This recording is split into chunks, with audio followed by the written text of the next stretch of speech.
everybody, and welcome to the world of Elizium episode 12. I am your merciful and humble dungeon master, Gothy, as always. And when we left our watchers last time, they had tried to delve into the mystery of the Blue Gilded Book, which they did learn was Cobb's spell book. Going to Mr. Beadle, the owner of the butlers and maids hiring service, they did learn that that most of these are probably sacrifice rituals, but Mr. Beadle didn't know enough Abyssal to fully understand the book's entire meaning.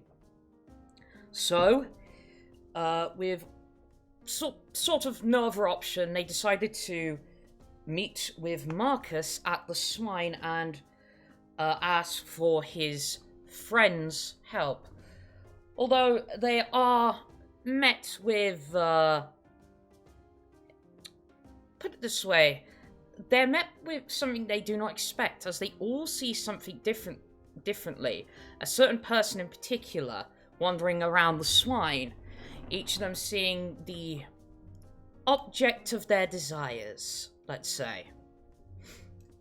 After learning through, I'll say, some hilarity, what each member of the party's desires is, apparently this was the succubus Marcus was talking about that could read Abyssal, and through some begrudging can't talk. So some begrudging choice would read the book for them.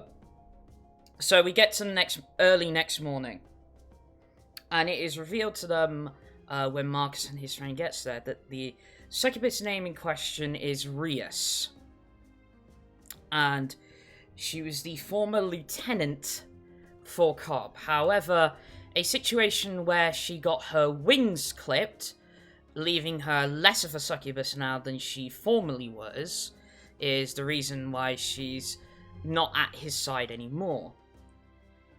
But she reveals that the book is mostly comprised of, that it is his spell book, but virtually all of his spells are rituals, always pertaining around the magical circle. However, she did state that the book is mostly useless because he probably knows all of these off by heart. However, Marcus has a brainstorm in the fact that maybe this book can be used against him if the said magic circles can be reversed and used against him. However, something else comes up during this conversation, more to do with Katterina's past. And it might be that there are certain connections that Katterina's past may have to Cobb, or at least Marcus believes.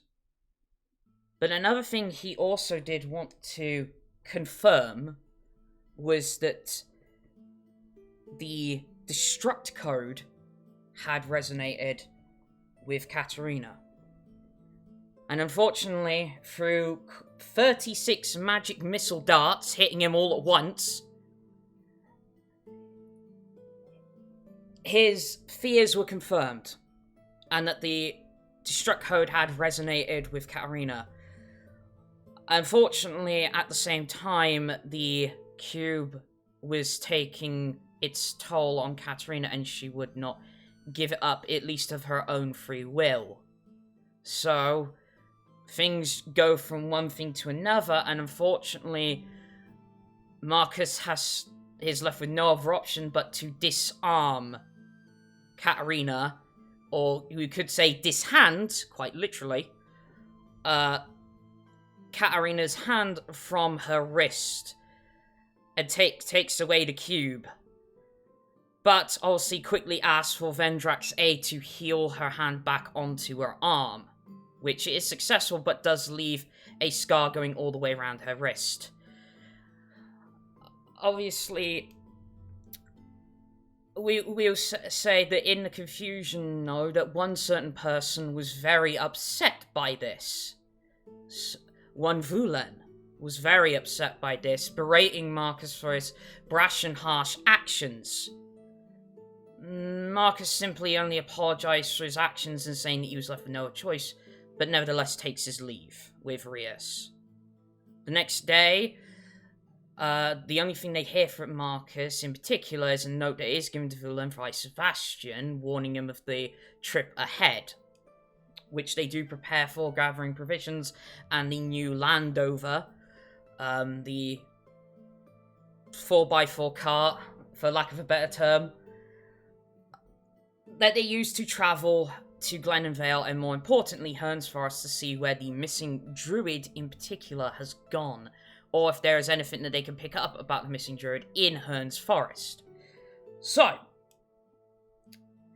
by the time, it takes about nearly a month for them to get there, but they are hit with a sudden winter storm and are forced to make camp. And during their rest, unfortunately, they hear a tremendous screech from something in the distance. What turns out to be 3 wraiths and some other undead being assail them. But after taking down one of the party members, they are able to defeat all of their opposers. And that is literally where we left off last. Give me 1 second, guys, so I can unmute you. Alright, you're unmuted. Disarmed? Really? Unhand her. Well, you were disarmed. Like, the cube was out of your possession after he was done. It was a risk I was willing to take, I suppose. Oh, God. Get those out of my system now. Let's party. Yeah. Good thing we were muted, because I was actually spitting out some puns. Just a few slamming. Yep. Okay, though. But yeah, so you've, literally, the only thing that is standing at your feet, I should have described last session that when you defeated the wraiths, they basically just, like, evaporated into nothing. But the only thing that is left behind is the other undead being you defeated that took quite a bit of damage before going down. Yeah, who the fuck is that guy? And its corpse now lays at your feet. I'm gonna check it out. Alright. So what it is it appears to be a skeleton inside plate armor. Just rattling around like a couple of teeth in a tin can. Well, from the power and obviously the magic that this thing was putting out, this is no regular skeleton. You know that for damn sure. If you would like to make either Arcana or Religion check, your choice, you may be able to glean some information of what this might actually be. I'm good at one of those. Not bad at the other, actually. I am. Good at none of them. Come on. Oh, no. Shit, I thought I rolled a 7 on the dice. It was not a 7. It was a 1. Oh, well, Total of 9. I'll take a look. Oh, all right, go for it. I'm sorry, that was what kind of roll was that going to be? Either Arcana or Religion, your choice. Oh, fuck it. Let's do Arcana because lol religion. That's a 13 though. 13. Okay, so you've heard stories about things called Death Knights. But no, you do not know how they are created. You've only heard stories about these powerful undead warriors that, can massacre people in front of them. And are most of the time used as, say if, they're made by a necromancer, there may be sometimes, their lieutenants and stuff like that, or their bodyguards in particular. Mm-hmm. But the in-depth creation, you don't know. Okay. The roadhog traveler in Katterina is kind of paying attention to the weather. Has it let up at all since the 4 of these guys have been fucked up, or is it still crazy Nope. snow? No, it's Okay, still didn't crazy think so. snow. But one thing, actually, now that you mention it, that lightning you saw before, it's getting closer. The lightning is getting closer? Yeah, like, it's still on the horizon, but as before you had to go basically above the storm to see it in the far north, on the distant horizon, it's now cracking through the clouds. Katterina is going to point up at the zappy zap electricity and say, the storm's getting closer. Like, is it moving at a normal natural pace or not? Well, if it was in the far north, not even 5 minutes ago, it's moving at a natural pace. Okay, and Katterina will relay that. Big zappy zap electricity moving far faster than natural. It's a very localized storm, isn't it? Like very odd and natural, like localized, like near to us kind of thing. Yeah. Yeah, it's like the thing is, even if like winter storms do happen, the fact is it's you know, if it has gone to winter, it's barely gone to bloody winter. Okay. Like you're not like in midwinter, like where this would normally happen.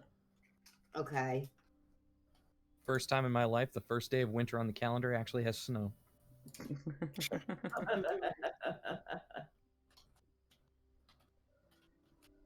Okay.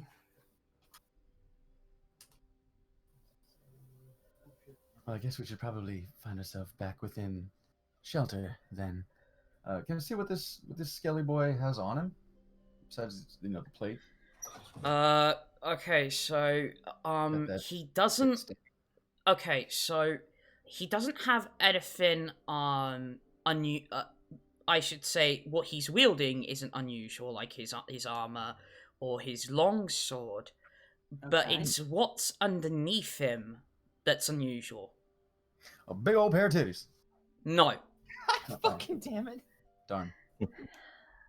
not in this game, unfortunately. Big Bara Death Knight titties. The wrong sort of breastplate. Underneath him. Yeah, so basically, I can imagine like maybe like with your foot or something, you like roll him over. And underneath him appears this. It like even against the snow, it's eye catching. It's like this very light blue dust.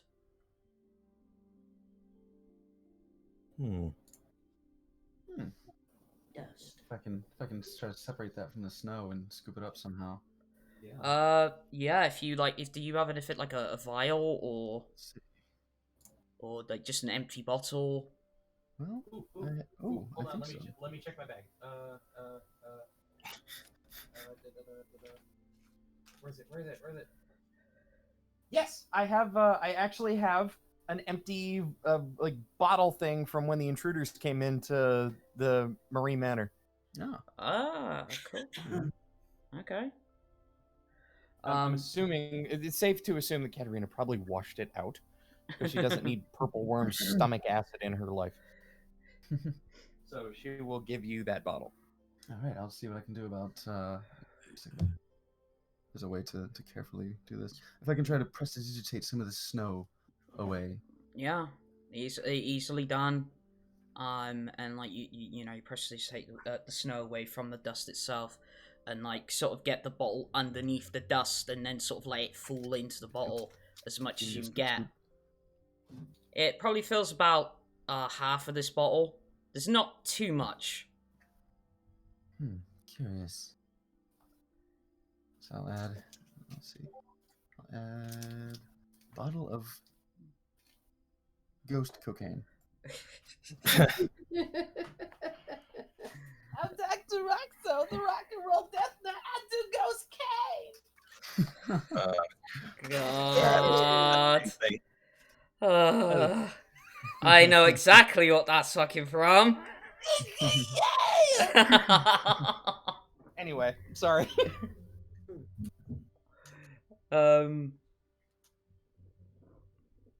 So yeah, but apart from that, it is now just a skeleton in a suit of plate armor and a longsword. I'll just see if I can kick the longsword out of his bony little hands too and say, anybody like this blade? I don't know if anyone uses longswords in particular. Nix? Mhm. Is this grim longsword to your liking? Oh. I'll hand her the longsword. Alright. Sorry. No, the other computer's just shut itself off, so that's why I was like, my brain was trying to split in two then. Yeah. It's alright. Oh, your brain's never intact anyway. I mean, the reaction was quite apt. I'm not gonna lie. Ooh. Yeah. I don't have a long sword. Was that a bit of Pegasus I heard coming through there, Slappy? Beauty boy. Ooh. Anyway, This sort of Now, well, that would be quite cool, as long as like nobody else wants it, or or it's not more useful for anybody else. But that would be cool, because I don't have a long sword. I don't quite have the arm strength to hold one up yet, so. Evidently I know how to use it, but it's gonna be fucking useless to me. My noodle ass arms. okay. Elves are a little spoiled. Vendrak, I'm assuming you don't want the sword. I'm perfectly happy with my Warhammer right now. Alright. Nix, So you mark want- down one longsword. Cool. Yeah, if it does you any good. Mm-hmm. Nice to have options. What are the So what the stats for a longsword? It's 1d8 damage. Okay. I know it's versatile, so you can use it one or two-handed. So if you use it one-handed, it's a 1d8. If you use it two-handed, it's a 1d10. Right, so two-handed is 1d10. Okay. Yeah. I don't believe it is finesse, so I no, think you have to use strength. Yeah, you have to use strength. And a longsword, I believe. Does a longsword have a 5-foot reach as well? Yeah, it's Yeah. 5-foot reach. Groovy. Unless the weapon has the reach attribute, it's 5 feet or Yeah. ranged. Oh, sweet. Okay. So Yeah, like the lance's reach. damage, And a whip. attack I don't bonus Ooh, on. mixed with a whip. Slappy. God God damn, dude. Wait. What's up? What's up? This What you Nick's need? gonna have to the shared bedroom to get geared up. So it's come to this, folks. Katterina, listening to this happen, points to the clouds. Storm? So I'll sit back down on the snow and start ritual casting Liam's tiny hut. Alright. What would my attack bonus be? So what's your strength modifier? +2. So it'd be +5. 5. That's yeah. Yeah, since you're an elf, you probably do have proficiency with it. Well, I Rangers think have, martial weapons, don't they? yeah. So Yeah. it just gets it by default. Beautiful. Simple weapons, I'm martial proficient weapons, with or sword. ranged weapons. Yeah. Oh yeah, So- of course. Yeah, sorry. The elves. It's a little silly. My spaghetti arms. Yep. A little long. Okay, how long does the ritual casting take? 10 minutes. Oh, okay, cool. It's not too bad. Yeah. All right. So 10 minutes later, you create your shiny dome again. Mm-hmm. And Katterina is going to try and usher everyone inside. Usha. Yep. Yeah. Well, I stayed within the area. I figured not much reason to explore right now. It's what, the middle of the night? Can't see shit. To be honest, It seems like- very unlikely I can get the animals inside. So yeah. back where they were. Animals? Can you get them in a Pokeball or something? I think it can handle at least one large. I don't know if it can handle more than a large creature. We parked the hut like right next to the wagon, right? We tipped it up as a windbreak. Yeah. Yeah. It's on the tree line. Yeah. Okay, so Katterina's going to voluntarily, if you can get Nessa and Tanaway out there, she can sit on the outside. It seems unlikely still, because it's a 10-foot radius, so it is 20 feet of space, but we'd have to get real cozy if we were Yeah. gonna try and squeeze two fucking I ain't beasts. getting no cozy with no bloody wolf. Not a Katterina trap. will volunteer to stay outside with the aminals if you need aminals. Thought that was How's Tenaway doing on health? Is he looking roughed up?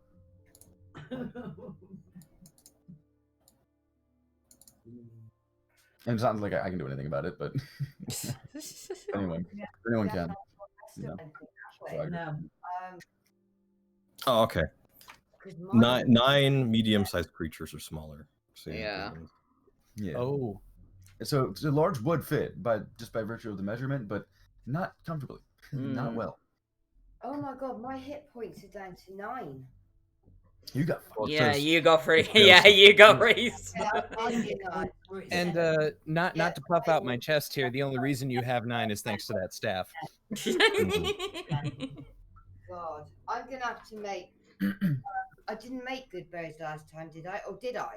Hang on. I can't remember. No, I don't think you did. We've been on the Last road. time you for a long made good berries. time, so if it was good berries from a previous interaction, then it wouldn't Mm. still be around. Yeah, they were from a month ago. Well, I will leave it up to you guys. It can be the 4 of you and one of the big animals, and Katterina, I will stay outside with the other one. Well, are these size large? Yeah, they both They're are. large. Yes. So, Yeah, so again, it- they will it- fit. If it's 9 No, medium-sized creatures, then It won't. large would definitely bring that number down. It actually won't. It says spell fails if it includes a larger creature or more than 9. Oh, let me see. Really? Let me see. Yeah. Medium or smaller. Can't get a Shite. large- No, I mean the animals probably would be alright outside. Yeah, wouldn't they would. But Yeah, Tenaway's got his nice socks, so he's good. yeah. God damn it. Fucking forgot. Yeah. Oh, forgot to ask, how's your ass after getting shot? Oh dear. Where's my Yeah, I have to ask. What was that? I've got enough trauma for one evening. Or more than 9 creatures, yeah. So it's not gonna. I can't get him in there. Poor things. Never You gotta ever kill it, really. use that am I? But like being such a really crappy archer. Yeah. Need to do some practicing next. You're supposed to be proficient in it. Yeah, so I think Vulen would probably protest Katterina's insistence. I mean, because it's like it's blizzarding, right? It's really coming Mhm. down, Yeah. and of course lightning approaches. But, yeah, I think Vulen's like, are you sure, Katterina? There's really no need for you to be out in the cold as well. I think they can probably manage themselves. It does you no good to sneak with them. You can kind of see on my face, I'm kind of struggling with it, but it's essentially a case of, all right, I'll be in the hut, but I'll be staying close to the edge. The instant they're in trouble, I'm leaving for them. That works. I'll be in the hut for as long as I must be, because if I leave the hut, it goes away. Good choice. Out of character, what is the time limit on that? 8 8 hours. hours. Oh, it's a straight up a long rest in there. Cool. Yes. Yep. Well, that's her plan. Nice to hang out in here. Mm. It's very temperate. Nice. It's dimly lit. Well, it's lit. It's lit AF. God, fucking damn, it's heavy. I knew that was coming. Like I stood on the tracks and I'm still complaining that the train hit me.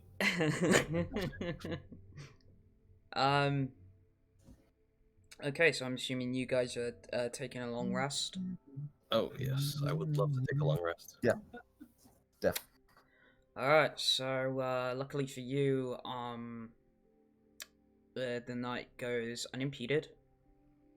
You get your 8 hours, you get your long rest, so any hit points lost, any spell slots, refill them. Woo! Mm-hmm. Fill those slots. That goes double for Nyx. Fill your slots twice. Yeah. I desperately needed that. Excuse me? Okay.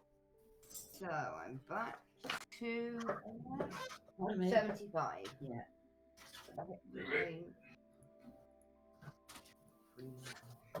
Points. So I've got Oh, let me check my spell. Ooh! Long rest, right. Hold on. level 1. I love how Liamon's tiny hut says, until the spell ends, you can command the interior to become dimly lit or dark. Please tell me you've named the hut's, the hut's interior Alexa.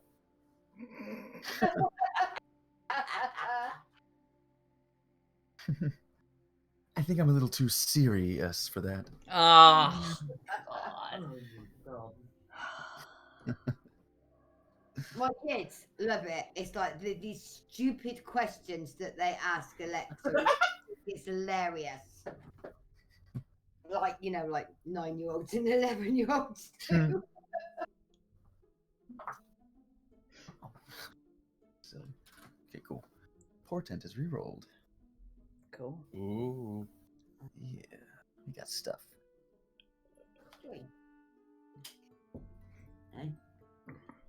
Okay. So, Rest his head, but oh yeah, here's my spell. Mhm. once you've gotten yourselves together after your rest, you continue on further. You're, you know, even like at this point, you're barely on the outskirts of Glen and Vale. So in about an hour or two, you actually reach to the center of Glenvale. The once summery, vibrant village now completely snowed in almost. The small pond that you saw the burning wheel get dropped into is now frozen over.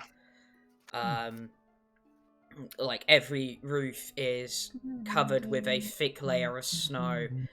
You can barely even see the cobbles below your feet as you get to the center square. But there's one place in particular you do recognize, and that is the Hooded Man Inn. Yeah. Be nice to stop in and shake off the snow. Mm-hmm. And you do go in. You know, even though it's fairly early morning, it seems to already be open. And a surprised Duncan sees you and say, "Hey, haven't seen you in a long time." Oh goodness. Yes, Duncan, friend. It's been quite a spell, hasn't it? Yeah, indeed it has. Time-wise, how long has it been since we were in Glen and Vale? Oh, about It's been like 4 or 5 months. Yeah, 4 or 5 months. Yeah. Yeah, because they're on the road. They're on the road for a minute.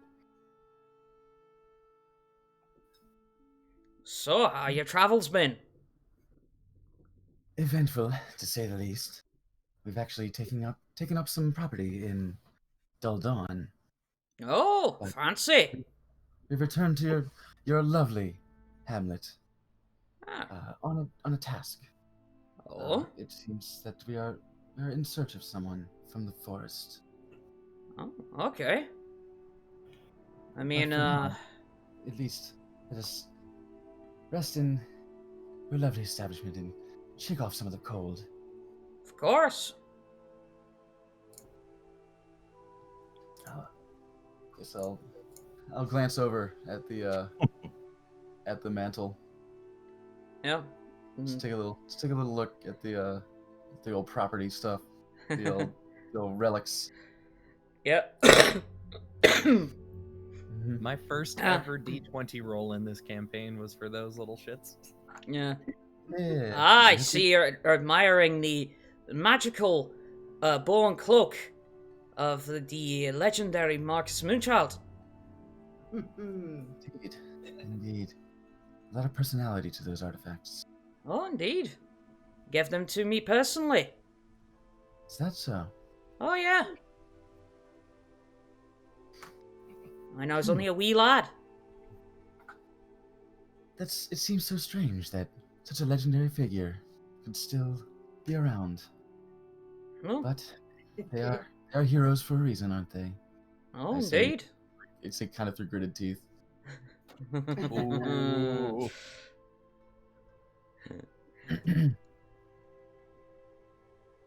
But you wouldn't happen to know anything about the denizens of Hurl's Forest, would you? I think you mean Herne's Forest, but, Is that what I said? Oh, sorry. that's fine. A little chill in there. Yes, I can see your teeth are chattering all the time. Yes.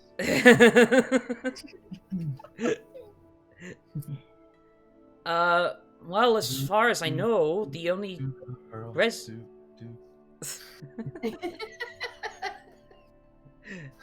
the only person I know that used to live in well, I say used to, still does as far as I know, is the Druid Mistral. Mistral. Indeed, that is in fact who we've come to find. As it seems Mistral has not been heard of. Not been heard from in some time. Aye, now that you mention it. Check up on their well-being. Yeah, haven't seen Mistral in a while. Huh, Does weird. Mistral typically come by and Well, visit the town? I see he always, picks up supplies. But, yeah, haven't seen him in the last 4 months. Yeah, maybe he's able to store up, or I don't know. I don't venture into Herne's Forest. It is. The wilds are often treacherous, yes. If one does not have to, one should not leave their safety. Of course, nothing ventured, nothing gained, but still, times can be difficult out on the roads. Oh, Now, what speaking... sort of person is this Mistral? Hmm, Very friendly, amicable? typically friendly. Yeah, typically friendly. Keeps to himself, obviously. I mean, I only had a few conversations with him, but as far as I know, he got assigned to the forest about 4 years ago. Oh yes. And so it's a designation. It's a task that is. Well, yes, the old druid unfortunately passed away, so somebody's got to take over. There's at least got to be one druid in every forest. And this, as I understand it, from what I've heard, this would be a task given down by the Archdruid. Oh yeah, the archdruid. Well, I don't know too much about him, but I know there is one. I've heard it much. Yeah, it's been passed in conversation. Oh, speaking of leaving safety, have you seen Lucy about? Yes, actually. Turns out she took up a job. She started running a shop in Daldon as well. Of course, So she made it. That's good to hear. it has also been troubling times in Daldon. Her shop did suffer some damage in an incident that occurred in the city involving some anarchists trying to cause trouble and rioting in the town. But she's been making ends meet, definitely. Actually, she has taken up residence with us. Oh, that's good to hear. And mighty Yes. kind of you. It's the very least. It's almost literally the least I can do. Oh. She got quite the strength behind her kicks too. Yes, she's laid out many a man with her kicks. Put it that way.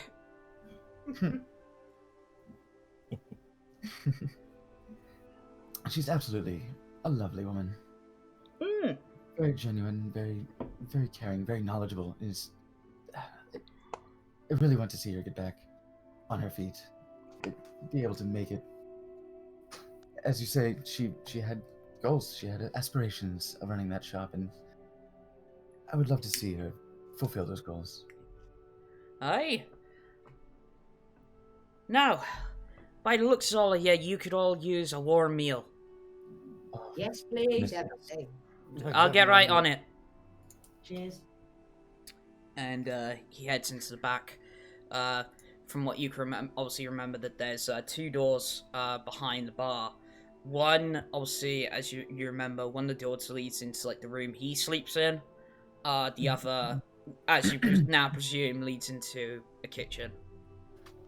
Mm-hmm. Are the animals in the stable? Yeah, I guess they'd have to be. They wouldn't be able to fit through the door. Not without a push. And potential lawsuits. Do I have?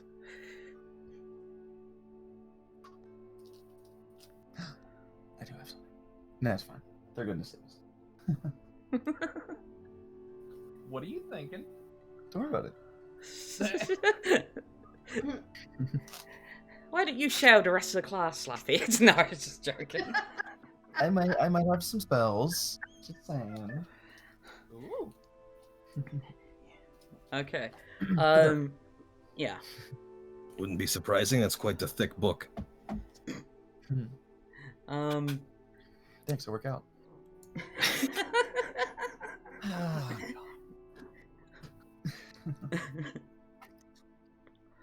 It's my soul book.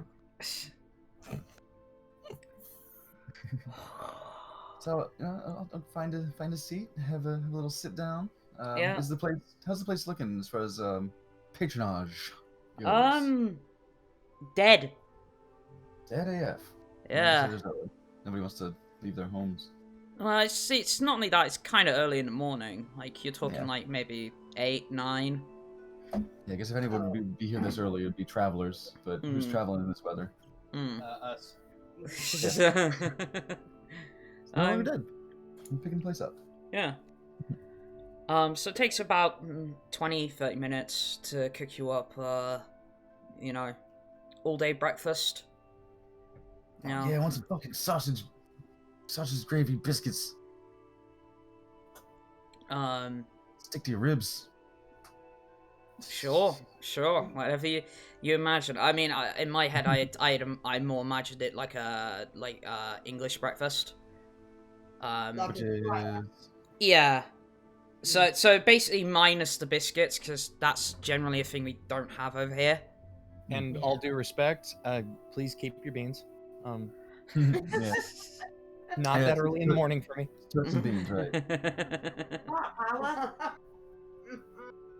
Yeah, I want that fucking sausage gravy. Yeah. Alright, we get it, Slappy, you're thirsty. I'm hungry. In this case, I'm hungry.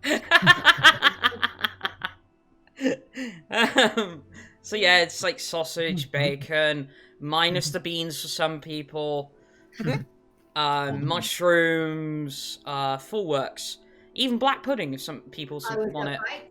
Oh no. Black pudding. Roll for Not initiative. that kind! Buy your stuff. What are you talking about? You know, I like a bit of black pudding every now and again. Pardon? Oh no, it's horrible.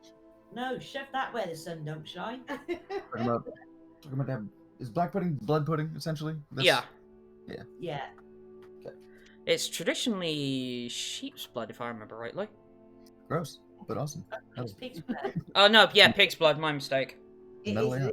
black, Yeah, isn't it? Like yeah, when you cut yeah. it. It's Oh, like, hence the name. Yeah, but Vile you know, stuff. it's a meat. Do you know what I mean? But, Hmm. but yeah, it does It's end up horrible being stuff. black. Mm.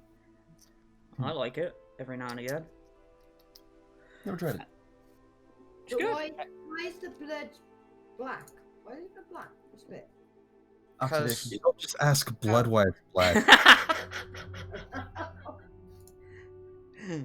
Food mage. Yes. Yo, legit paladins are fucking food mages.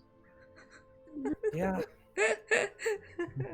So Katterina, with a strip of bacon half hanging out of the side of her mouth, just so where are we going after we eat? I don't. What's the plan? I'm cutting in my biscuits. Well, Turn away your nests have been fed. That's a good point. I hope the stables have them covered. They will be. Oh, you got animals now. Ah, yes, a lovely pair of giants. They're sweet. Excuse me? Not Just literally feel- giants. I just think it was wearing socks. Oh, you got a wolf now. Katterina still with the bacon in the side of her mouth. Hey, owl bear. Excuse me, a what? How much bacon do you have? Well, I mean, a decent amount, but excuse me, an owlbear? you remember the owls, right? The two owls. Oh, yes, yes, of course. One of them is a little less owl, a little bit more bear right now. The other one is far entirely in a different species of bird. Yeah. Right. Yes, Yeah, get used to it. Got ya. Is it still Esker? It has been a while since we've been here. Yeah, I could tell. Nessa now. You have no idea how many times I misremember Esker as Wesker. God. No idea.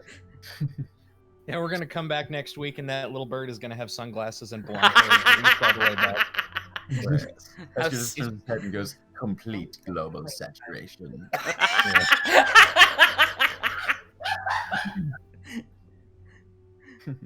7 minutes. You have 7 minutes 7 to play with it, yeah. 7 minutes. Who would have thought You're Resident right. Evil 8 is just gonna be a 5th edition campaign? Oh god, Resident Evil 5. Moving on from terrible memories. It's not horror, but it's so good. That's a fun co-op game. Oh man. So yeah. So I don't. What do you think? Should we see if we can wait out this dreadful blizzard, or are we going to have to force our way through the weather conditions? Certainly, tracking is going to be more difficult, considering.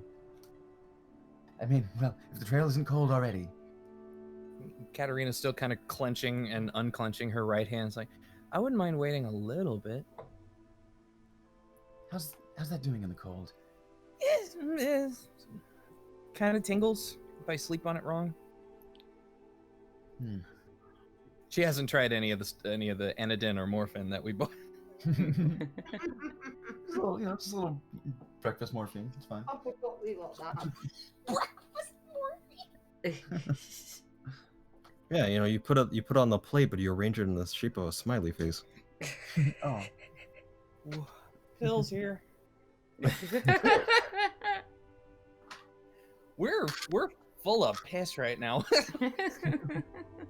It's been a weekend. Gotta grab all I can. Yeah. What do you think? Again, if the trail isn't cold already, now it's certainly frozen. I mean, we know it's all unnatural, isn't it? I don't know. I think we're gonna have to go through it anyway because you know what I mean? It's being caused by something. Yeah. It's not. I don't think it's going away anytime soon. Soon. It is And also furthermore, excuse me. Halfway through. Something tells me that storm was actually keeping pace with us, so either we sit and wait for it to hit us or move with it. Yeah. It does seem unseasonable. It is, I mean, of course, it is, but early November or whatever fantasy equivalent of months. I don't know. No, I'm using the normal calendar. It works. That makes it so much easier. God, Yeah. I remember goddamn fantasy name. 10 day, at least we're using regular 7-day weeks, right? Or Yeah. are we doing a 10-day? No, it's 7 day. Okay. Yeah. Great, that means it's a Brain, fantasy thank you. Julius Caesar. May or may not need to be stabbed. It is, but early November. It does seem a bit too early for a storm of this magnitude. There's something unnatural about it, I think. Excuse me? I'm gonna say that was in character. Yeah. That's very much in character. Agreed. You have a princess, mate. I'm not trying to be disruptive. Nah, it's ambiance. You know. Tabletop audio. Fuck you. I'm free. Then again, so is tabletop audio. Carry on. There are a number of places, a number of cultures in the South that actually consider that to be a compliment at the table. Well said. Katterina's just gonna look at you and mouthful, give a thumbs up, and keep eating. A little sparkle. Well, I think you're right, Nix. We're probably going to have to put up with it the best we can. It's not going to help our search, but, well, maybe. If it's related, it's as Katterina so eloquently stated, it does seem unnatural. And that seems likely that were the druid here, this would not be like this. Yeah, agree. If there's something responsible, someone, something, some force responsible for his disappearance, it may be what is summoning this dire blizzard. Well, you never know with druid folks. Sometimes they talk about the balance of the forest, so sometimes they say this is completely normal, and they go up on their little tirades. Either way, Nevaeh, I don't think you've been here before. No, I haven't. We have, and this is kind of where we all met. I don't think you've actually taken a look around. Well, if I guess if you look to your left and if you look to your right, you'll see inn and a tavern and tavern. And Duncan, you haven't met Duncan before. No, I haven't met Duncan before. I'll prestidigitate a little the more you know thing over Vendrak. Yeah. Is it? What? So give a brief description of the Oh, the more you know, yeah, I'll look the thing up. a brief description of the Hooded Man Inn. It's nothing spectacular. Meme. Oh. Yeah, it's nothing spectacular. The door you came in by to literally as you come in straight to the right of it is the bar that, as I described, leads to there's two doors behind it. Apart from the Nevaeh, the rest of one of those is Duncan's bedroom, and the other one is to the kitchen. There are also many just plain round wooden tables with stools around them. Also, you five are huddled around one of them, and on the wall to where the kitchen door would go off is the fireplace with the hood and cloak and the bow up above it. And then there's a door to the furthest wall, obviously, that leads upstairs to the rooms in the inn. Okay. Is there a temple in this town? Oh, no. Temple or church of any kind? No. It's Okay, it's good. a little bit too small. Good. Because I called it a hamlet, and I didn't want to be incorrect. No, it's just a little village. Yeah. See, what makes a hamlet is if it doesn't have a church. The more you know. Yeah. Another prestidigitation. Over an anonymous voice.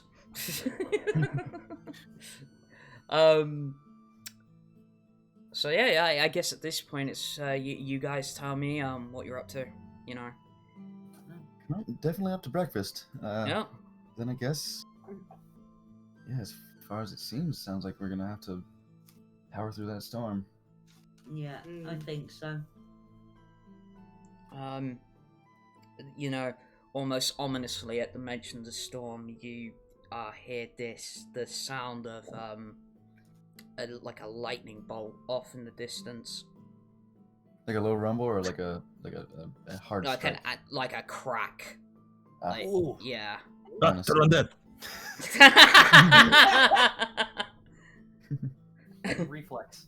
We already know the place is dead, right? So The entire bar runs away. You turned the bar into a Final Fantasy VII boss. Well done.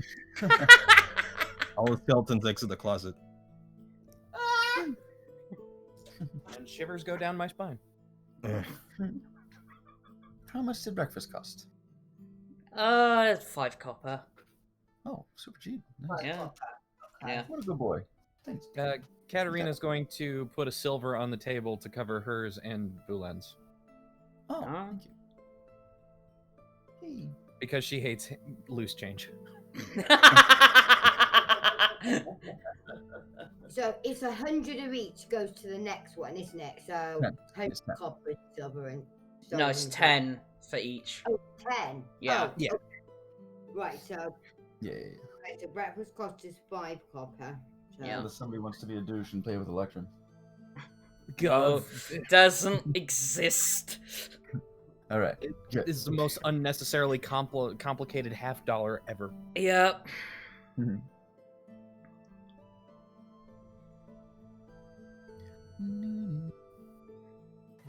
I guess we've been on the road, so I'm not using that lifestyle. Katterina has a face that's kind of perturbed and looks like she's struggling with something. Why is that a real currency? What, perturbed faces? No, well, maybe, but Electrum. Oh, it's for Carmen. There's like a digital currency of Electrum, like in the real. Nice. I'm It's Forgotten Realms version of Bitcoin. It basically so it's basically used in like I don't know desert nations and shit. Like, it's basically an exotic currency. If someone's paying with Electrum, you know they're not from here. Wherever you are, you ain't from around here, son. What makes you say that? We ain't got $50 up in here. It's a gold and silver. I'm a little bit confused. On the character sheet, you know, obviously you've got GP, gold pieces, SP, some pieces, and so on and so forth.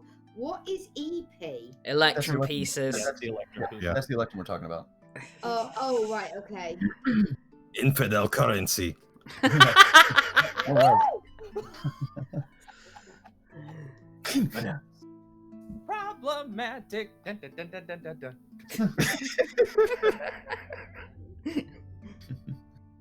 So, shit, what was I gonna do? Oh yeah.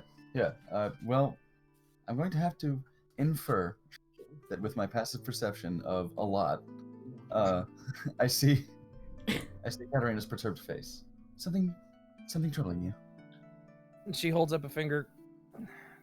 I'm really sorry in advance. There's another burp hiding in there and it doesn't want to come out. So, are we hitting the road now or are we waiting? Pat you on the back real quick. Pat. Yeah.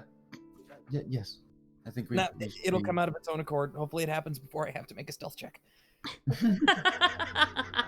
Slowly nod. Indeed. I think we.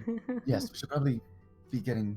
While the getting is got, it's not gonna get good. We just gonna have to. Like throw my fur hood up and just cinch it like Kenny. And start to hit the road. Must we really talk about going now? I mean, we only just got here. Well, if you'd like to stay, it's not really getting the job done, but it is much more comfortable. Like, hey, do you want to look after Tanaway? Sorry?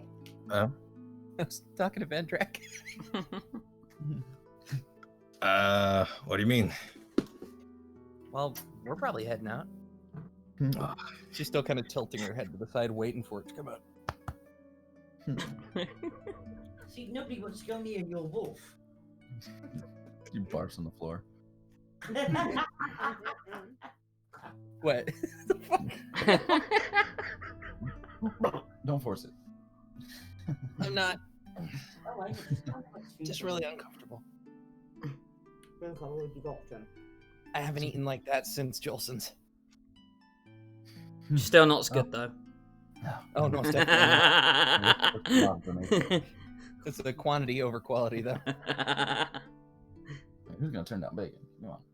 Yeah. Fill a fucking plate of bacon. Pack of bacon. And Well, bacon. if we really have to go on the road so quickly, maybe we should at least come back here for a little bit. Old time's sake. Mm-hmm. Certainly. It's actually really good. That's good. Good idea, Vendrak. I like that. It does feel somewhat nostalgic. Of course, we are without the Red Man himself. His royal bobbiness. She holds up Katterina holds up a finger to Bobby. Oh, there it is. Or pirate. A belt of nostalgia. Yeah, no, we're not a pirate either. Yeah, he left pretty early on. The nostalgia's not quite as dense with old people and but still nice. Still miss it. Well, he was a bit of a sneak. I mean, he could still be around for all we know. He's very, very good at hiding. Maybe he was Tanaway all along. Oh, you mean that short ass kept causing trouble? I say it as well. Yes. Sounds about right. Good job he's gone, otherwise you'd be getting a flack of my club. He certainly did bring some life to the scene.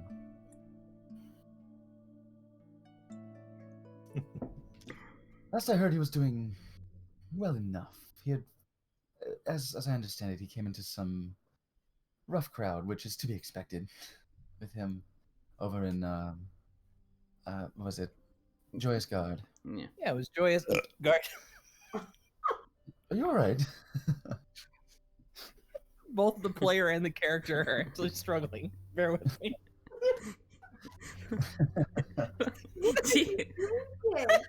They're I'm fucking 9 right now. Burps are making me giggle uncontrollably. So sorry, but trust me, the burps are 100% in character. You just made that one up. Joyous God, eh? I've been there in a long time. Port Town. Nice little place. Do you think I might have ever gone to Joyous Guard? I'd say you've probably ventured near there, not in it. I've never been there myself. But, of course, any port town is going to have a lot of life and culture to it. Nice to see someday. Well, not from what news brings me. Apparently the lord who resided over there has, gone missing. Seems to be a lot of that going around. Oh. So who's that then? The Lord of Joyous Guard. Yeah. Don't tell me nothing. Oh, Doesn't sound very joyous. Yeah, no. It really doesn't. Well, nothing I can do here. No. Oh. You're doing your best towards spreading wisdom through conversation. Yeah, of course. It is the blessing of the Tavern Keep. Yeah. We aren't as valued as you might think. Which pisses me off to no end. Well, that's quite unfortunate. I can't imagine some not appreciating those who pour their ale. It bring you joy, one cup at a time. See, this man is a man of culture right here. Of course. I'll drink to that. When did you hear the Lord of Joyous Guard had gone missing? Oh, you hear some things, travellers and whatnot. Glenvale might be a small village, but we do get a few people travel through here. How long ago was that, though? Oh, maybe a month ago. Okay. Well, yeah. Druid, by the sounds of things. Yeah, after the druid. What I understand, Mistral had been unaccounted for about, well, by now I think about 4 months. Yeah. Oh, really? That explains why he hasn't been around. It seems odd for a druid to leave his forest, except to, obviously come by in a nearby village and get supplies, but apart from that, never heard of him going anywhere else. What kind of supplies would Mistral typically purchase?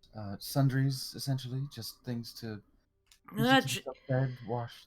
Yeah, there's, dried meats, pretty much anything you can think of that you couldn't actually scrounge from the forest itself.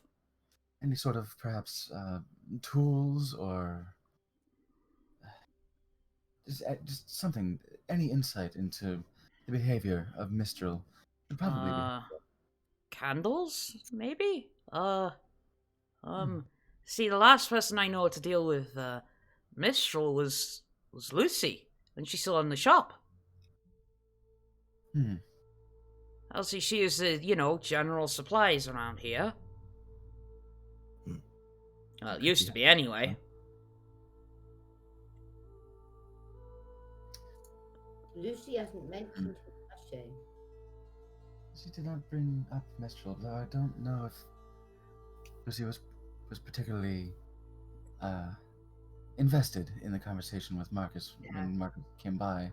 Yeah, I think you're right. Initially, speak of it to her, did we? Right. Well, thank you for your very valuable insight, Duncan. I think I might get in touch. I'll cast sending. Okay. To Lucy. All right. Right, you have that. I'll cast sending and say, Lucy, my dear. Wait. Vulen? I'm trying to figure out 25 words. Lucy, my dear, if there's anything you can tell us about Mistral from Herne's forest, it would help us find him, perhaps. Okay. I was waiting for you to go full on Lumberg just to shorten it. Yeah, that'd be great. Oh shit. Yeah. Apostrophe. Yeah. That'd be great. God damn it! I only had 3 words left. Really? Okay, so it takes a minute. But you do get a reply. It's like, okay, 1, what are you doing in my head? 2, 25 words.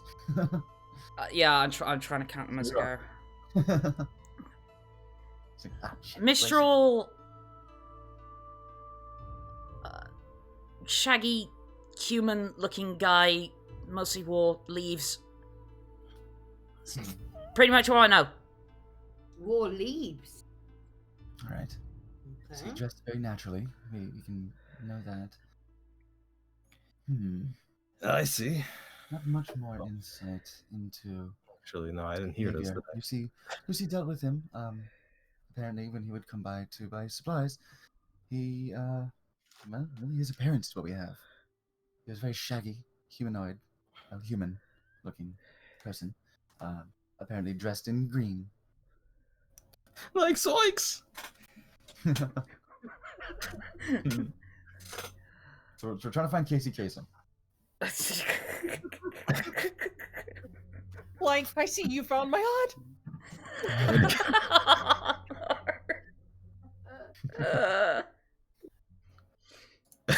When you said he wore entirely leaves, I was thinking of Alan Parrish from Jumanji. Yeah, there's that.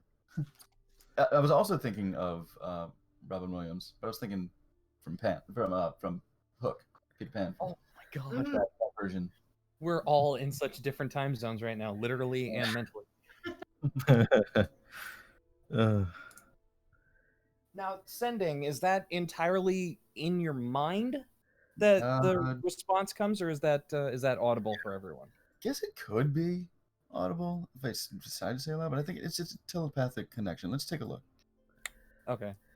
Let me take a look. Oh yeah, take off my box here.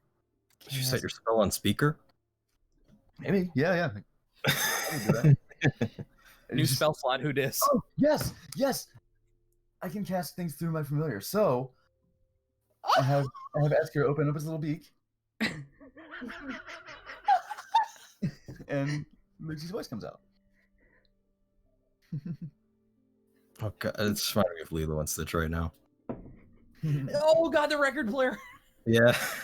Well, see, now I'm seeing Esker actually emoting to match her tone of voice. So, like, flapping the words, like, how'd you get in my head? Yeah, short message of 25 words or less to a creature with which you are familiar. The creature hears the message in its mind, recognizes you as the sender if it knows you, and can answer in a like manner immediately. Enables creatures with intelligence scores of at least 1 to understand the meaning. Wow, at least 1. Cool, yeah.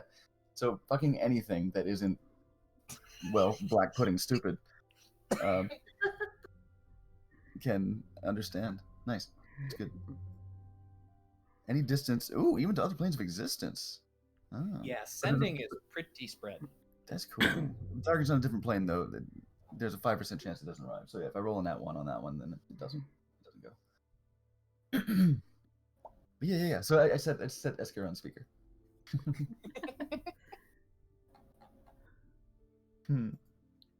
Well, we have a description at least. Any port in a storm, as it were. Any bit of information is helpful. More helpful than nothing. Mm.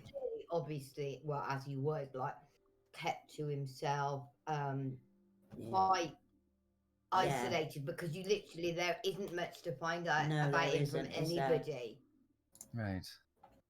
Well, I'm not quite surprised that the druid wears druid clothing and looks like a druid, but you know.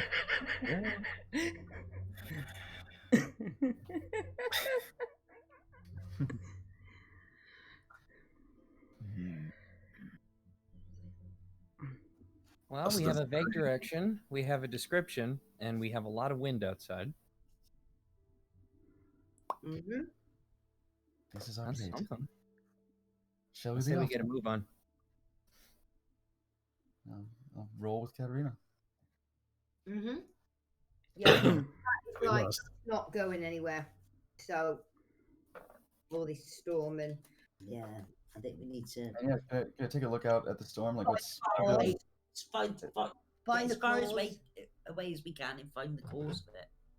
Well, yeah. So we don't want to go far. Away, and we want to literally go towards. Don't we, like that? Well, it's Find the tamed. cause. Yeah, And see if we come across any signs of Mistral, yeah, like on the way. yeah.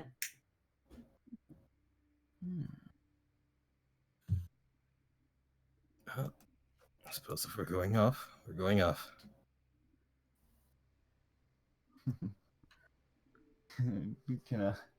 Katterina, are you taking any bacon for the road? She has a hand in her pocket and says no. Smile.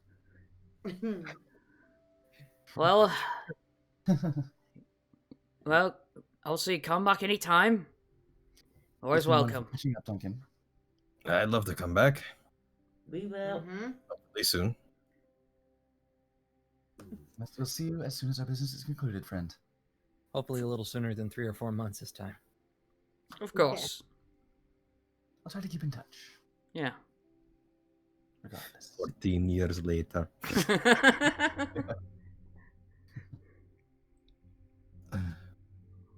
Are we taking the land over, or are we? We're gonna leave it here and we're gonna walk the rest of the way. Okay. Just fucking try, you know? Maybe we'll try.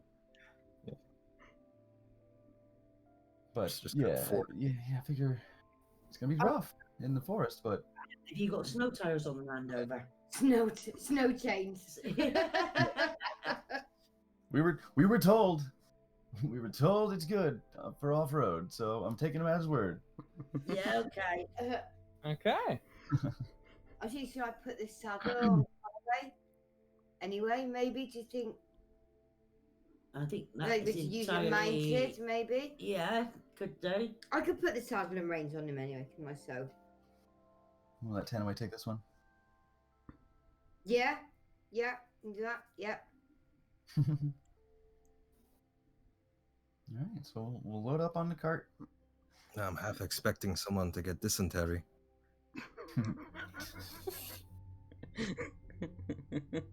Look, don't hate on Terry. All right, he's a good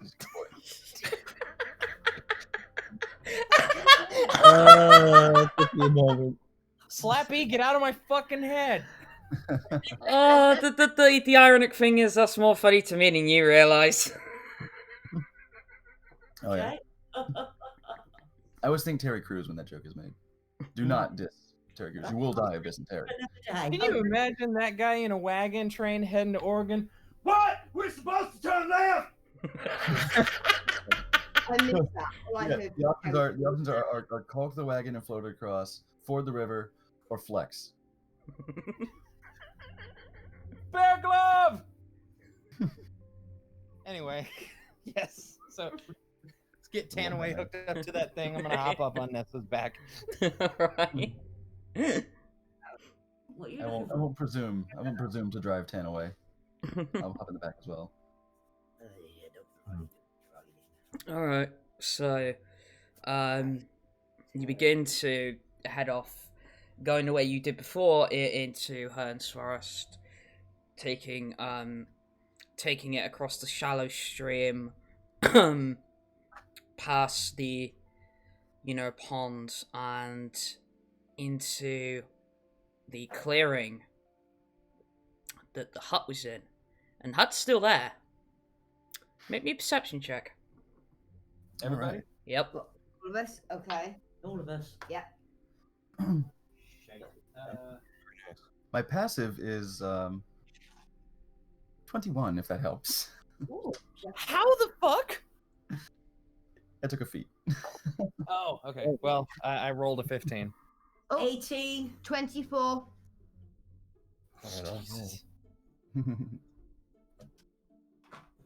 Ooh, never mind. Sorry, thinking out loud.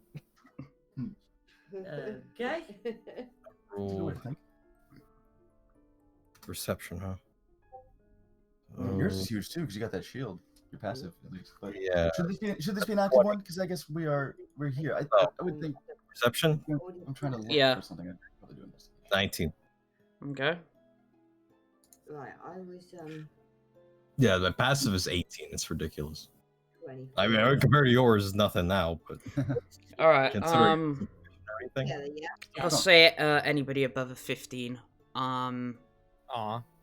What about 15? Oh. Is it above Okay. 15 or 15 and above? 15 and above. Oh, okay. Okay. You hear what appears to be from inside the hut, like rustling and like a voice talking to themselves. It's like, damn it, where's my stuff? He was here last time I checked.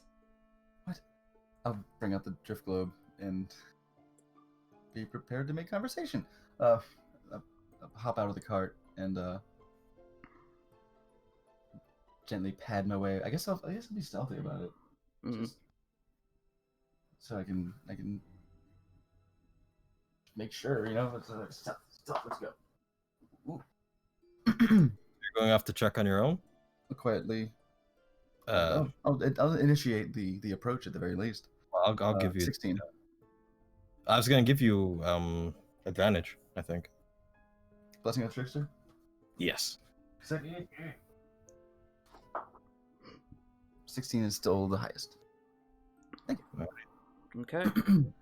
I'm slipping and sliding, trying not to crunch the snow too much.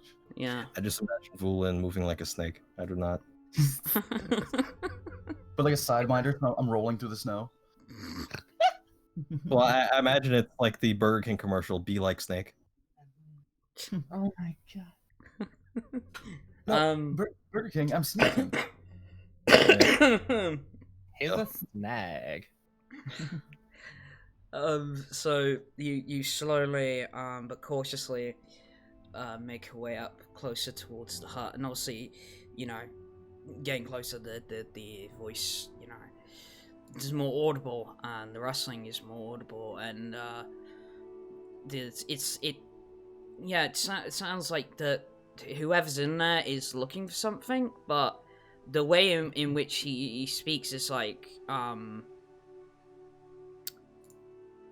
it's like, well, maybe the druids turn back up all of a sudden. Sounds like it. So I'm gonna, creep up and verify. See if I can see in. Okay.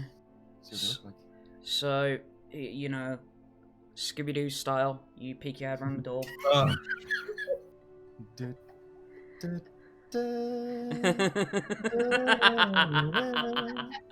And Katterina from the back of Nessa. Jinkies.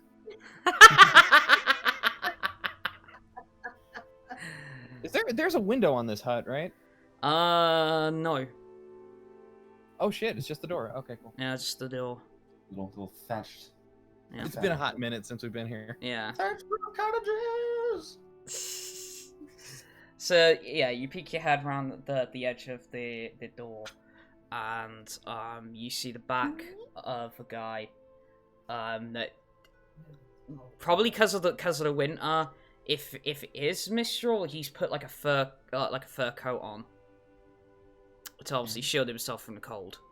Smart. And he does seem to be rummaging around this small hut, you know, looking under the bed, you know, on the very small wooden sort of like slab counter that he has next to it, and whatever it is he's looking for, he ain't finding. I'll produce from the bag of holding. Did I give it away? Did I give it to somebody else to carry? Let's see.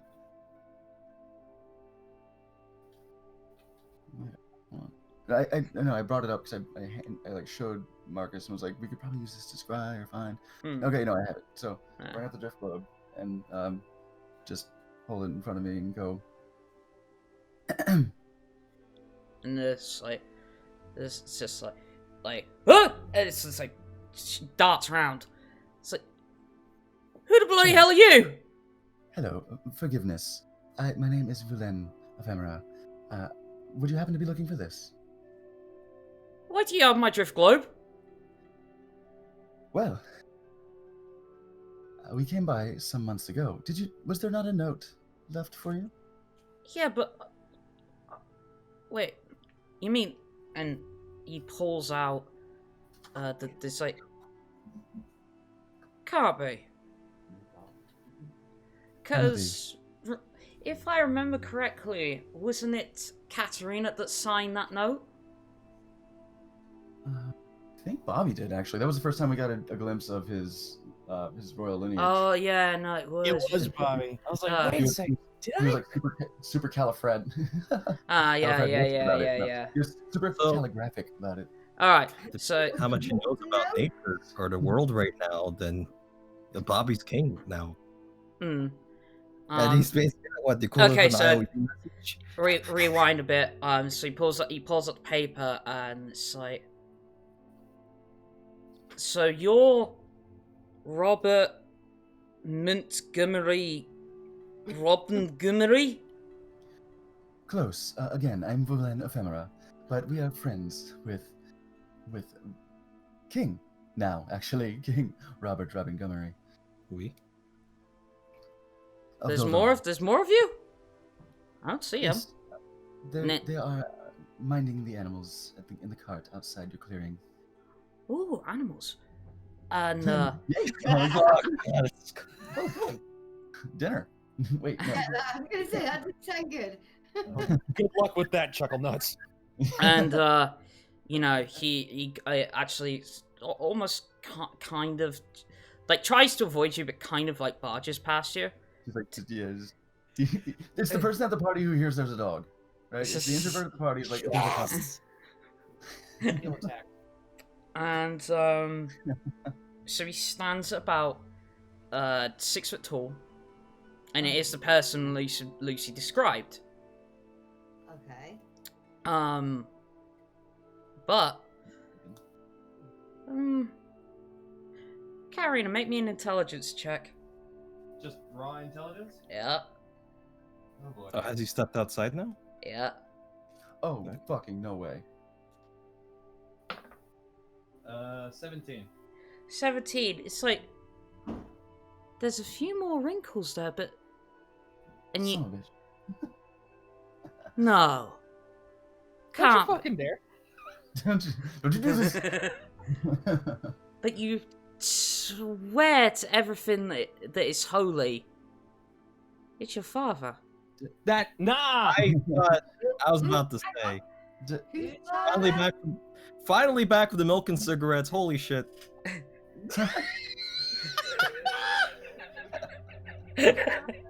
Yeah, whose father is this? Katterina's. Or at least she knows. Rest of you don't at this point in time. Oh, okay.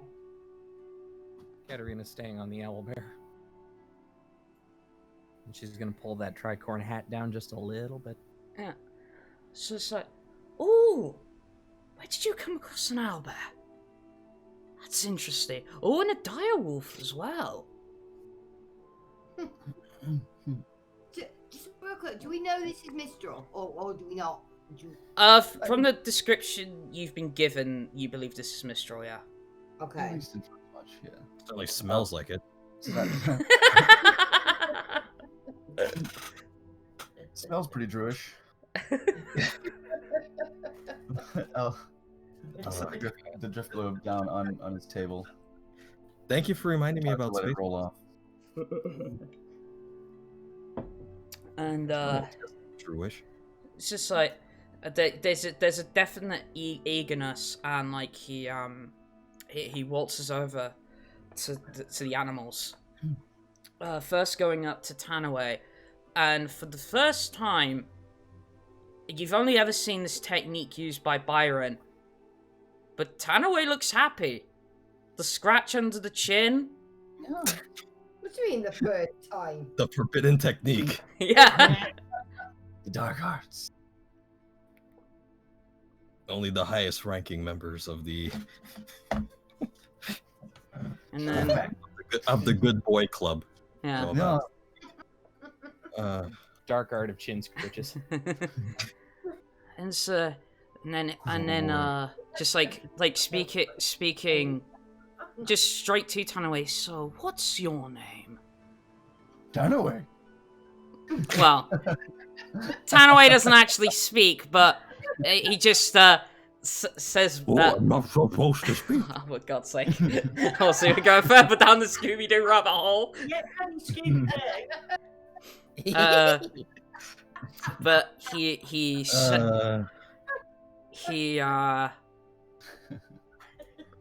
Mistral says back, "Ah, Tanaway.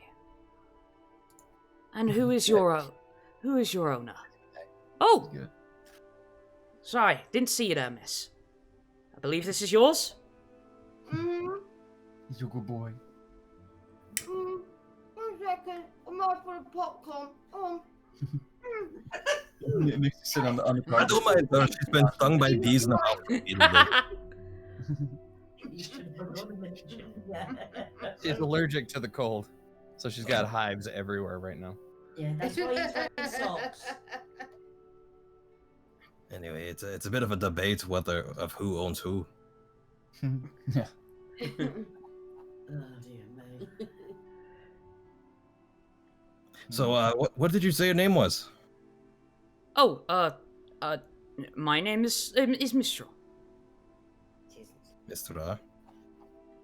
I'm It's good to see Vendrak. you're safe. Sorry, can you repeat that?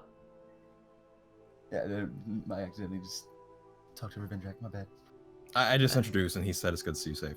Ah, Yeah. Safe? Oh, We Right. We came by months ago, and again, I placed your wonderful magical orb back onto your desk.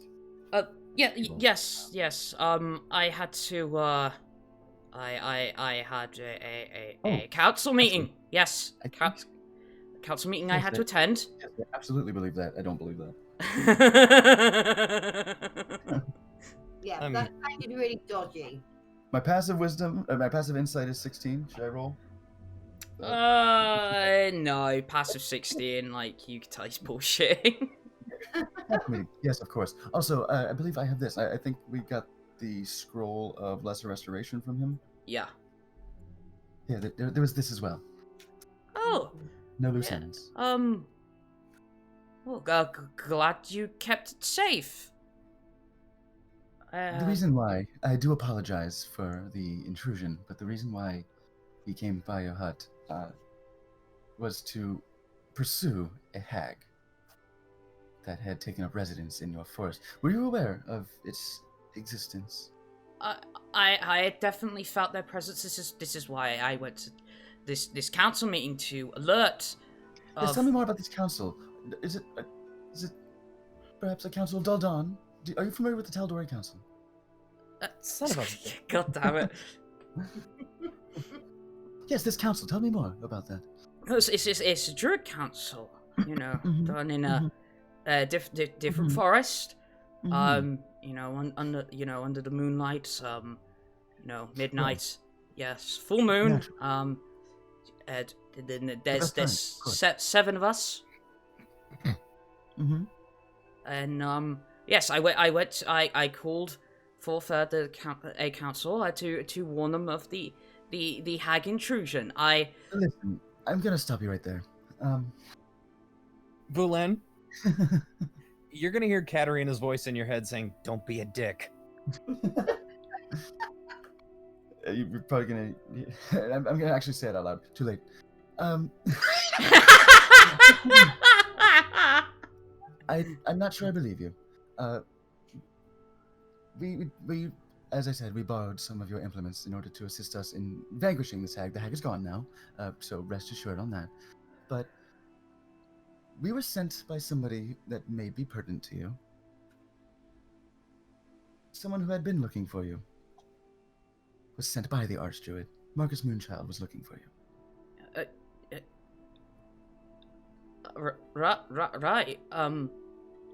Where were you, if you don't mind me asking? If there's some sort of trouble, if you're in some sort of danger, it's best to know. With all due respect, I don't believe you can help me. Well, only one way to find out. I am being pursued. Well, by us, but who else? You wouldn't believe me if I told you. We've heard that before. Decide. And I'll try to keep an open mind. have you ever heard the name Cobb? Yes. Yeah. Totally straight face. Yes. Oh. Oh, him, yeah. Yeah, you remember the hags? Well, I didn't meet them, but yes, I certainly felt their presence. Well, they had a thing or three to do with it. So you can say that we're a little bit more intimately familiar with the situation. No wonder they came They here. had an agenda. That agenda was, in fact, Cobb. So no wonder they were here looking for me. It's also why we get contacted by Marcus. Well, seems I can't run anymore. Well, Anything to keep you safe is certainly an appropriate course of action. and But say you're being pursued by this and individual. so at this point, you sort of see his tone, like his body language, sort of change to one of more defeat. He's all stumpy. Okay. And like he doesn't as such relaxed, but it's just like he sort of composes himself, and he says, well, let's put it this way. I got myself in a little bit of a rut a few years back, and now I'm paying for it. Can You Are you elaborate? saying this assignment is some sort of atonement? No, this... If you were talking about me being assigned to this forest, it was me hiding.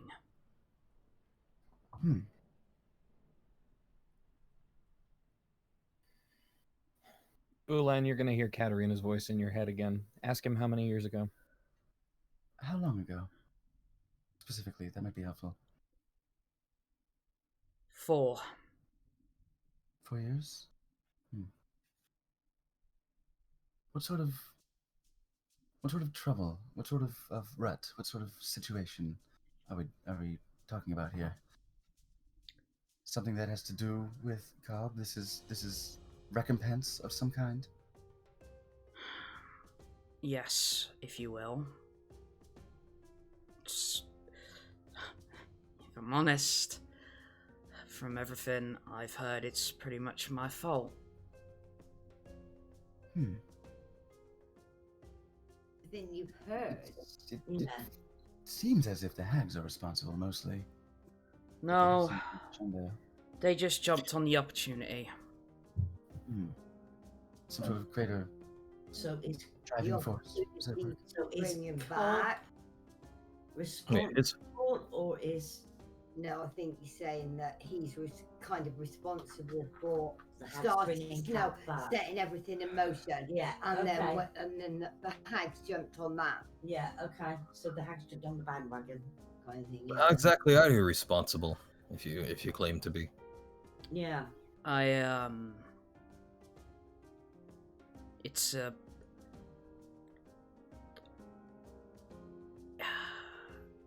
if I'm perfectly honest, it's something I don't want to go into. You wouldn't understand. Well, how do you know Not to try. understand if you don't talk to us? Understand? There's certainly no easy way to deal with something, with an entity such as Cobb, but this is something that the world apparently is going to have to face at some point. Yes, and I've been living with the guilt for the last 4 years. But the more information that we have, the more, it might be easier to deal with as such. It's kind of like, forewarned. Fine. Simplest way I could put it is I tried to get somebody else out of a deal. Out of the deal. Okay. Can we ask who? A loved one, it sounds like. Yeah. All Someone- four of you are going to hear Katterina's voice in your head, and it's basically going to be, I'll explain later, do not draw attention to me. And she is going to do something. Silently. And I'll just, taking that, like, it like pauses my sentence, but I clear my clear my throat. Some loved one, I imagine. Is this someone very close to you? People do desperate things sometimes when it comes to those close to their hearts. Was close to me. Not anymore, though. And is this person? Trying to think how to. Is this person someone you just walked away from, or is someone that you think is dead? More like they're not who they used to be. Did the efforts succeed somehow? Were you actually able to break? We've had some experience with contracts of the kind, and those made infernally cannot be broken typically by the writer. something else has to come into play. Was it able to succeed? No. Oh. Okay. I was too late. And as a result, I brought something forth which should never have come back. Okay. Happens every evening I get too drunk, but still. Well, you can't really focus on what you did wrong at first. You can focus on trying to fix it, though. Easier said than done, dwarf. You think? I've lost everything at this point. The only direction we have is forward. In my future, I'll be paying for my sins. It's the only thing I have to look forward to. Then why don't you help us? It's not that I don't want to help you. Help us help you. You can't help me. Just real quick, obviously we know.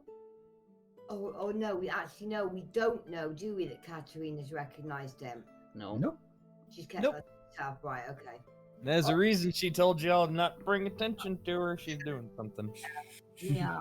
No, the only thing I was thinking is Yeah. obviously again we don't, just because we know, but not character. But would he not recognise her? Wouldn't we have seen some reaction from him? Hasn't We'll looked find at her out. yet. Oh, She's oh not right, with okay. us. She's been Katterina's also tried to Sticky hide her snake. face. She's not only tried to hide her face, but she's still on the back of a giant white owlbear, and she has since cast Disguise Self on her. Right, okay. Okay. Rick Bearer makes a return.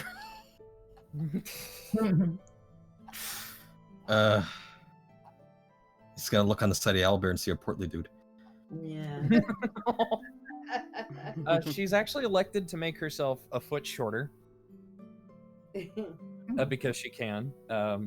She's got much longer, fully pointed ears, kind of got shaggy brown hair going on, much tanner skin, and very, very freckled. She's trying to make herself look like just an unassuming gnome in the exact same outfit that Katterina's wearing.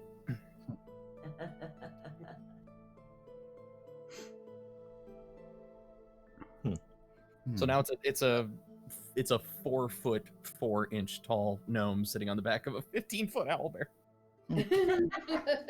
pretty cool now. This looks like something out of Warcraft.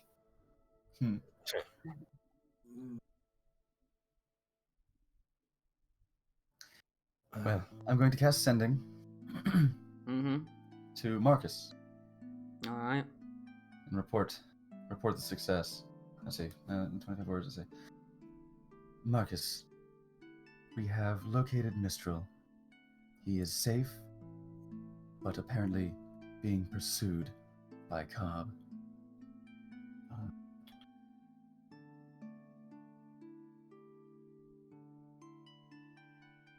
The corn has popped.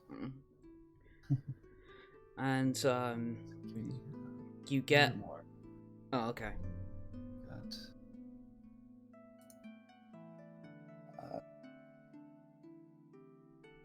He is somewhat reticent about his circumstances.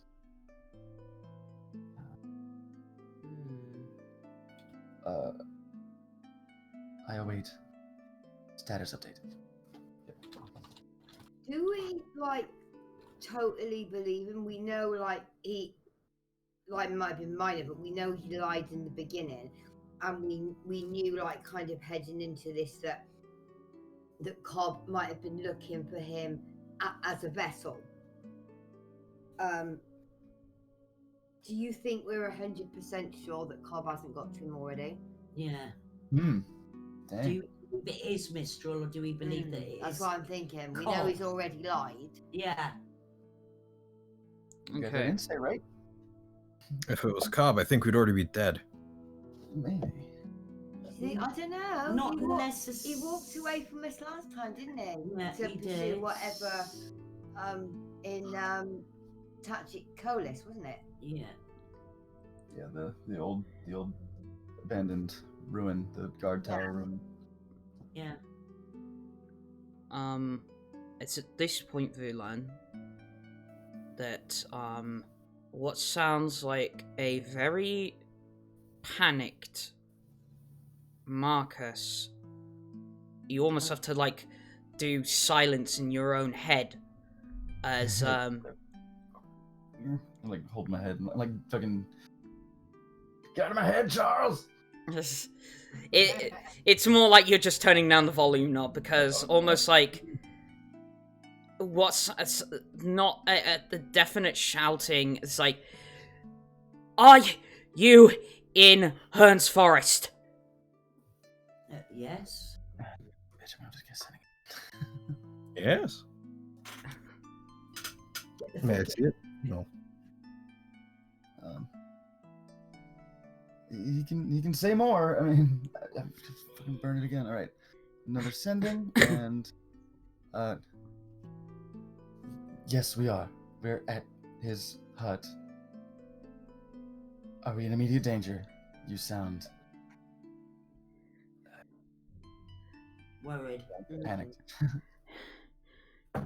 And it again immediately comes back. Then grab him, get the hell out of there, and evacuate the entirety of Glen and Vale. Oh my god! I was just... Okay. You said For the second one, I put on Esker speakerphone.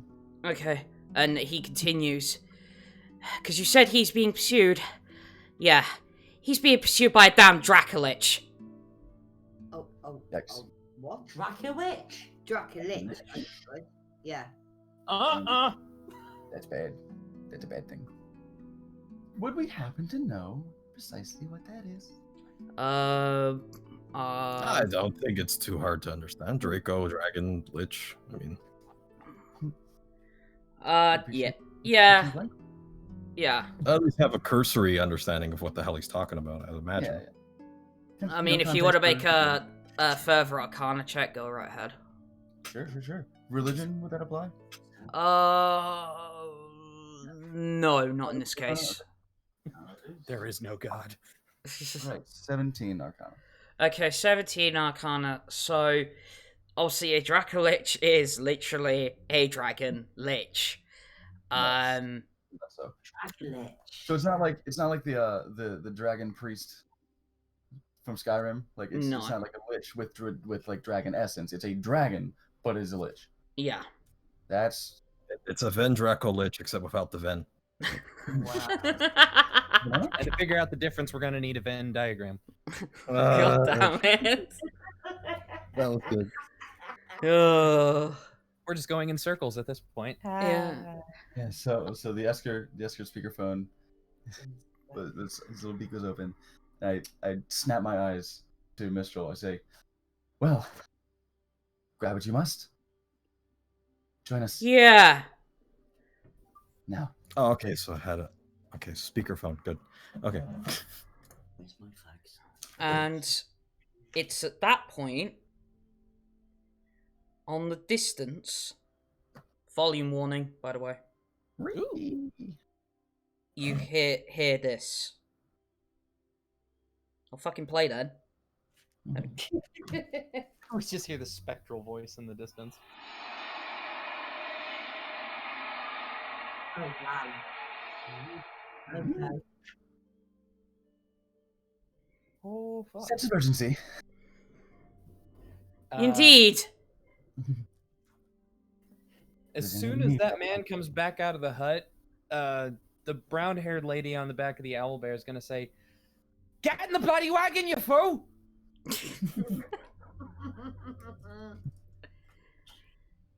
Yes, immediately. And literally does the whole, like sort of like when you dive over something, dives into the back of the cart. Oh, God. 10 out of 10. I'll give that dive a 3, actually.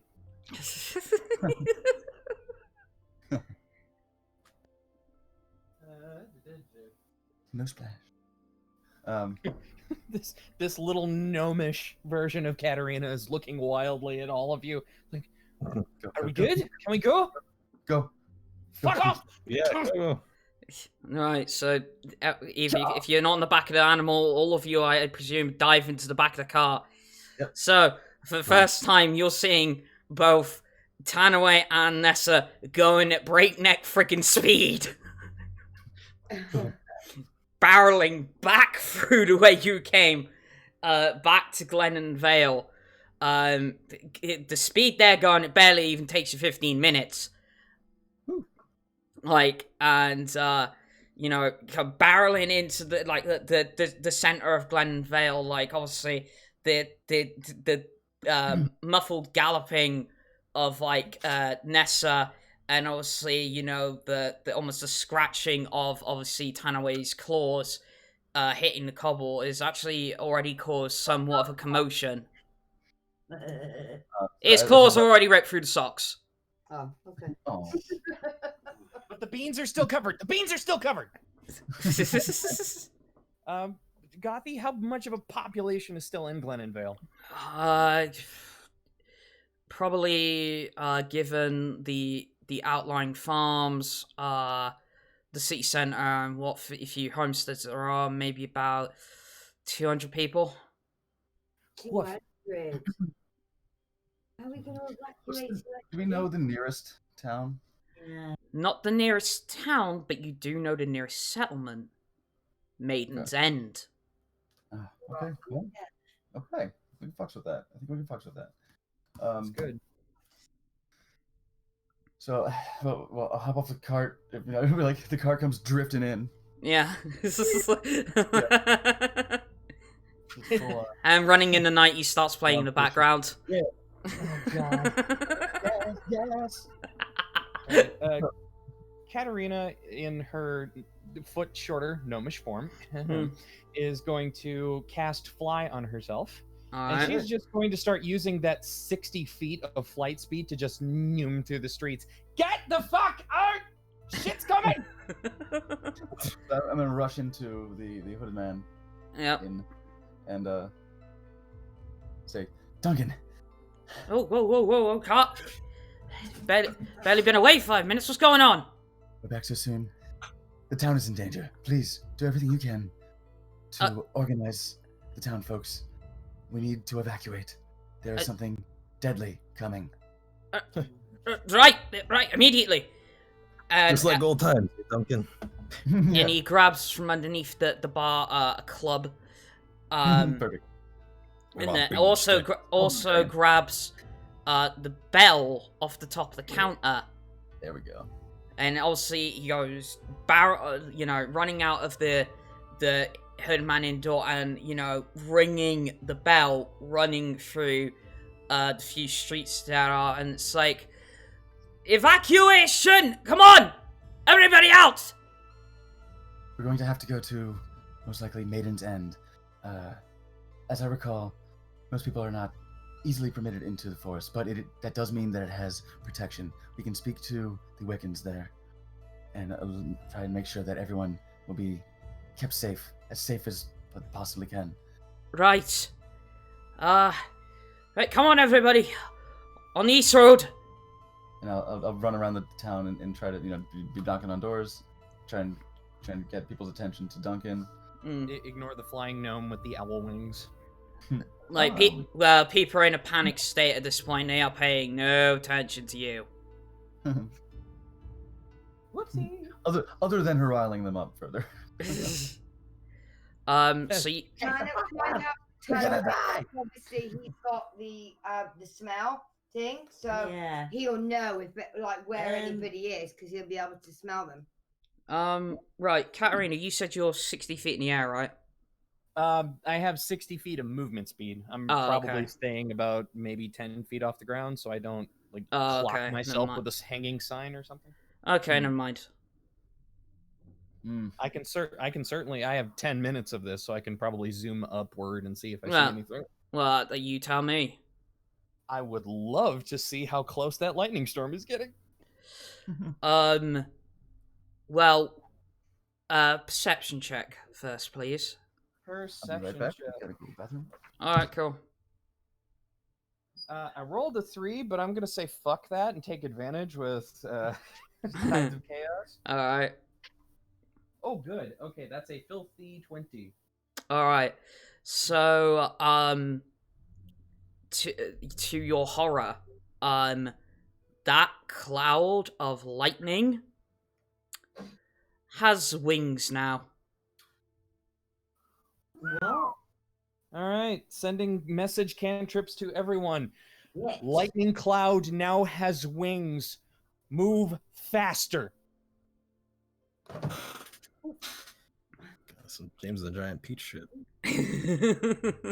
Good pull. And I will zoom back down and keep knocking on doors. Just say, Alright. excuse the look. We're all about to die. We need to get out of here. Yeah. Alright, so, all chaos is coming about, and, you hear the roar again, and it's... Oh boy, is it close. We're fucked. But, by this point, everybody that is in Glennon Vale, like, every door's been knocked on, every farmstead has been, gone to, is on the East Road, heading towards Maiden's End.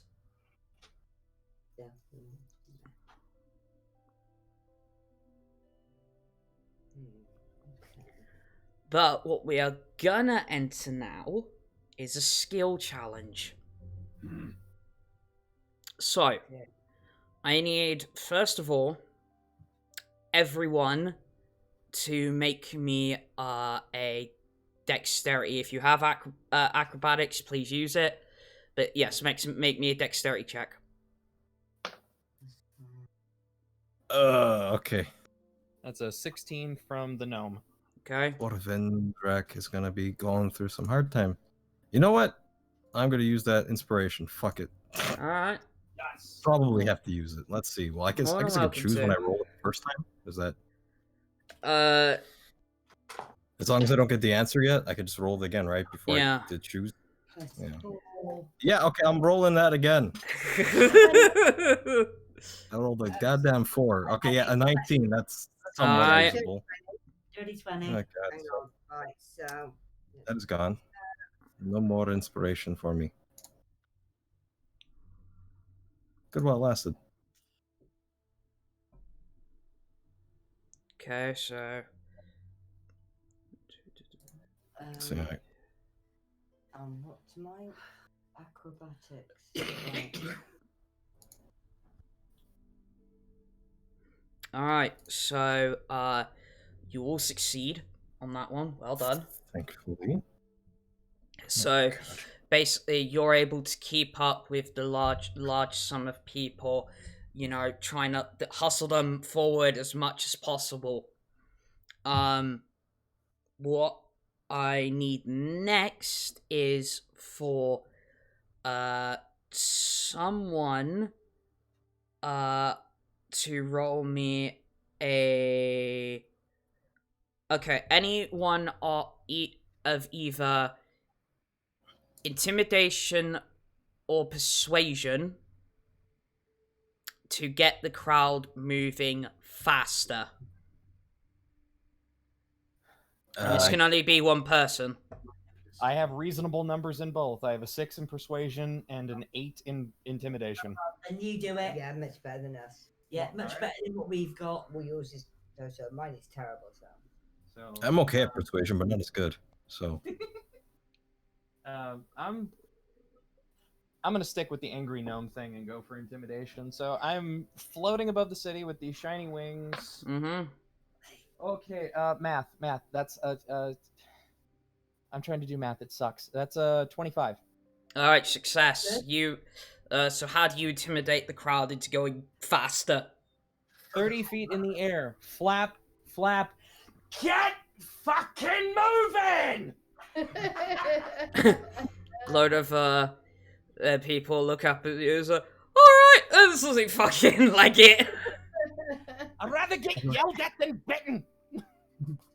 So what do we see? What's happening? Is it coming? Is it in our mouth? All right. So next one is perception check from all of you. Okay. Perception. Active or passive? That's a. choice. My passive is 15, but that was an active 10. 15 for me, mate. Yeah, passive won't cut it this one. Okay. Yeah, well, I got a 10. What? All right. Oh, okay. Roll. Does this thing not work? 15. 15. Oh my god, I hate dice sometimes. Whatever. I'm just gonna roll 20. Take the higher result. At 3, that's 19. Alright. Luckily, apart from Katterina, you all succeed, which means you gain another success. So, you're able to determine by hearing the damn thing how far it is away from you. And it's got to be coming up to about 200 feet. Shit. It's gaining on you. So what I now need is one last dexterity check from all of you. So are we? So we're actively like retreating at the moment. Yeah. Oh, okay. Yeah. So you're telling me I should have. Dexterity check. Dexterity.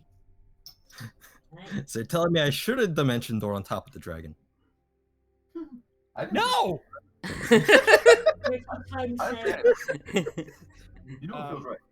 Katterina is going to scream down at Vendrak. It's like, pretend your legs are longer! Take your bardic inspiration. Bardic, that's 1d6, mean- like a plus 1d6 or something? 26 extra, Well, yep. Okay, Yeah. so before we determine whether this is a success or not, like if you guys are going straight up telling me you want to stand your ground, you're more than welcome to. Vendrak! Do we all see it as well? Like, is the blizzard? I don't know. We're I gonna mean, come up against it. Guys, Uh, Yeah, that's it. See, we're hold on, gonna- okay, hold on a minute. Everybody's talking at once. So, I know Slappy said something first, so can you repeat that, please? yeah. Do we have eyes on it? Okay, the only one I'd say that could possibly have eyes on it at the moment is Katterina, because she's up in the air. Yeah. The rest of you are on the ground, at least as far as I know. So I imagine like the blizzard's particularly blasting, so we can't quite see where, like, however high up it is, we can't see through the No. sheet. Okay. You can damn well hear it, but you can't see it. Alright, and then I know Princess and Mouse, you were saying something. Oh, that's not good. No, we were just saying, whatever we decide to do, we're gonna come up against it at some point. The only thing being, obviously, there's still people then and there, Yeah. isn't there? Yeah, see, so we need to make sure everything's safe before we do anything. Yeah. I think so, because obviously everybody's there, because the point was to get them to Maiden's End, wasn't it? Yeah. I rolled a 5. Okay. So... I guess we're evading right now, so I rolled an 18. 18. With the Bardic Inspiration. Good call. Katterina. 17. Alright, enough success. Well done. Fully succeeded skill challenge. So, by I'd the say Katterina swooped down and grabbed Vulen like under his arms. Alright, if you so wish to. We're going full on Disney in this shit. Little gnome. Alright, so you do that, but... Wait a minute. Hold on. Is disguise self-concentration? No, Cool. disguise self is not. It just has a 1 hour Oh. time limit. Alright. Wait, can you even get rid of it as an action? Yeah, I can dispel it, I think. Let me double check. You think?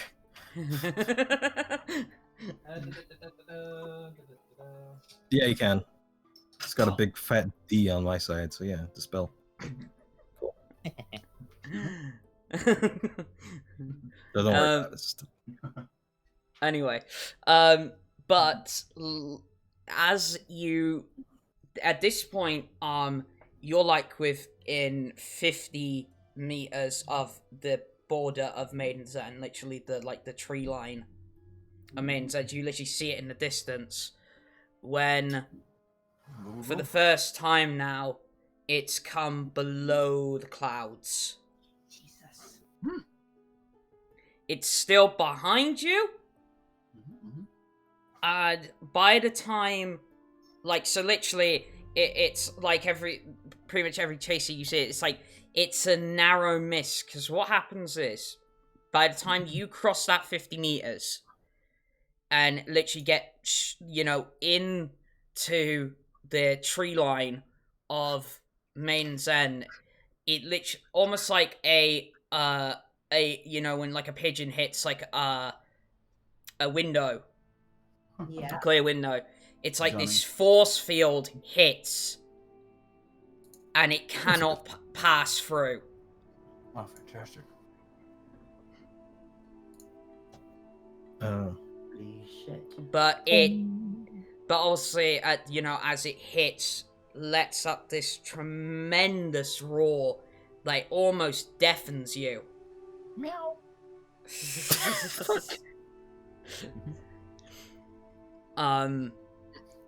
And then, like the crowd gathered within, the tree line, horrified at the sight of this undead dragon, but coming through the crowd is a familiar face of Evandria. Okay. Oh. Familiar to everybody bar Nevaeh, I just remembered. Sorry, I don't remember who Nevaeh. Evandria is. Remember the first Wiccan you met in Glen and Vale?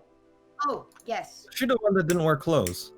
No, that was Driana. Oh no, that was the other. Okay, that was the other one. This is the one that we didn't quite kill Didn't properly, if I explode remember us? correctly. Oh, she helped tend to the wounded, I think, or the sick. Yeah. In the beginning there. Yeah.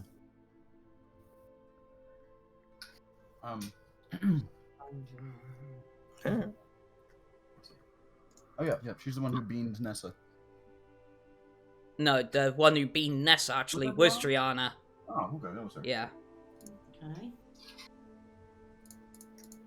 I know it's a long time ago. Memories are a little hazy. Yeah, the naked one is the one who took the beats out. I can remember the magic bean. Yeah. That's my main end. So, Vandria is coming up. Saying, Yeah. Hello, friend. Apologies for the intrusion, but you hear what's making your situation so dire. Yes, I can hear and see the ungodly thing. Is there anything you can tell us about it? If they know. Well, I know for certain that's a Dracolich. The only problem is it going to keep hammering on our defenses? I hope not.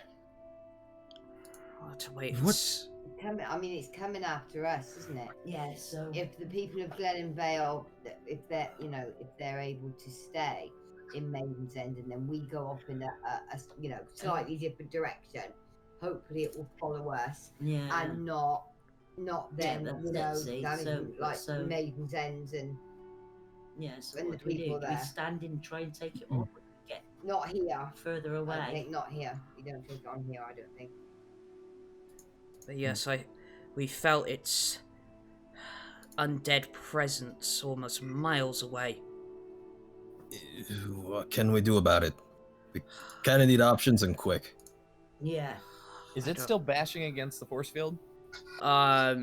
It is. It's like it's basically doing like the sort of lap thing where it hits it, goes back around, hits it again, and each time is like letting out like not a roar of pain, but a roar of anger. Oh. Okay, it's not hurt, it's angry. Does it look like it's withstanding, or can we not tell? You can't tell at the moment, but by Evandria's words, I'd imagine you would almost get like a sneaky suspicion by her words that maybe this thing can't hold forever. Yeah. Well, since you said that, I'll actually say, Vandria, how long can these defenses last? Well, at the moment, it's only bashing the thing with its head. That thing lets out any sort of attack, say like a breath weapon. I'm not too sure. Not long. But anyway, that description for attacking is much better than I thought. I thought it would be like a bird tapping on glass. No. It's sort of like trying to forcefully enter through this field, essentially. Can So we can need magic pass through we from need to- inside? Yes. Can magic pass through these barrier, these defenses from the inside? Probably yes. I may have something for this. Okay. I'm all ears. Let's take them. Should we take them now? This will at least buy us some time. And I will go towards the edge, and as it comes around, he does another lap. Yep. He comes diving in. I would like a wisdom. You know what? Okay, we got stuff.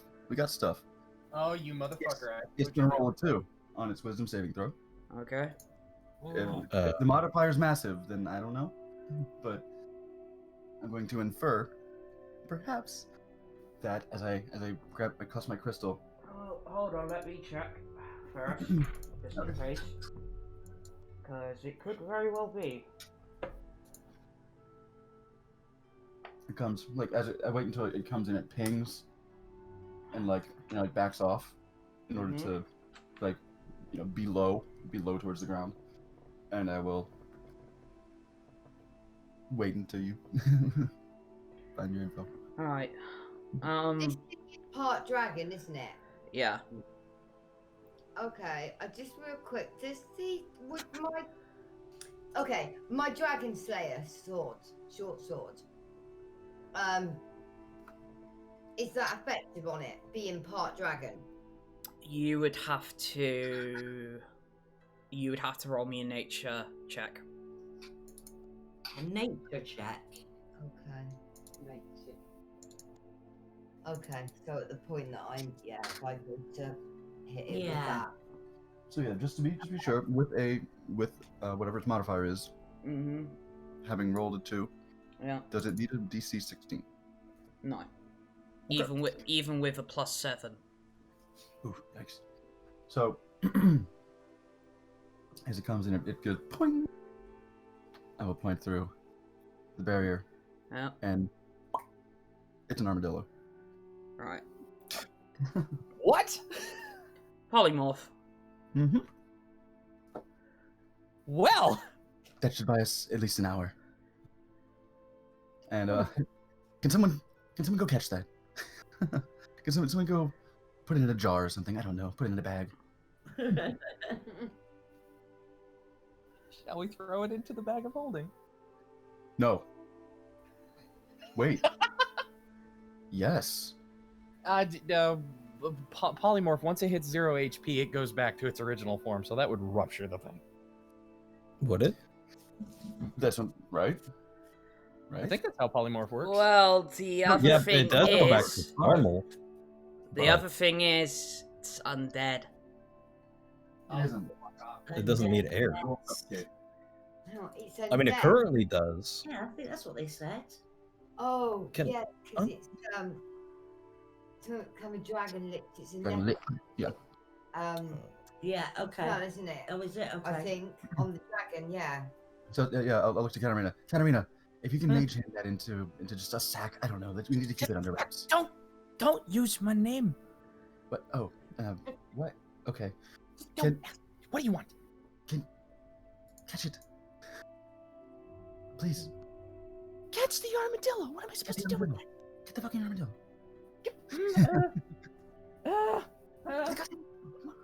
Eat it. No, don't. Let's see. Well, it can lift up to 10 pounds. So, Okay. out goes the blue hand. Whoosh. As the hand goes out, she mutters to Vulen, "You better have a fucking plan." Wait. We have Hold- an hour to think of one. Hold on. And Holding. like Evandria cuts in. You're bringing that thing with inside the force field. Yeah, perhaps not. Just put it in a bag. Just make sure it doesn't go anywhere. Leave it outside. It's fine. Just make sure it doesn't run away. The hand has not picked up the armadillo yet, but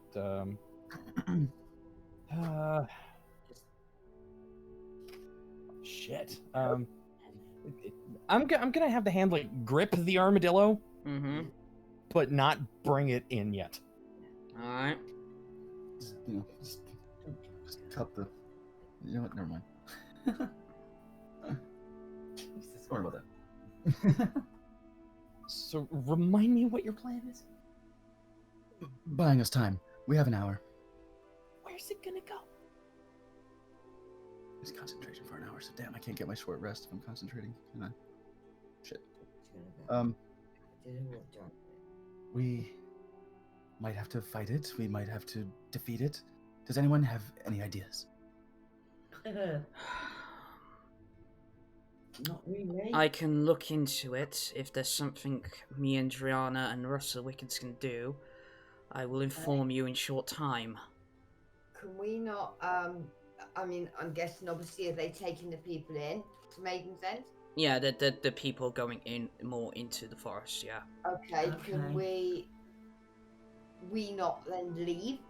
I know. I mean, I get that we're like behind this protected barrier at the moment, but that's not going to. Yeah, exactly. It's not going to hold up. If we leave and we go up in a slightly in a different direction, it'll draw him away from the people.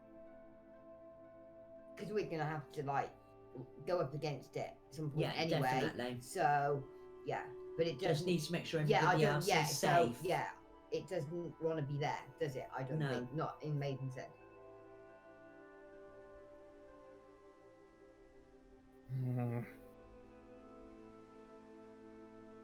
There's gotta be something. There's gotta be something. There's gotta be something.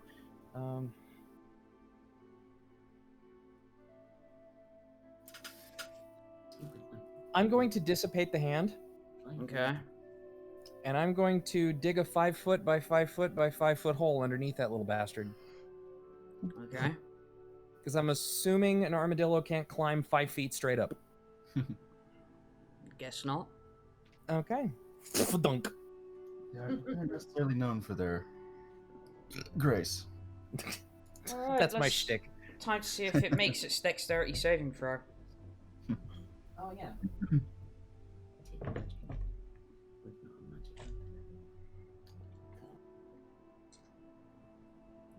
What is it? Do you need a DC for that? Because Oh no, this is to determine if it takes falling damage. Oh, 5 feet? It's a small little creature. It's an armadillo. Yeah. Yeah, it's got a nice shell. Well, I really wanted to choose something. I'll say a 14 to pass. Luckily for you. Right on. Good fucks with it. You're back. Okay. The hand only lasts a minute. This will last an hour as well. Alright.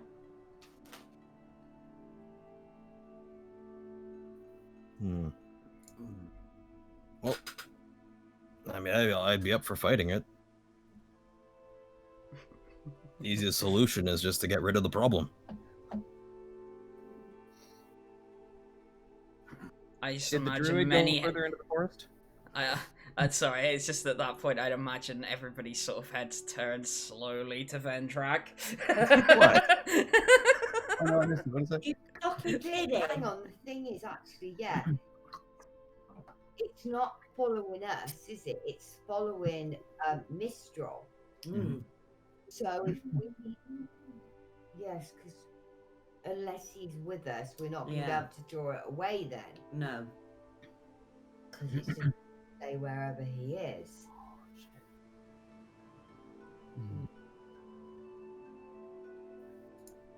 Mistral, if you are capable of... The first thing that comes to mind is, quite simply, we take this creature in this form in the next hour. We go as far from Maiden's End and everyone who is being kept safe here as we can in that time, and then simply unload upon it all at once, the best we can. I mean, that's... in assisting with that. I'm not That'd be sure how wonderful. much I can do, but Seems like you're gonna need to come with us either way, so it will not simply. Well, I guess if we're unloading on it, it's going to have to deal with us. Right. It won't simply leave us and then come pursue you here again. well, there is another option. It's only chasing me, not everybody else. Right. So you don't need to come with me. I think we do. Yeah, I Do think Do you have a place to go that is safe? Please tell me you're not thinking of just giving yourself to it. Probably been sent to kill me. Right. Not if we can bloody well kill it first. Ah, someone's speaking my language. just in case. Do you happen to know if a Dracolich operates on the same sort of magic as liches, as in phylacteries? Good question. Oh shit, that puts another Well- little tangle on this. Well, we're in a place where there's a bunch of druids, right? Would any of them have any information on this? Like, can I like go and like ask around or something? Let's just send in. Oh dear. Oh dear. They have phylacteries. And they do. What? Phylacteries. Any question I could ask right now is super metagame, so I think. To be honest, I think at this point we're all metagaming here. Yeah. Well, I wasn't. I actually have a stupid idea. I like Alright. stupid ideas. Lay it on me. Oh. Well, I was gonna fight it. It was Alright. just how I was gonna fight it. But No? But obviously, yeah, in order for your characters to know that Dragoliches have phylacteries, I'd need probably an Arcana roll. Right. Okay. So yeah, it would be something I think Vulen would ask about if he doesn't already know, because we talked to Marcus about Cobb and his phylactery. Oh yeah. So we know that those rules exist for liches of some Yeah. kind. So, all right, let me yeah. throw in my Arcana here. See if I Yeah, know. I don't know what. What do you mean by that? Mean by what? The phylactery. Basically, the way obviously this is out of character. But basically the way liches basically stay alive forever is they have a phylactery that binds them both to, let's say, an outer plane and the mortal plane. Think about the Horcruxes. Right. And so Absolutely. so basically, unless you destroy its phylactery, it will keep coming back. Okay. So I how- don't know. I get it. So No, it's what? It's like a specific thing.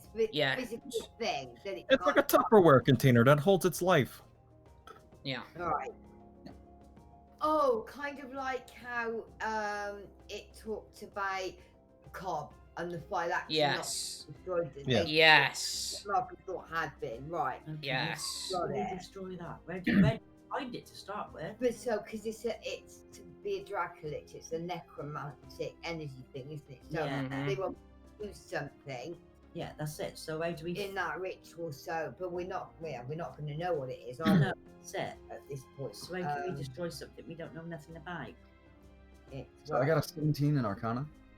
Alright, so yeah, you're definitely like liches of any kind, whether it obviously something being humanoid or obviously a Dracolich in this case, have phylacteries, which makes your problem 10 times worse. Yeah. Yes, it does. Oh, lovely. I'll ask around the druids. Is there any way of determining what something's phylactery is? Are you familiar with this? We can't determine what it is, but we may be able to locate it. Okay. That would be of immense assistance. Vulen's gonna hear Katterina's voice again. Use the cube? Audible question mark. You don't have it. Oh fuck, that's right. Never mind. Marcus. No, we don't, do we? What is this? The voice comes into Vulen's head, and his eyes just widen, and he slowly looks towards Katterina, like just incredulous. For scrying.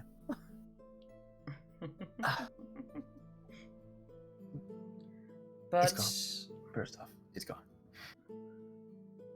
well, what me and my sisters can do is if you, well, no, we'll take it out there. You said that thing has an hour on it, right? Yes. We can probably if we are able to, place it in a bag or jar, whatever.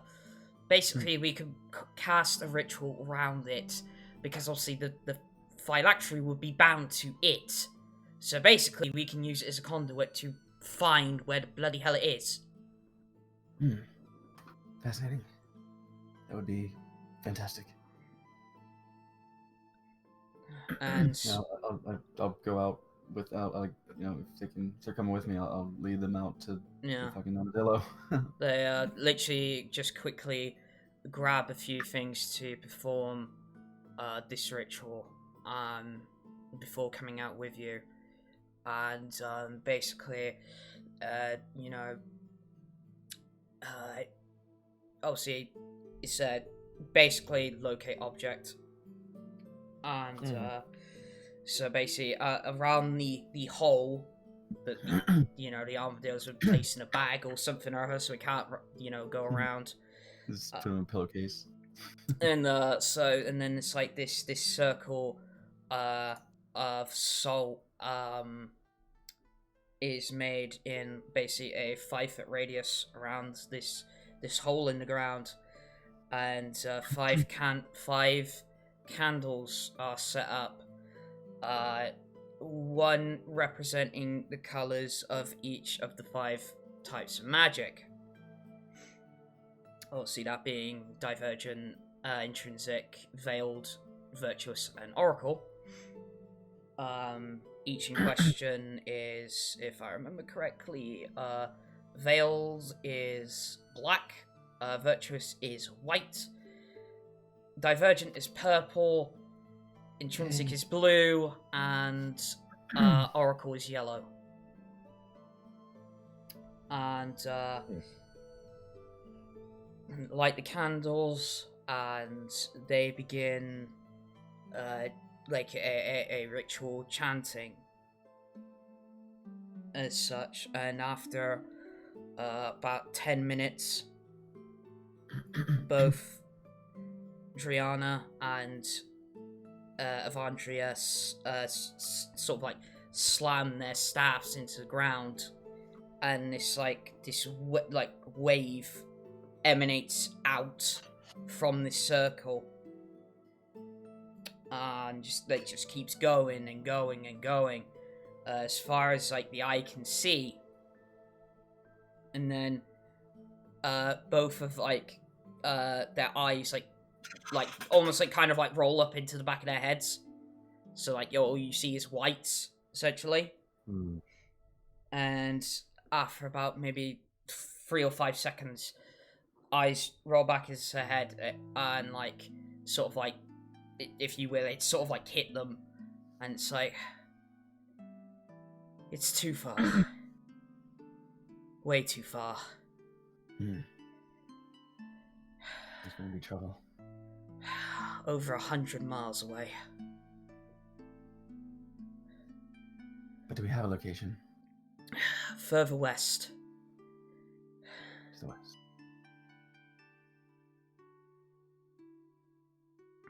Way underground. In a dungeon, it appears. Of some sort. An abandoned, ruined castle. Can I try and think, do I know of any named location where such a western ruined castle might be? Not off the top of your head, no.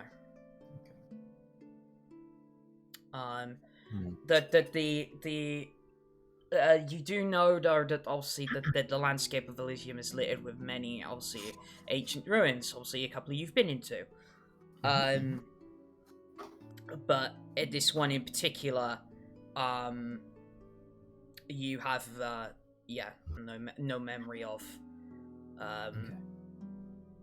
Because obviously, like I said, there's loads. There's probably loads, of abandoned ruins all over Elizium. So 100 miles west, there could be 5. Yeah.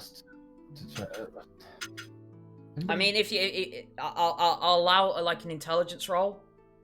Okay. Let's go for that. Just intelligence modifier? Yes, please. Actually, no, history. Ooh, nice. Then 23. Okay, 23. Okay, so you have it is a very old ruin. Used to be a castle from long ago. You haven't obviously excavated it yourself. But you have heard rumors of a castle called Castle Craven in the far west of Elizium that's has been occupied by many ungodly things over the years. No specifics as to what, but just obviously our home for evil.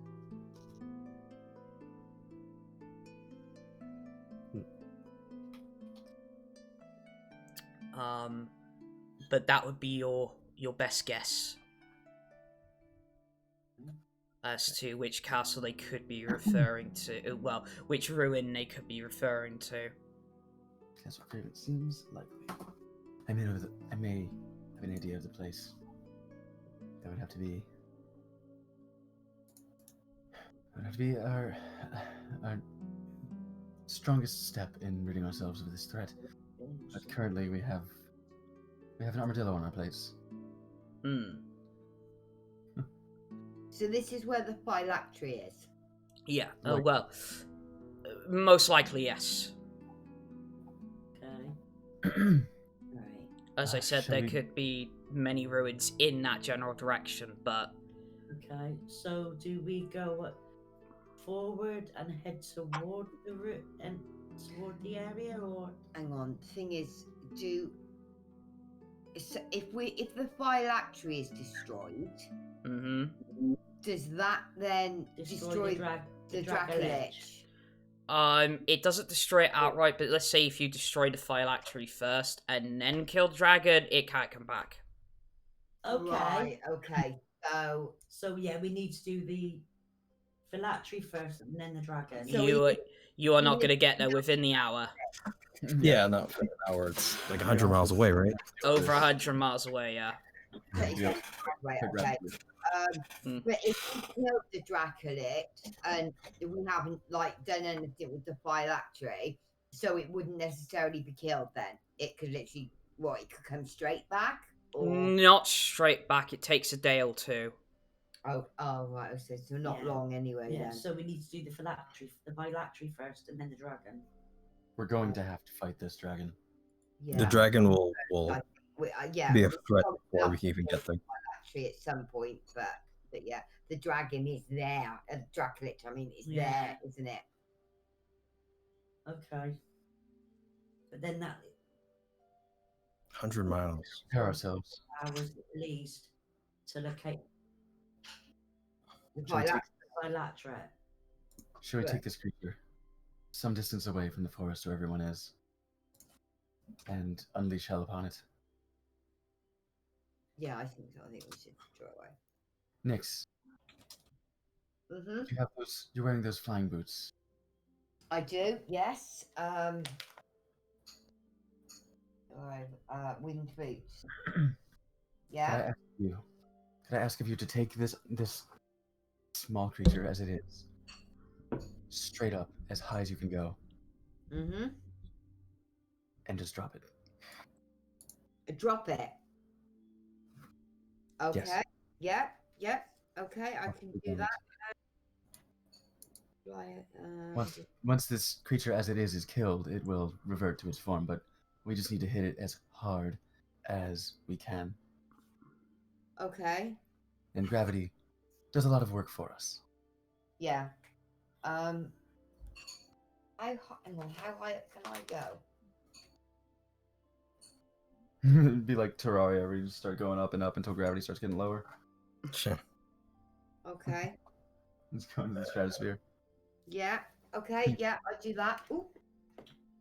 Well, we'll go some distance. I mean, is everyone ready? Is everyone coming? I asked We'll the druid. get. Well, you can... Well, I was gonna say as Vandria, it's like, I would recommend that we do not hinder you in this fight. If anything, in case it should try to make a break for the force field, we will remain behind it to protect the village people. Thank you very much. Yeah, absolutely the savior of these people right now. Should we take this one with us too? And she points to the druid.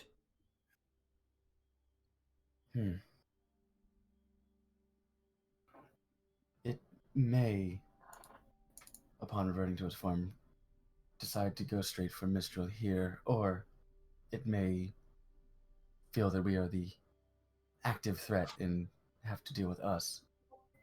That's up to you, Mistral. Do you wish to come with us and handle this creature as it is? I'm gonna be honest, I won't be of much help. I'm not, believe me, I'm not trying to be a coward or anything like that. I've already been trying to face my death for the last 4 years. But Stay safe then. Stay alive. You too. I give him a little nod, like salute.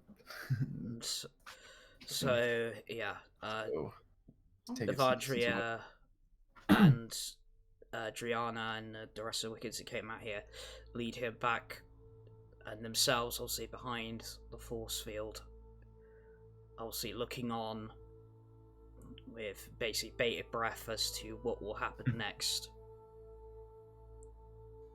Alright, so I guess you want to like hop on the cart and have Nessa drive us down the road a little bit, or just off to the I don't know, direction of Tetracolis, I suppose. Just some number, 200 yards or so, and not don't have a set distance away. Just until we're not the people in the force field and everything. Like it's not within like visible range. How far is Tetracolis from Maiden's End? Only about 5 miles. So we're heading to Oh, right, Tetracolis okay. then, are we? Yeah. So what exactly is the plan right now? We're sending him out? No, Mistral is staying behind. Just behind the barrier, or is he going further into the forest with the rest of them? Well, at this point in time, and obviously until you moved, that Driana, Evandria, and Mistral are just behind the force field. Okay. They're basically looking on, waiting to see what happens. Okay. Driana is going to get a message in her mind. Okay. For God's sake, keep him safe and keep him away from this. Understood. And off we go. That's my shtick.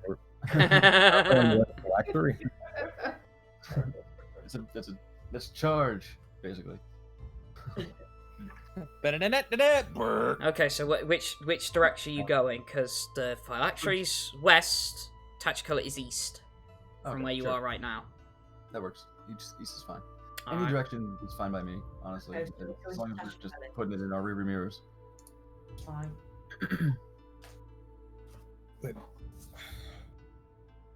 All right. Is everyone ready? Yeah. Let's give it all we have.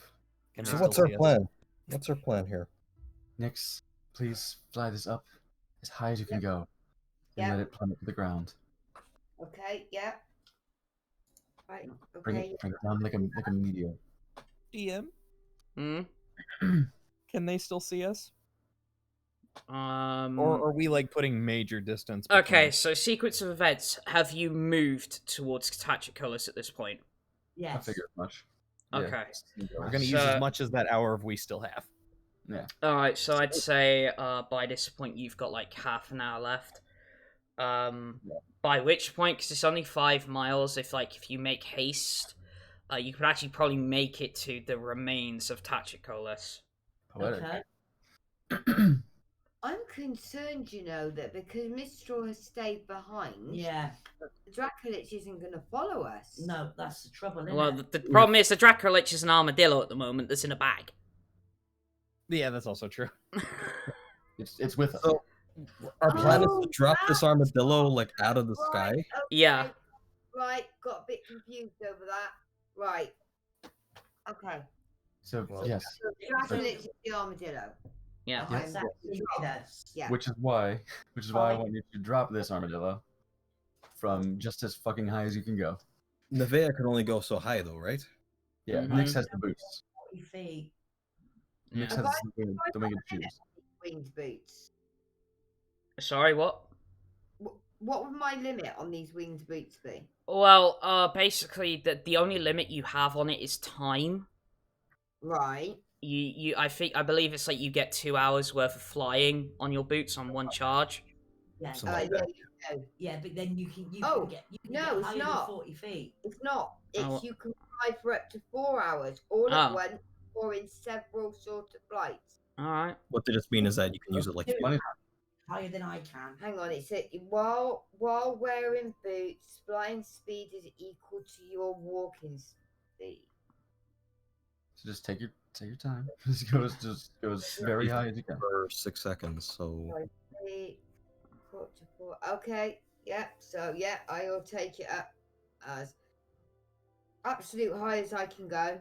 Please. Alright, so I'll say not to make it overly ridiculous. Okay, so what's your movement speed?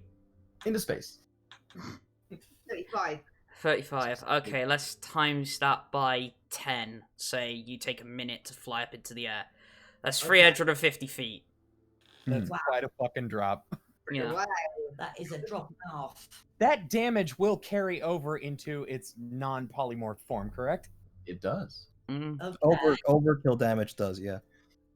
And so I guess should we just get in a big circle and try to make a bullseye for it? I'll prepare some shit. Yeah, it's essentially. I mean, Be prepared, as we know how shit my aim is. I forgot. Did you miss the ground? how long would it take us to dig a Bullseye pit, for example?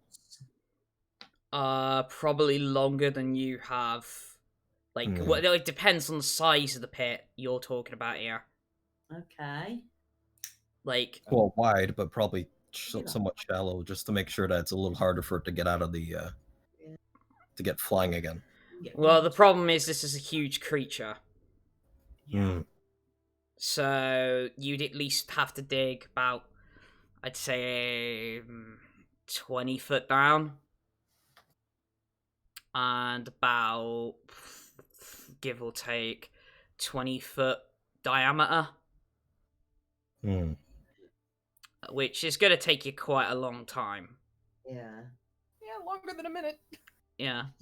Well, we Yeah. have Well, up to it's- half an hour, right? Well, I'd say by the time you get to Tachikolis, you have about 10 minutes. About 10 minutes. Okay. So, What is the formula for fall damage? Do we? Because it's Tachikolis, so rather than say dropping it say straight onto the grass or softer area, do we have I don't know, say cobbled streets, something that's a bit harder? well, you would, but there's a thick one, there's like a thick layer of snow. Then probably underneath that is probably a thick layer of ash. See, so the entire town was burnt down. Then it be cobbles. Okay, is there ruins of buildings? Oh, okay. There's a maximum. 26. Oh, shit. Nice. Is there building ruins there? No. It's like, because basically most...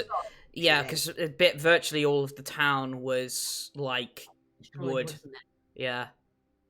Like, the bits... Like, the only bits that, like, were stone were, like, foundations. Okay, well, I could at least try and drop it onto foundations then.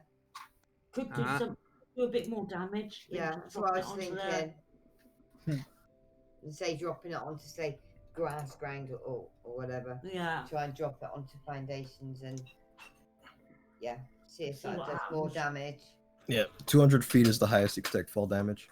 Yeah. 1d6 Right. bludgeoning damage for every 10 feet of falling to a maximum of 20d6. That's it? Oh, is that? Yeah, only 120 Only damage. 20? Oh, gosh. Katterina is going to, as soon as we're all in position, she's going to start walking backwards and get like a good 30-40 foot distance from where she assumes this bastard's going to drop. And it's going to be like that first big Mystique transformation from the first X-Men movie, but she's walking backwards instead of forwards. You see that little brunette hand gnome disappear, and back comes everybody's favorite gremlin. Pulls out a wand, a staff, says, "Let's make this count." All right. And yeah, of course, Vulen's going to ready himself as well. Okay. Alright. Mhm. So, if somebody... So you take this up about 200 feet. Okay. So I'd like somebody to roll me 20d6. I got you. 26. It might be easier using the dice roller on this one for 20d6. I got an app for that. Okay. So 20d6. Jesus fucking Christ. Y'all ready for this? Alright. Yeah. 20d6 with an average roll of 74 damage. Wait, the average roll. Sorry, the total roll. Alright, 74. Fucking A. 74 bludgeoning damage, I assume. Yeah. So, well, a point will be taken off for the armadillo. Yeah. Oh, damn. 55. What? Alright. Yep. Okay. Armadillo's worth of First of damage. all, I need to grab something. Oh, God, she's distant from the microphone. Oh, fuck. Oh, Alright, so... things are happening. I need to do math. So that would be 73. Okie dokie. That's a pretty reasonable chunk, right? Let me do math.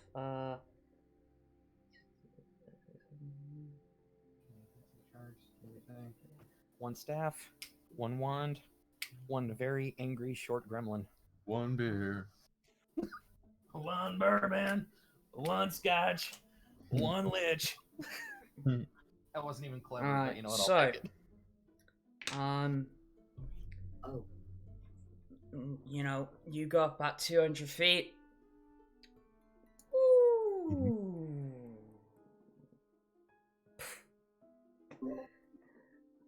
You just see this small, like, almost like silt being hit up as this thing hits the snow.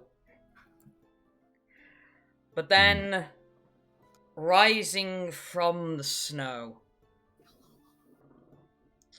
with a ghostly blue light emanating from its chest and its mouth and its eyes, stands a probably decent 20-foot tall Dracolich with probably a decent, I'd say, size wingspan of about 25 feet on each wing.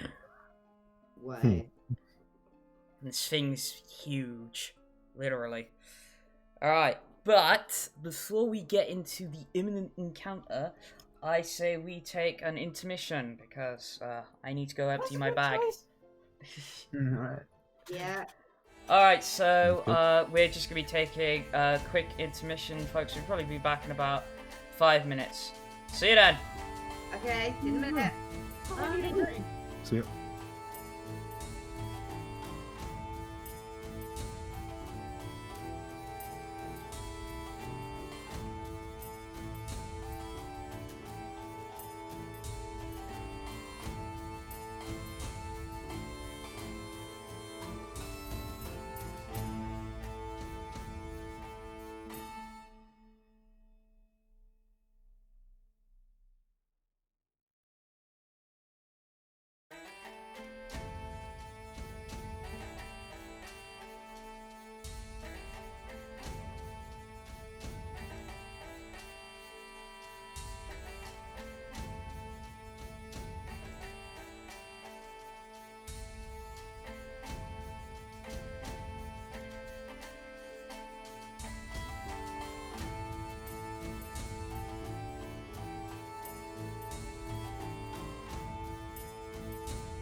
Alright, we're back, folks.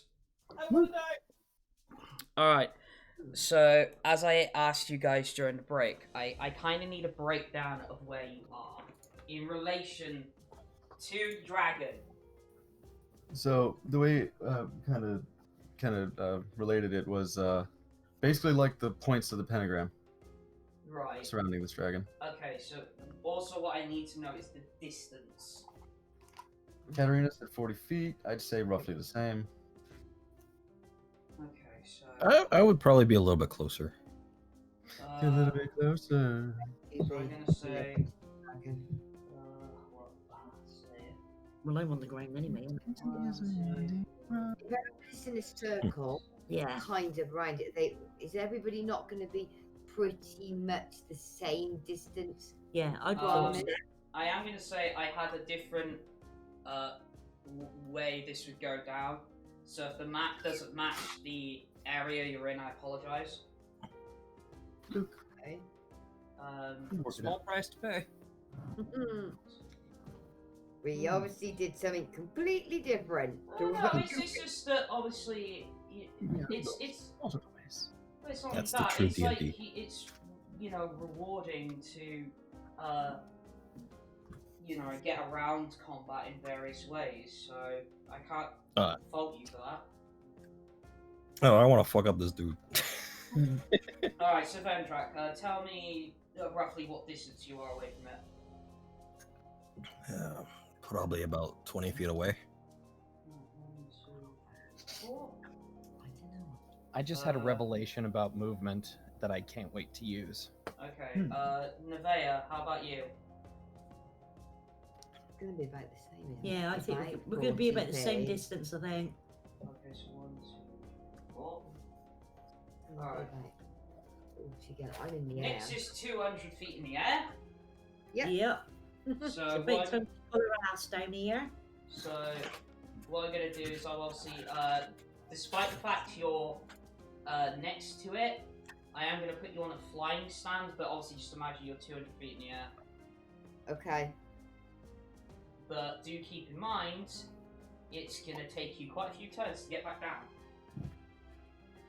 Oh, really? Hang on. But what's- also keep in mind that your longbow has a reach of 150 feet. Of course, yeah. Oh, right, yes.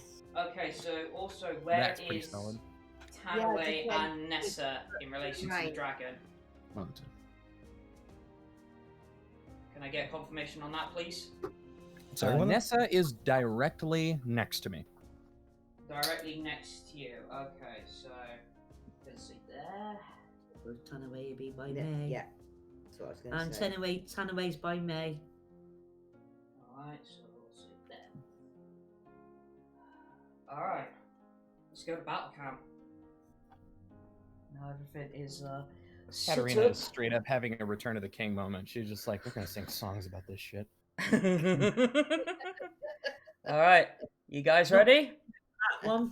Oh wait, actually I've got to do something first. Almost always forget about this. Make a Oh big yeah, one. we need to be able to see what we're doing. Yeah, sorry. So far away, we wait for. Fuck you! Fuck you! So hard!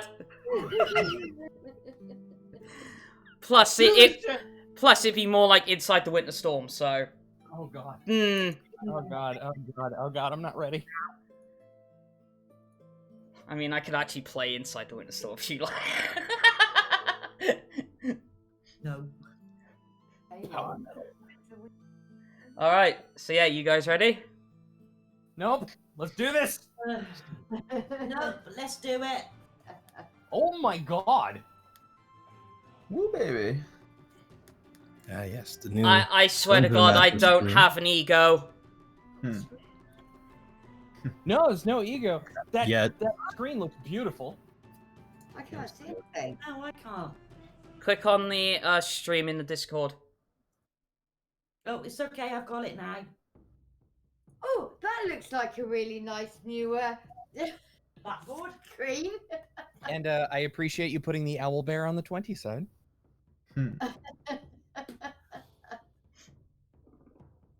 So yeah, one. We need to get We need to get Mage some dice, specifically the D20 replaced with an owlbear face. I would Alright, die. so, No pun intended. everybody, roll initiative. Yeah, I didn't say like preparing a spell or anything. Oh my god. Where is my character? It's on the other side of the dragon. Oh, Yeah, sorry. Now, the Draco Lich is a size huge, correct? Yup. Okay. Just to do that. Nix, don't forget your Dex modifier. 15. Oh. Oh, right, so ignore that one. oh yeah, I get to roll 2d20 and then choose the higher. Alright. Cool. 17. Oh, well that made no difference. It was worth a shot. Okay. Oh. So, Man, I'm definitely in no nonsense mode right now. Sorry if I rules lawyer anybody. I've got to do Runaway. Yeah, go do Tanaway as well. I always forget that. Oh boy, 9. Vulen goes first then. 9, 9, 9. 9. Exactly. Alright, so first up is Mage. Oh, sorry. Oh, excuse me. There we go. Okay, so yeah, first up is Katterina and Nessa. Oh, fucking A. Well, it's gonna go up a bang. So, Katerina's first.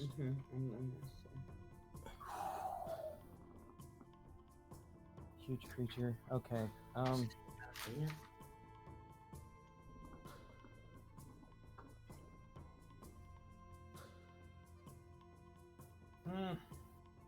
Okay. Are we started? Or Yeah, okay, sorry. I wasn't sure if we were waiting on anything. Just waiting you. on you, buddy. Yeah, yes. No pressure. Yeah. Okay.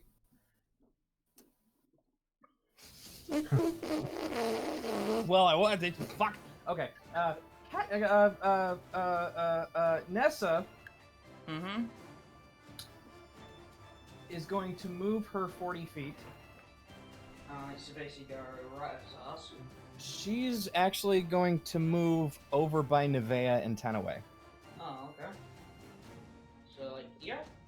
Yeah, pretty much. Alright. And she's gonna hold her action depending on what direction this fucker attacks first. Alright. And she wants her action to be. Sorry, bear with me a sec.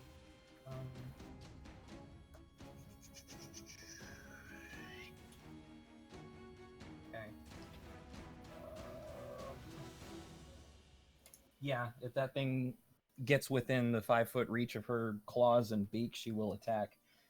Katterina, on the other hand, she is going to use her bonus action to yell up at Nyx Mm-hmm. and say, "You got a clear shot! Don't miss it!" Enjoy your D6 of Bardic Inspiration. Oh, cute. And as my action, Mm-hmm. Katterina is going to close her eyes and focus. And y'all are going to watch her basically turn into a wraith for a hot second. She's going to grow a lot paler. Her eyes and her cheeks are going to sink in, and she's going to look pretty well dead. 3rd level false life. So, first level false life, I have... Oh, cool. That's 1d4 plus 4, so that's 8 temporary hit points. But if I cast it at 3rd level, I actually get an additional 10. So I have 18 temporary hit points for the next hour. Nice. Alright. And that is it for me. Alright. That's it for you? Yes. Alright, so Oh no. it's going to use its legendary action. Oh no. I'm actually sweating. Hold on, Haz. I've just got to see which one it does.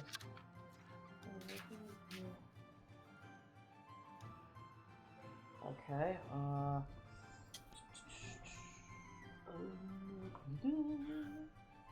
okay.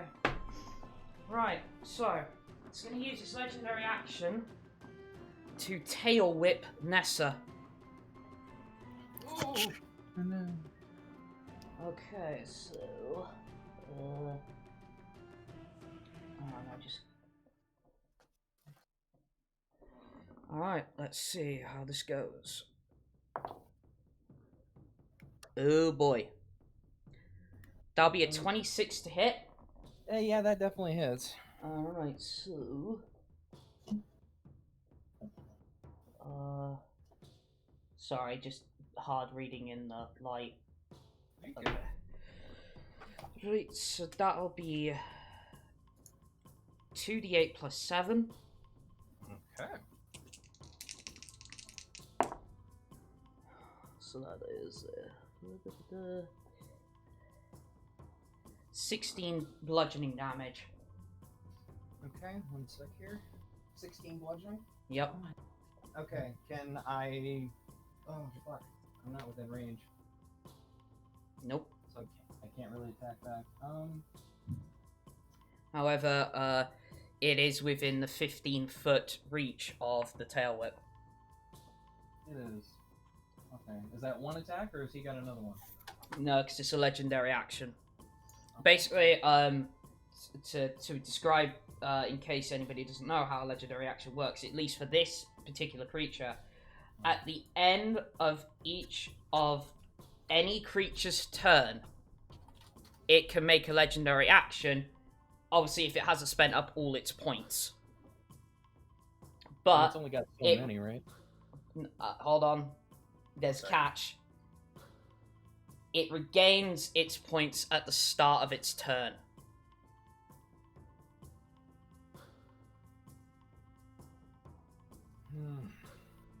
Alright, so next up will be Nevaeh. Okay.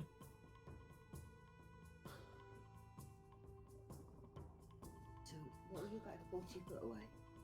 Yeah, I think so. Just trying to. Yeah, but do I use the... No, you're only 20 feet away. Oh, I'm only okay. 20 feet. Yeah. Okay, so I can't use the javelin. Yeah, you can. No. Not within 20 foot. Well, she can, but it would imply disadvantage. Okay, then. Oh, wait, no. Sorry, my mistake. No, it doesn't. Ignore me. So, do I go with So basic? you can use the javelin? Yes, use javelin. Like I said, ignore me. Okay, but do I use javelin, or javelin then, and see if we can get the extra? You can try it.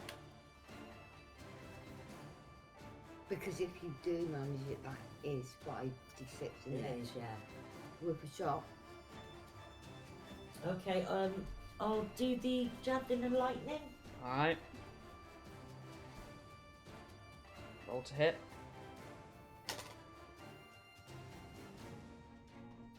$26.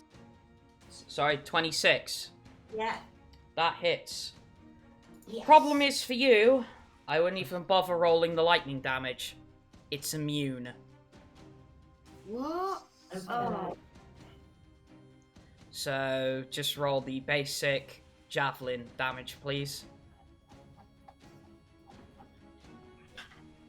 It is on 11.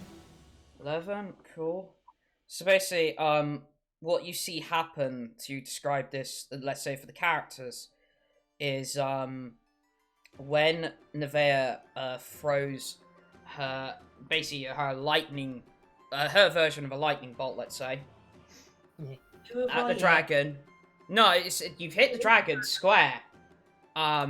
But what happens is you sort of see the impact of the lightning bolt does take effect, but the actual lightning itself sort of almost like ripples around it, seemingly having no effect whatsoever.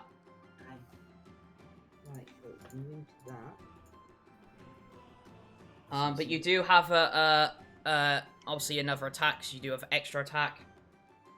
Okay, so that's Yeah. another D20, yeah? Yep. Plus your attack.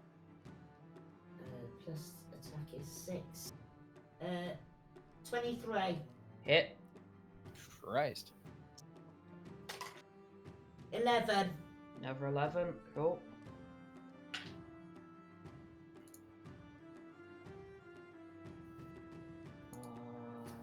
Yeah. Alright. So. Is that you done? It is. Alright. Oh. It is just going to use its legendary action to tail whip Nessa again. I'm going to use my held action to dodge, so that's going to be a disadvantage on that attack.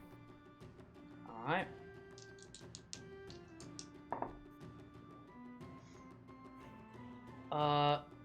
Does... Hold on. Good. Does a 16 still hit? Exact tie, so yes. Yep. So you're gonna... Nessa's still gonna be taking 2d8 plus 7. It's quite nice. Not if Katterina uses her reaction to bend luck on that. Down 2 sorcery points. If it takes a penalty of 1, it's a miss. Excuse me. Alright. So, sorry. That's fine by me. Yes. Cat's getting territorial up in this bitch. I can tell. Alright, next up is Tanaway. Okay.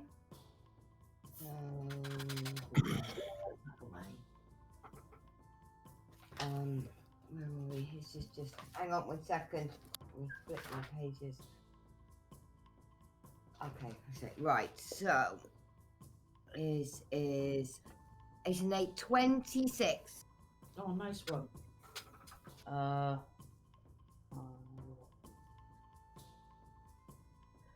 Right. 20. What is that with bite? Yes. So obviously Tanaway's gonna have to go up next to it. Oh yes. Sorry. Yes, of course. Well, yeah. Alright, so 26 hits. Okay. 6. So that is 10. 10. Okay.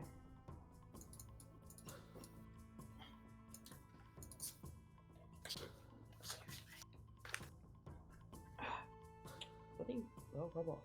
Okay. Alright. Now, I believe because of its bite attack, doesn't the Dracolich have to make a saving throw not to get knocked prone? 1 second. That should have had advantage on that attack. I forgot that pack tactics again. Oh. Right, never mind. Still a hit, but Yeah. Yeah, the creature must make a strength saving throw DC 13. strength saving throw, you say? Yeah. That is going to be a 14. Oh, Just. yeah. Just. Alright, so it's going to then use its legendary action again. Tail Whip. This time hitting Tanaway. Okay. And that is going to be a 26. He's sick. No, that to hit. The hit. Oh, yes. The damage is coming now. Oh. So that is... so Tanaway takes 17 damage. 17. Yep.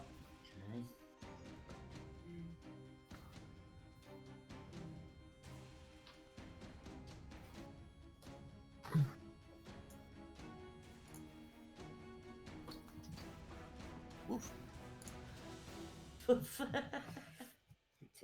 Right, yeah. Moving back. Can I do that? Can I move him back? Not without provoking attack opportunity. Oh, I didn't think I could. There's no strength. Okay. All right. Right. He stays there. So. Alright, now it's the Dracolich's go.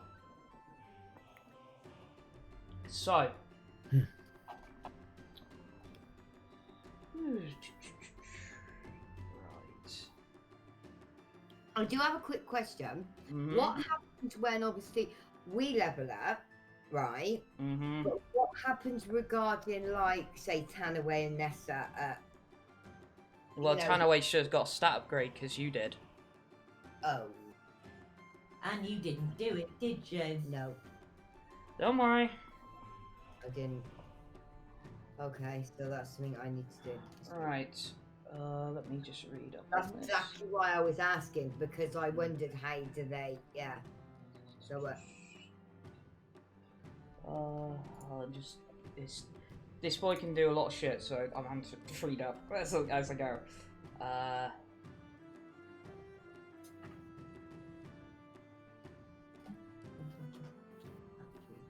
Good.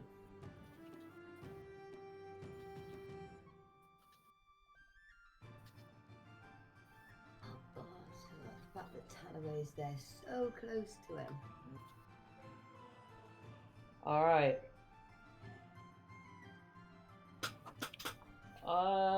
Apart from Nyx, I would say that you are all in 120 feet. So I need everybody apart from Nyx to make me a wisdom saving throw. Oh yeah. Wisdom. 20. He's skilly. Nat 20. Nat 20, nice. Fucking A. Okay. 15. Okay. I put nat 0. Whoops. Damn it. But ignore that. That should be 20. Screw you. I don't know where the 2 went. 10. 10. What did Tanaway get? And what did Nessa get? Oh God, why I always forget? Wait, right. Oh, and Katterina. It's all good. I'm trying to find Katterina's stats. I have too many PDFs open right now. Wisdom. Wisdom. Yeah. Wisdom. Okay. Katterina with a 19. Nessa with a 17. No, wait. 18. Sorry. +1, not a +0. Right. Tanaway is 17. Alright. So, Vulen, Vendrak, and Tanaway. You are all frightened. Shit. So, hold on, let me read up on this. Yeah, become frightened for a minute. Oh, wow. A creature can repeat the saving throw at the end of each of its turns. Obviously, ending the effect on itself on a successful. On a success, if a creature is. Yeah, so basically, when each of your goes at the end of it, make saving throw. Alright, so then.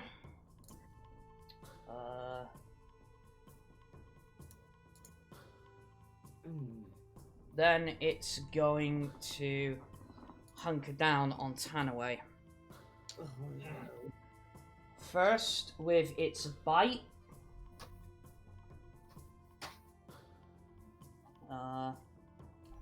Okay. Does an 18 hit?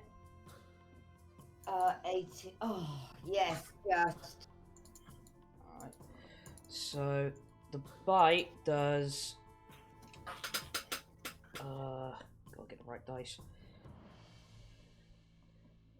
Does 2d10 plus 7. So that is going to be... Hold on, I'll just turn the dice the right way around. 20 damage. And then its first claw attack,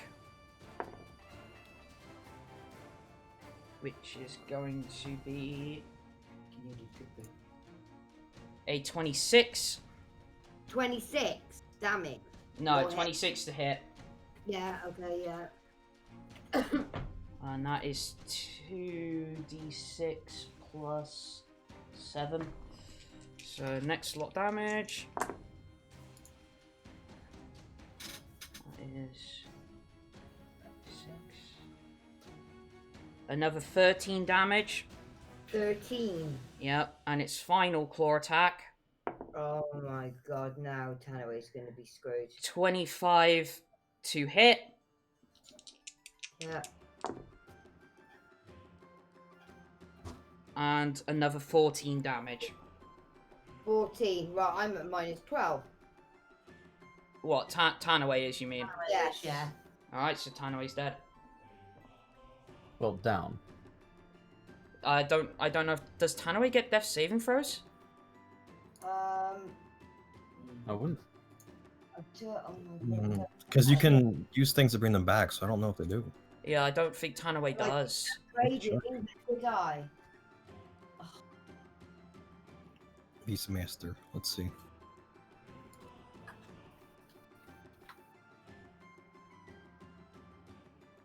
So he should have had more than 52 hit points. Yeah. Oh my god, because he's at 6. I was gonna say, does it fall in line with the regular Find Familiar spell? Like they don't die, No, they just because disappear at zero? It didn't say anything about them dying. So Let's I'm see, gonna wait, guess. Animal companion. Hold on, I'm gonna keep looking. So I'm gonna guess he's out. He's down, but not quite out. I don't know, it's... It says if your Unless- animal companion is slain, the magical bond you share allows you to return it to life. It doesn't say if And it that dies requ- or ignores death saving throws. It Well, the doesn't say thing is that requires a ritual, so Tanaway's dead. So I've got to bring it back. Yep. And that takes... Didn't that take 16 hours? Yep. I can't do it yet. No.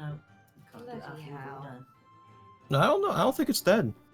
I think it is dead, because it requires... Because it says you can call forth a command spirit and use your magic to create a new body for it. You can return an animal companion to life in this matter, even if you did not possess any part of its body. So it does have a body. A la Esker. So, Right. but what does that require, though? Because originally Right. she had to do a ritual to get it in the first place.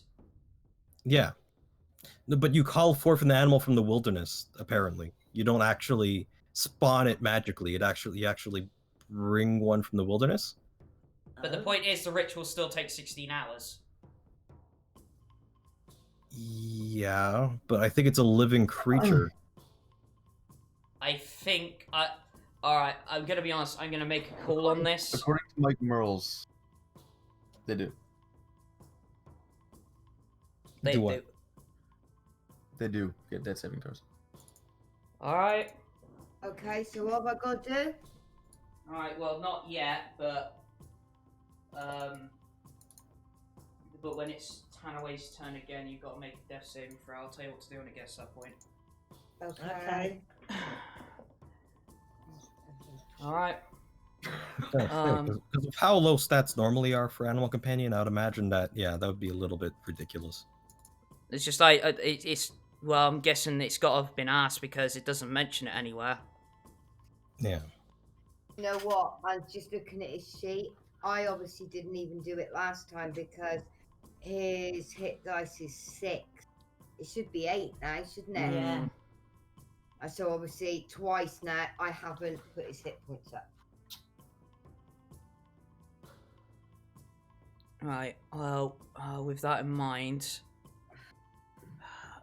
next, well, who has the higher dex between Vulen and Vendrak? I'm guessing it's Vulen. I think so. My Do you have anything higher than 10? Yeah. 50. There you go. Alright, so Alright, so Vulen, you're I'm up. spooked. I'm spooked at this boy. I don't Yep. necessarily have to run, but I can't willingly go closer to it. Hmm. What I will do, however, is I'm going to cast Summon Face Spirit at 4th level. The land, yeah. Alright. I'm going to bring forth Let's see. Alright, armor class is 11 plus the level of the spell, right? 15 armor class. It's going to be. Oh shit. Okay. Who's next then? Jesse. Ability. 10 times. Yeah, I'm just looking at its stats. I'm going to summon it in impassioned, or furious form, so it gets impassioned step. Do I have to? No, it has its own turn. No, Yes, it goes on my initiative count, right? Takes a turn immediately after. Great. So I'm going to cast this spell. Where can I put it? And I'm looking at my space. I can see within range within 90 feet. Okay, I'm gonna put this fey creature right in front of. Oh, it'll be a dryad. Why not? Make it a furious dryad. I'll plant it right in front of its face. And then I'm going to be scared still. Well, I guess I'll make my wisdom saving throw. After I that. decide to continue being scared. I wish to remain afraid. You can't fire me. I fire myself. Okay, his hit points are. That's bonus to modifier is 5 plus Thank you, Brewster. Okay. 7. So this fellow 47 hit points. Cool. So I guess I'll make my wisdom saving throw for fear. Yep, please.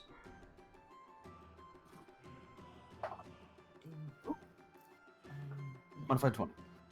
Alright, you break it. I feel a little better with my dryad friend existing. Alright. Go, fight the power. Now it's gonna be. Right, now it's gonna use its legendary action to do. Wait, how many does it get? I thought it only got 3. No. Per turn. This is exactly how it reads. Oh god, here we go. The Dracolich can make a legendary action. 3 legendary actions. Choose, obviously, you benefit with the list below. 3? You Yeah. said? Yeah. Because it's used 3 already. No, it's done 2 tail attacks and then actually taken its turn. I thought it used 3 tail attacks. Legendary Legendary. action. Yeah, Legendary action. Oh, Yeah, it hold on. has. Hold on. Like I'm trying to actually read. Use that. Use one at a time. Only at the end of obviously a creature's turn. The Dracolich regains spent legendary actions at the start of its turn. Start of its turn, I see. Oh, Yeah. it's turn, not the round. No, its turn. It's basically a way to even the playing field between all of our actions and its singular action to make it like a bit more. Yeah. Even both of my nuts. No, what it is. It's just when does it begin? Was the question. Yeah. Really Refresh hard. once per. Okay, so it's going to use 2 of those actions to do a wing attack. The dragon beats it. I'll see its wings. So each creature within 10 feet of the Dracolich must succeed on. Well, I'm not going to tell you what the DC is, but a dexterity saving throw, or take 2d6 plus 7 bludgeoning damage, and be knocked prone.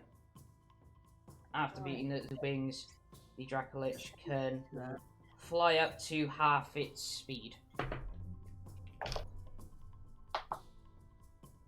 Cool. My fey creature got a 21. Alright, 17. Return away. alright. Am I within? I can't see. No, I don't you're think so. not within I'm in 10 20 feet. feet away, right? Yeah. Oh, hang on. What was the distance? Within what? 10 feet. 10. So Tan away and the Dryad will get hit. But What about Nevaeh? How close is Nevaeh? Nevaeh is not within reach of it. Yeah. I don't need to do it. Alright. So Dryad succeeded, Tanaway did not. Ugh. That means that because it goes into negatives when it's down, it automatically fails 2 death saving throws. Okay. Well, it's 1. If it's a critical hit, which it does if it does a melee, Is then it? that's an instant crit. But otherwise, it's 1. Alright. Okay, now I'm confused. Yeah. What we're doing? Tanaway fails a death saving throw. Yeah. Right. Okay. Fails 2 more, and he's dead. Yeah. They.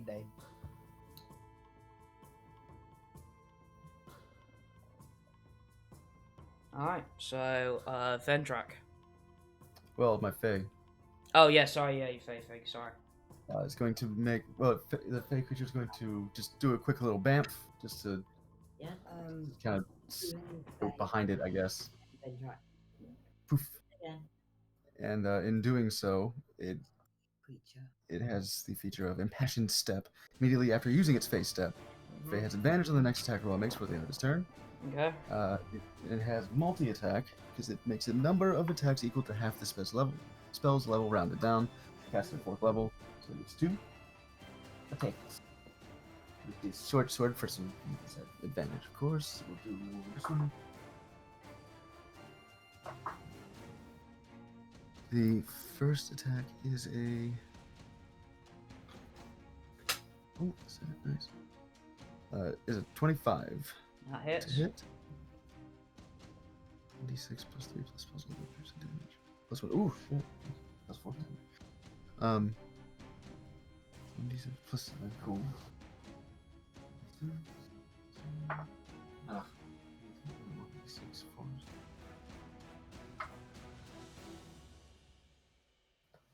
Okay, a total of.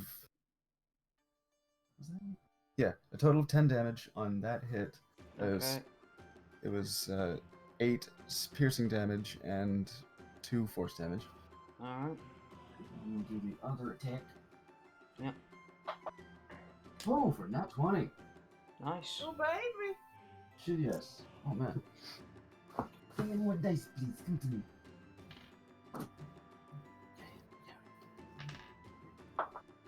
Oh, fuck.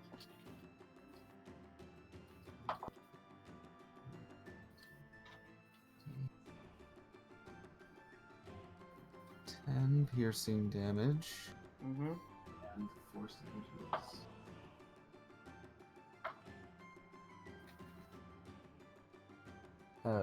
4 force Okay. damage. Okay. Alright. Good Dryad. Sweet baby.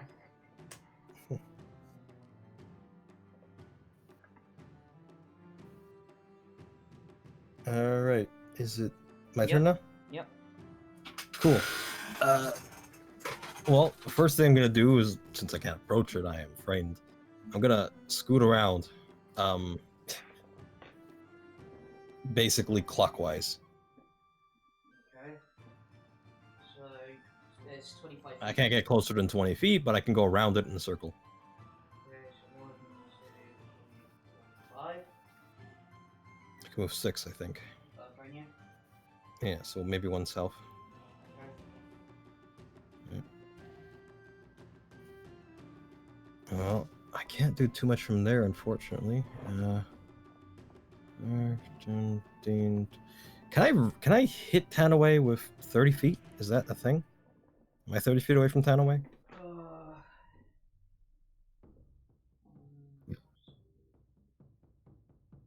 No, you are. Oh, cool. Well, this is gonna hurt. Oh, don't you fucking dare. Oh, jeez. I will fucking dare because that's the best thing I got. Yeah, I will be casting yet again because I love this spell so much. Life Transference, 3rd level. I'm not gonna go to 4th level. I'm just gonna do 3rd level. It has a range of 30 feet. I have to take 48 damage, and it heals double the damage I take. So let's roll it. Oh, 48. That's a 19. So that is what, 38 Yeah. HP for Danaway? oh, awesome. Good call. Thank you. So, You're welcome. send back. No, I will. What's his max? Right, it is currently 52, but twice I haven't put him up, so it should be. I can't do anything about it now until next week. Well, if I literally could do it. Should I do it now? Sure. Yeah, just right. What is it? A D10 plus 2. Right, 1 second then. Okay. But I will say, only add it onto its max. Don't actually add it to its current. That's fair. Add it onto its max. Yeah, not its current. Yeah. Okay. Right. So. 7, 8, 9. So I've got to do that twice, haven't I? Because he's at 6. Yeah. 9, so that becomes then 1, and then do it again. 2, so that's 4. Right, it's at 65 now. Alright. Change that to 6. Okay.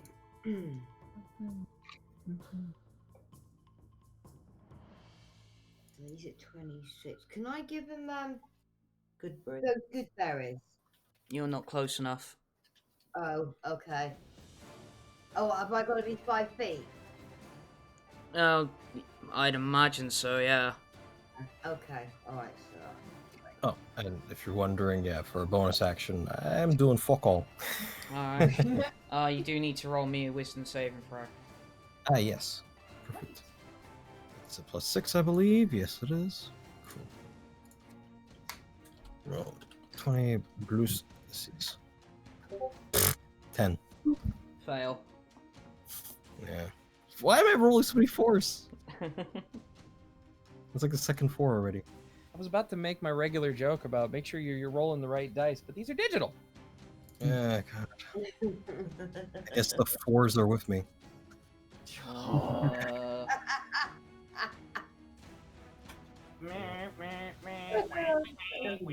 Oh, it was good. Oh, I thought it was good. Beep, beep, beep, beep, beep, beep. Bullshit. Fuck. God, I'm just.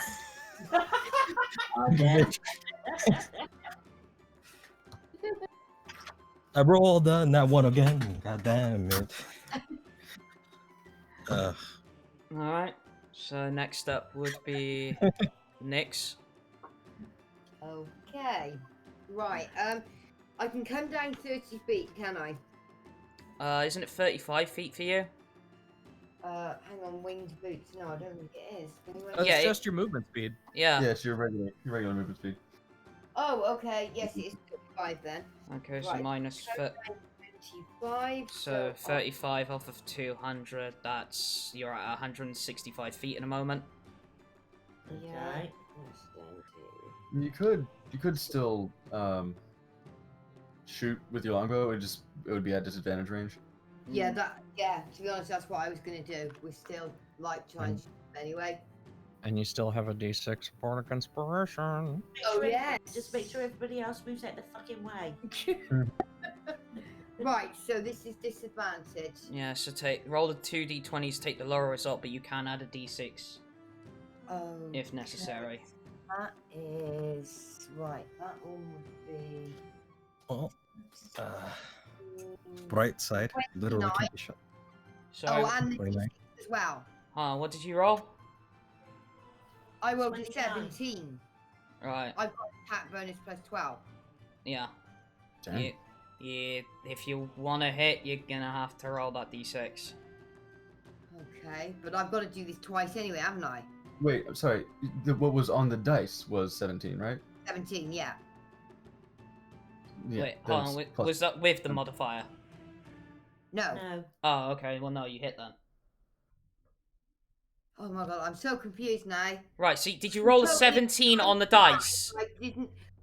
The dice was 17. Right. Yes. Yeah. Plus 12. 12, yeah. Right. Okay. So all I heard was 17. But Right, no, so, 29. yeah, it hit. Yeah, it hits. So I Oh don't my need to God, roll the yes. D6, or. No, you don't need to. But I've still got to do it twice, haven't I? It's disadvantage. Yes. Yeah.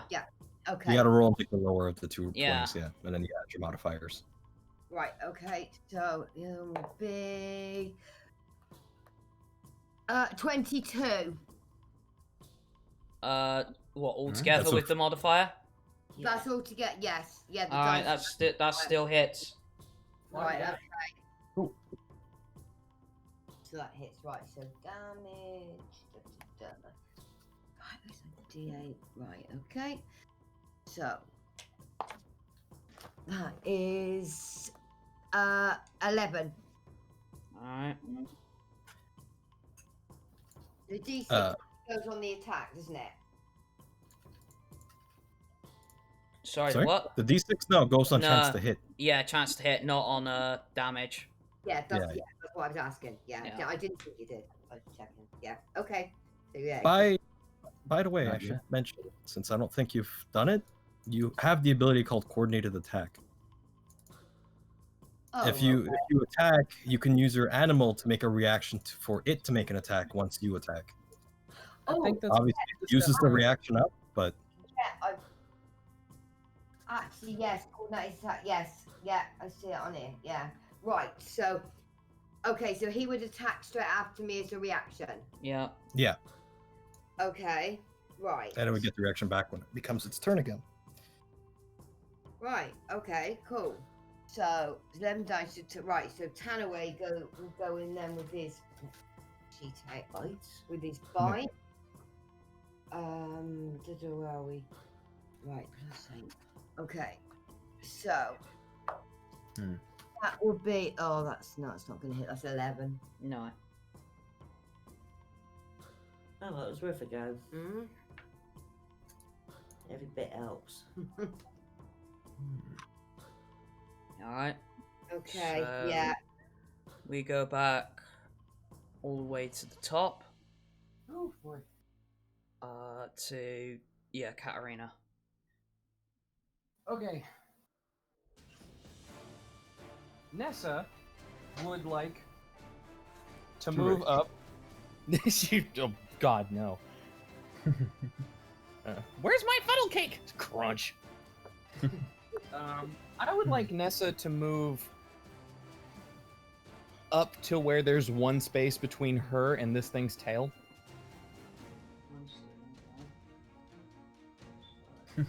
It keeps getting whipped by the tail, and it's like a cat. Like, stop! Stop it! Oh, you're over there now. Trying to bat the tail. Yeah. And we're gonna go ahead and take some swipes at this boy. All right. Alright, we're gonna start with the beak. Oh, did That's math. 19. Hit. Sweet. It's 6 hole piercing damage. Okay. hole piercing damage? Yeah. Give me 1 second. No worries. By the way, Nyx, Yep. don't forget about pack tactics. Yes. There's a lot of things to keep track of with a beat. It's a little. You also get advantage on all saving throws with Tanaway. That's another thing. Oh wow.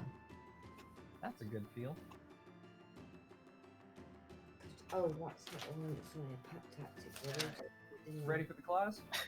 Yep. Alrighty. I wrote it somewhere. That's a 21. Hit. Sweet.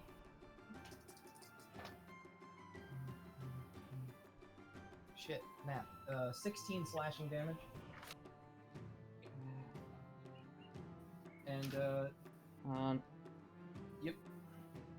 Yep. Nessa's gonna risk it, and she's going to back up 20 feet, because she still has 20 feet of movement left. Or not 20, sorry, 10. Alright, so what did we say? It would be Straight back, yeah. yeah, no, it's toward not, me, sorry. Yeah, no, what I'm trying, because we did discuss this, whether that would actually invoke attack of opportunity or not, but I don't think it does.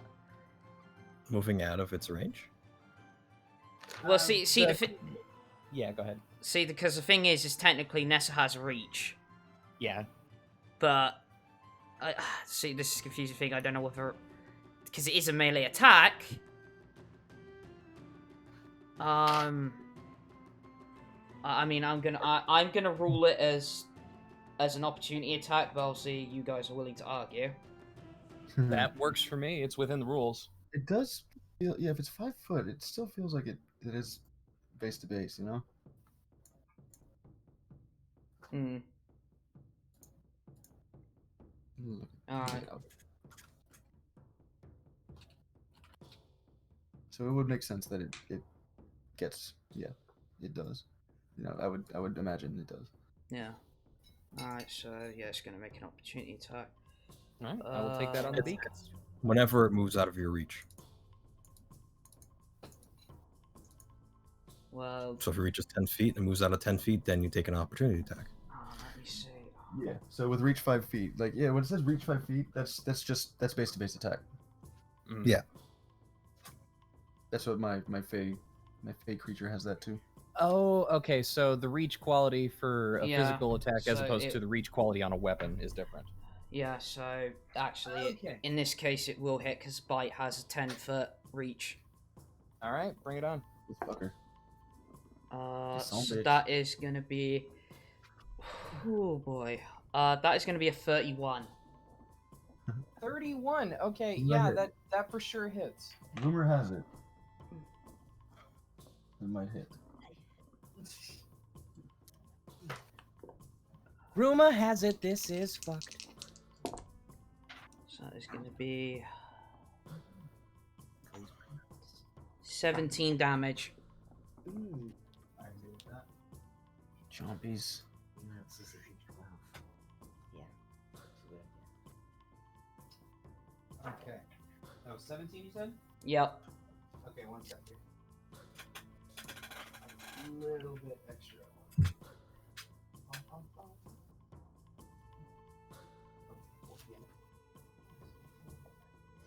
Okay. Thank God I double checked. My math was very wrong there. Alright. Katterina. Mm-hmm. She's going to use her bonus action to look over at Vendrak and say, "Stop pissing yourself and kill it!" So use that D6 either for that saving throw. That's what I'm thinking. And she's going to scroll through her character sheet. She is going to cast Scorching Ray at 3rd level. Okay. So we're about to make 3 fire zoomy attacks. Alright.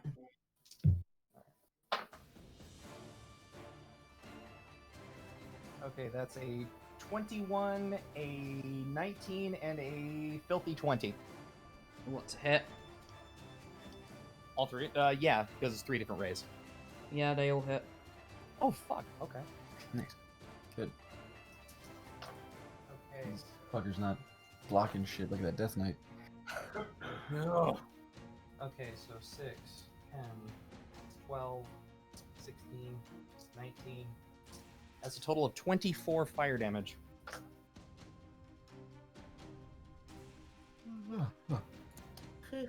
Okay. And she's going to back up 3 spaces. Alright. Back up, back up. You don't know me like that. She's got a really stupid plan, but the time is not right. That is it for the 2 of us. God damn it, man. Okay. Those sendings burn me up. So next up would be Nevaeh. Yeah, Lance, two-handed. You're gonna have to move up. distance to you? Yeah, I was just going to say, you're Yeah. not close enough, are you? Aren't I close enough? No, you're gonna have to move up 10 feet. Okay. Yeah, there can only be one square between you and the enemy So, Yeah, okay. if you want. Yeah, do that. right. Yo, you got that lance. This is fucking Monster Hunter right now. Fighting Valhazak. Oh my god. Alright, roll to hit. You got that lance. 26. Nice. Hit. No disrespect, Nevaeh. This is why I don't really give my bardic inspiration to you that often. And Just No. just 9. Okay. At least not for one more level.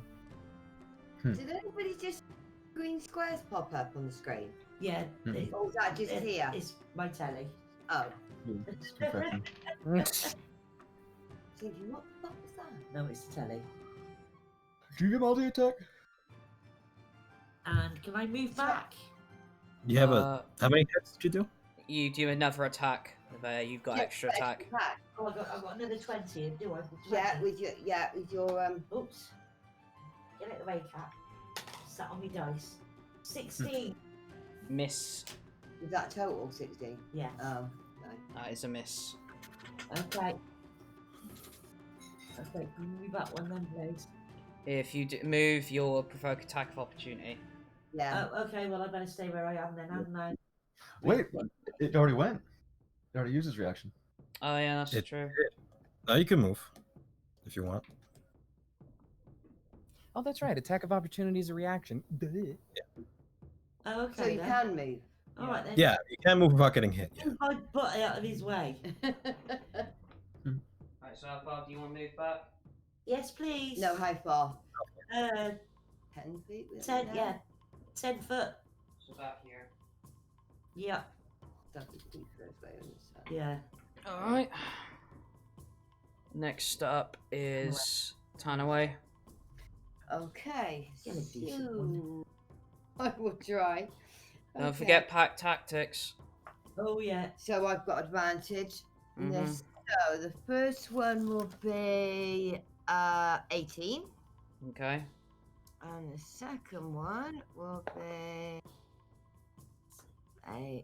no, that is that is 14. Unfortunately, the 18 still misses. Oh, why? Oh, it's at 19. I think you still have that D6. Oh, I think Nyx has the d6, not Tanaway. Oh, not Tanaway. I'm sorry. Oh yeah, yeah. I You have. have to Yeah. yell at the dog.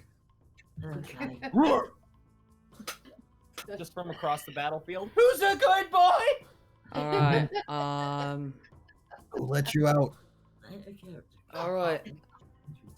This now it is the Dracolich's turn. Oh, it's this. Oh, Right, so.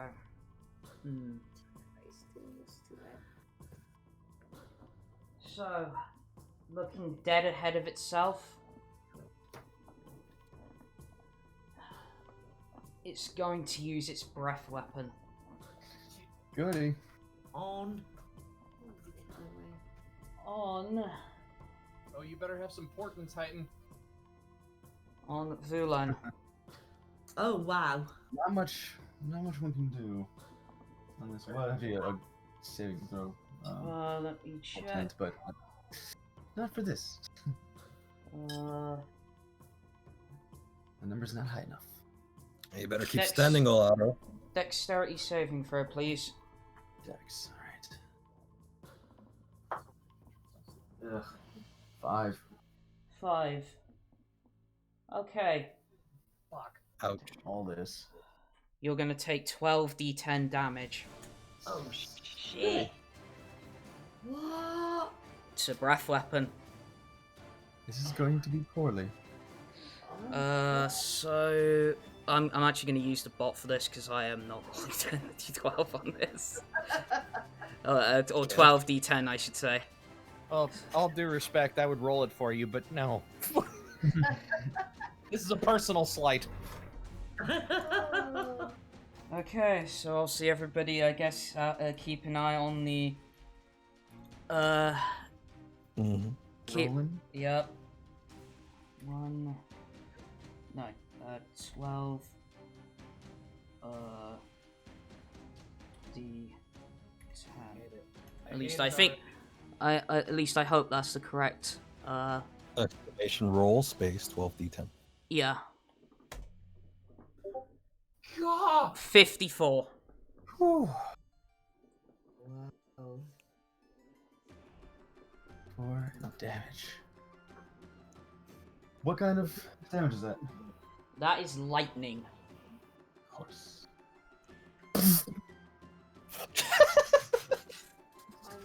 Just fucking. I don't know if you've ever seen Older Griffin, this game. I guess. When they get electrocuted, they do this like little skeleton dance of shaking from electricity damage.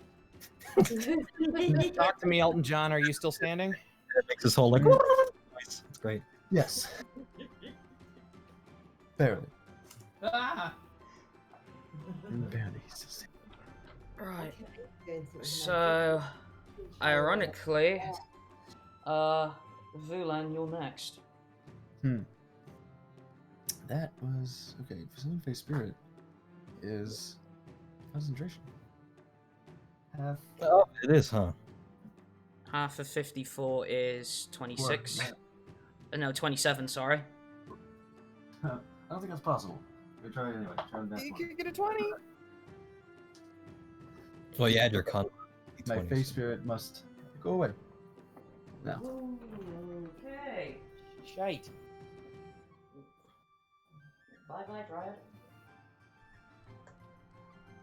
Damn, sucks. Yeah, for a summon to be concentration, that's a pain, but it's really good, so it makes sense. I'd love if it said it wasn't concentration, it was that it just saw that pure damage. It's like, nope. Bye. See you later, dude. You got it, bro. Well, I guess as a bonus action, if we're doing that, I'm going to reach into my bag, my pocket, and I'm gonna fucking drink that potion of greater healing. Alright. Nom nom nom nom nom. 44 plus 4, okay. It's not a whole lot, but it's something. Does It's something healing more than potions, are they just people or can animals have those? What? The healing potions. Yeah, you can forcefully shove it down its gob. Okay, that's cool. You really want to risk it? Yep. 17 points I'll healed. get on the ground first. Yeah. That would 17 points. 2d4 plus Really, but how much? okay. 4d4. Then what I'm gonna do is still like it's basically like uncorking the potion of healing, just shaking, just vibrating with the electricity. The hair looks like a Yu-Gi-Oh character. And man, I'm gonna maybe step to the side so it's not looking at me anymore. Don't work with me. Like, We go south. We'll say so. I'll go downwards. like full movement? Or Yeah, that's right. So, Towards the screen. Yeah, it's just a little bit. Just a little. 5, 6, so there, basically. Not eye to eye to it anymore. At least. Yeah. Just don't look at me. Don't look at me. Do I want to cast this? This is guaranteed, which is fucking awesome. It's crazy that this is guaranteed, but it is. Sure. I guess. Yeah, I'll cast Cloud of Daggers on this son of a bitch. Alright. Very nice. Like, it's crazy. Like, I keep doubting myself. I keep looking at it. It's like there's no save, there's no attack. It's like Magic Missile, but it stays in place. Small price to pay. But it's not a whole lot of damage, which is it's fine. Are you Len, still talk to fighting? me. How much you got left? How much do I have left? After I drink that healing potion, I'm looking bloodied. Okay. Hang tough. I'm looking about less than half my usual self right now. There's not a lot to you. You're a skinny motherfucker. Uh-huh. Not a whole lot of body here. Yeah, just hang tough. I'm on my way. Hang tough. 10 slashing damage. Okay. From the cloud of spinning Ginsu knives. Just basically a slap chop just comes out on him. Yeah.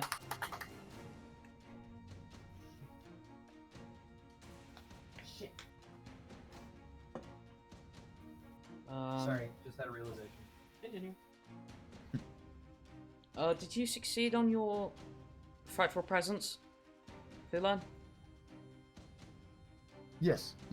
You did. Okay. Mhm. All right. Cool. All right. So Vendrak, you're up. Oh boy, the options I have at my disposal. What should I use? Oh, actually, no. It's gonna use No? its legendary action. Okay. What will this do? So it's gonna use its wing attack. It is, because obviously don't forget it regains any spent thing at the start of its turn. So. So. You know. Hold on. It's a belch of pain. Yeah, that's my shtick. Okay. Is Tanaway the only thing Hopefully within not. 10 feet? Hopefully you don't get hit. Turn away 10 what? feet? Is Tanaway the only thing that's within 10 feet of it? I it think is. so. Yeah. So Tanaway needs to make a dexterity saving throw. My dryad friend used to So be. with advantage. Right, okay. Where's my detail? Yeah, with advantage. With advantage. Mm-hmm. Right, good. Well, that blinking first one's 8. And that one is. Hang on, I can't even read that. 18. 6 and. Oh, cheers. What's my. Oh my god, 11. Fail. So that is, first of all.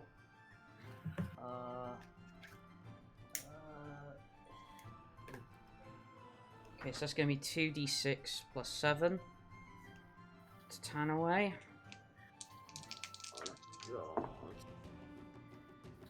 So that is going to be 17 damage. And then it's going to use half its fly speed to go 40 feet straight up into the air. Get back here. So Get back at my spinning knives. 50 feet in the air. I'm not going to get the stand at this point. So just imagine it's 40 feet in the air. Get back at my knives. Okay, now it's your go, Vendrak. Oh, okay. You know, just stick Yeah, up 40 feet in the air. Yeah.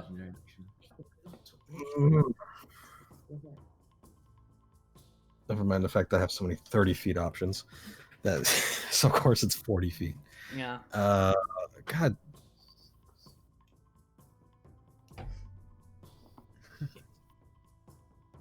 Over here, I'm sizzling. You are, and I'm. Oh. I. Sorry, forgot one last thing. Tanaway is not prone. By that. As if it wasn't enough. God.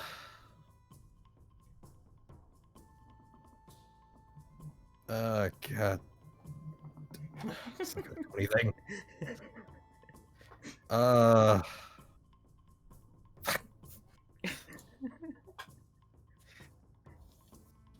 I guess I'm just gonna do the same thing I did last turn, except this time it'll be on Vulen, because I don't know.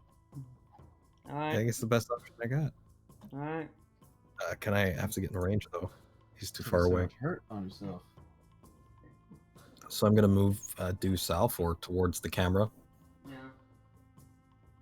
1, 2, 3, 4, 5, 6. Yeah, it seems pretty good. I like that spot. And yeah, he was within like 4 tiles, so I'm sure it's fine. Yeah, yet again, I'm casting like transference. Ouch. Oof. To Vulen? Yeah, Vulen. Okay. I want him to not. Okay, so roll 4d8. It'll be Daniel Stern from. Oh, Home good. Alone. It is a good heal. Which read. Ouch. I will take 23, Yikes. and you will heal 46. Woo boy. That's I'm stellar. down to 50 out of 92 hit points. This is fun. I haven't got hit once. Huh. Oh, thank you, friend.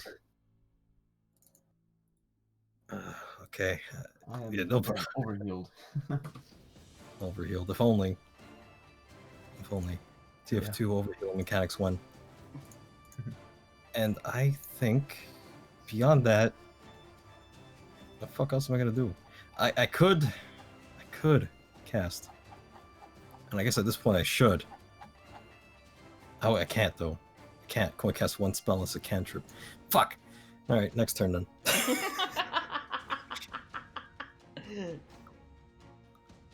I'm doing a lot of work, it's just a lot of weird work. Alright, Things to so with that we move on to Nyx. Yep, sorry.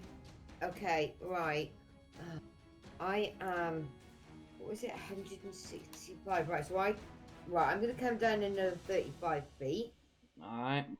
So that brings me down to 130. Mm-hmm.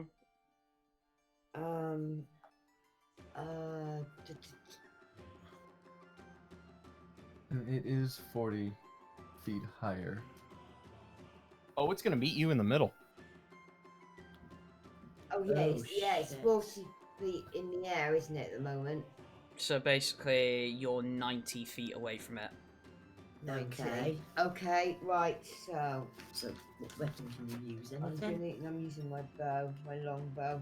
Disadvantage, I believe. Oh, really? How many feet? Longbows go for like 120 or 150. Oh, is Yeah. it? Yeah. Oh yeah, sorry. Alright, so. Well, it's gone 40 feet upwards, so I'd imagine, yeah, now it's probably more in. Hang on, what is my. 1 second. Right, oh, right, I got it. Right, okay, so. Bloody hell, 18. 18, miss. So it would. Hold up. And- I would like to use my reaction to try and bend luck on that. Hang on, I've got that +6, haven't I? That went D6. Did you not use the inspiration yet? No, I haven't. Oh, Merry Christmas. Never mind. Right, Last time you suggested it was with Tanaway. 19. Just barely hits. Oh, It is. That's the main thing. yeah. Alright. 7. It's like, I can't remember what I told you. Shoot at it until it dies. Good advice. This was my am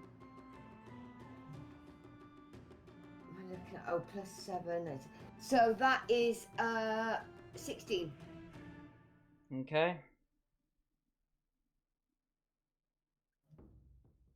Right, so I can't do anything else, can I? No. That's right. That's it. Yeah, no, that's it for me, I think. Okay. Back round to the top. Alrighty.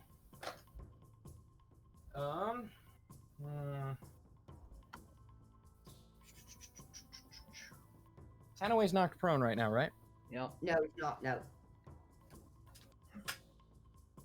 Okay, good. No, he is not prone. Yes, he is. Oh, Oh, he is. fuck. Yeah, the wing attack. Yeah.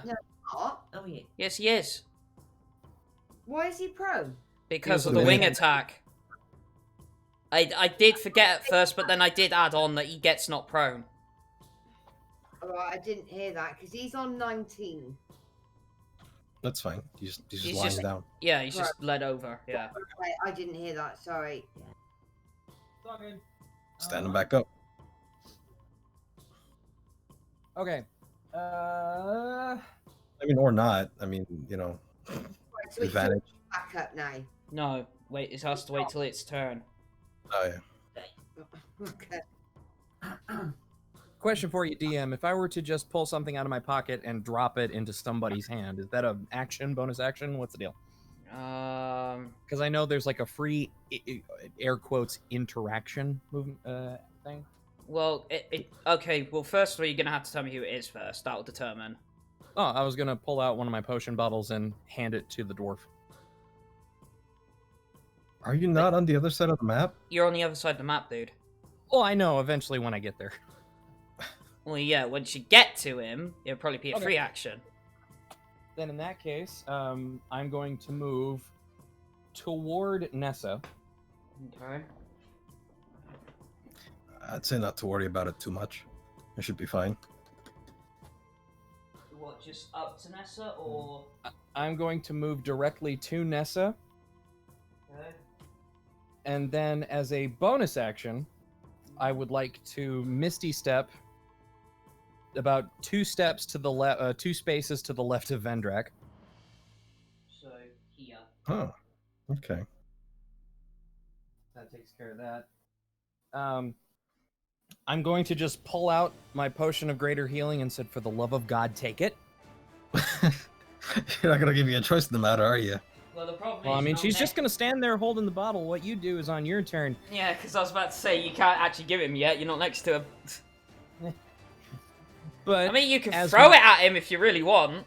I'm not breaking glass on this. This shit costs money. And as my action, with a glam metal drumstick flourish, out comes everybody's favorite wand. I'm going to burn 4 charges on this thing. So we are about to roll 6d4 force damage incoming magic missile. Okay, that's 3. Oh, fuck. 9, 12, 15. Wait, no, not 12. 14. Ugh. 18. 22 force damage directly up at this thing's underbelly, and she's going to just growl, "You get back down here, you rat bastard." Well, it would. But what happens is, when all of the magic missiles are launched into it, you basically see this thing condense down on itself into a small ball. More or less where the light is emanating from its chest, and whoop, gone. What? Okay. It's just fucking gone? Yep. Teleport? What? Mm, Well, it did anybody- something, right? It's not Roll me in the an area. Roll me an Arcana check. Anybody that wishes to. I got Can I roll a what the fuck check? Because I can roll a nat 20 on that one, I'm sure.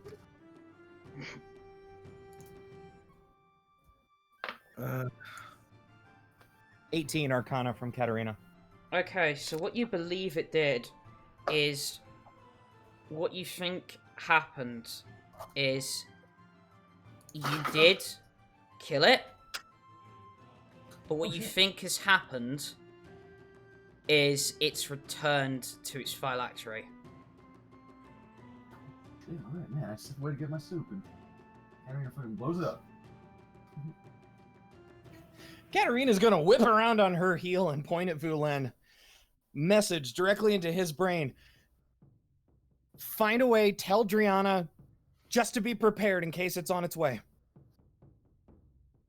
Oh, Well, Sure. with that roll, you don't need to be that sudden. It takes about a day or two for it to return. Oh fuck. Never mind then. Still, we should We'll see. find out. Look at Vendrak. Are you okay, friend? Yeah, just give me a second, and You're quite sallow right now. Your cheeks are Well, a little thinner. amusingly, Starting to it bleed. doesn't. He's obviously winded. Obviously, like fucking his veins were obviously pulsing every single time he did that shit.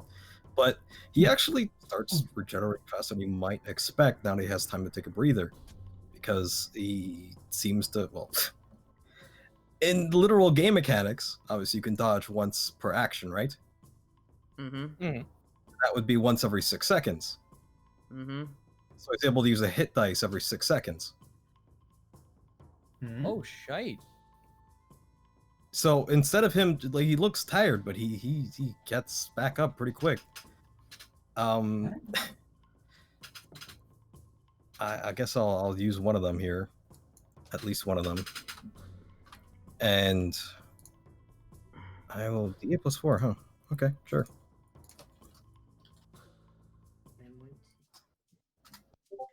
And yeah, he heals. He's from 50 to 61 HP, just like that, in 6 seconds. Huh. Jesus fucking Christ. You do bounce back quickly, don't you? You start getting used to it, I think. Getting as many scrapes as we have, you start learning to Oh, yeah, that's what I meant. catch your breath. I mean, look, I trained for a month in plate armor and have to run around with you people with your long legs. Not easy, I think I'm starting to get the hang of it, though. Setting was a nightmare. Katterina is going to grip one of Vendrak's shoulder pauldrons and just stare at him. Please don't ever cast that again. It's helpful. You can't deny that. Yeah, it's helpful, but it cuts out your goddamn kneecaps.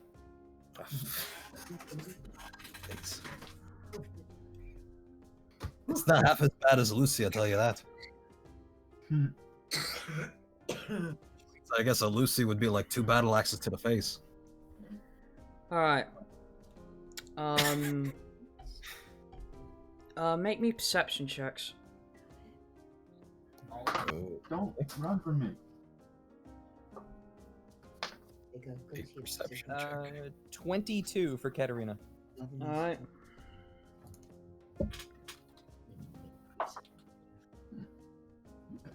Perception is wisdom perception? Yeah, right? I believe that's the same for Vulen. Yes. So, nat 20 plus 3. So, Ooh. Nice.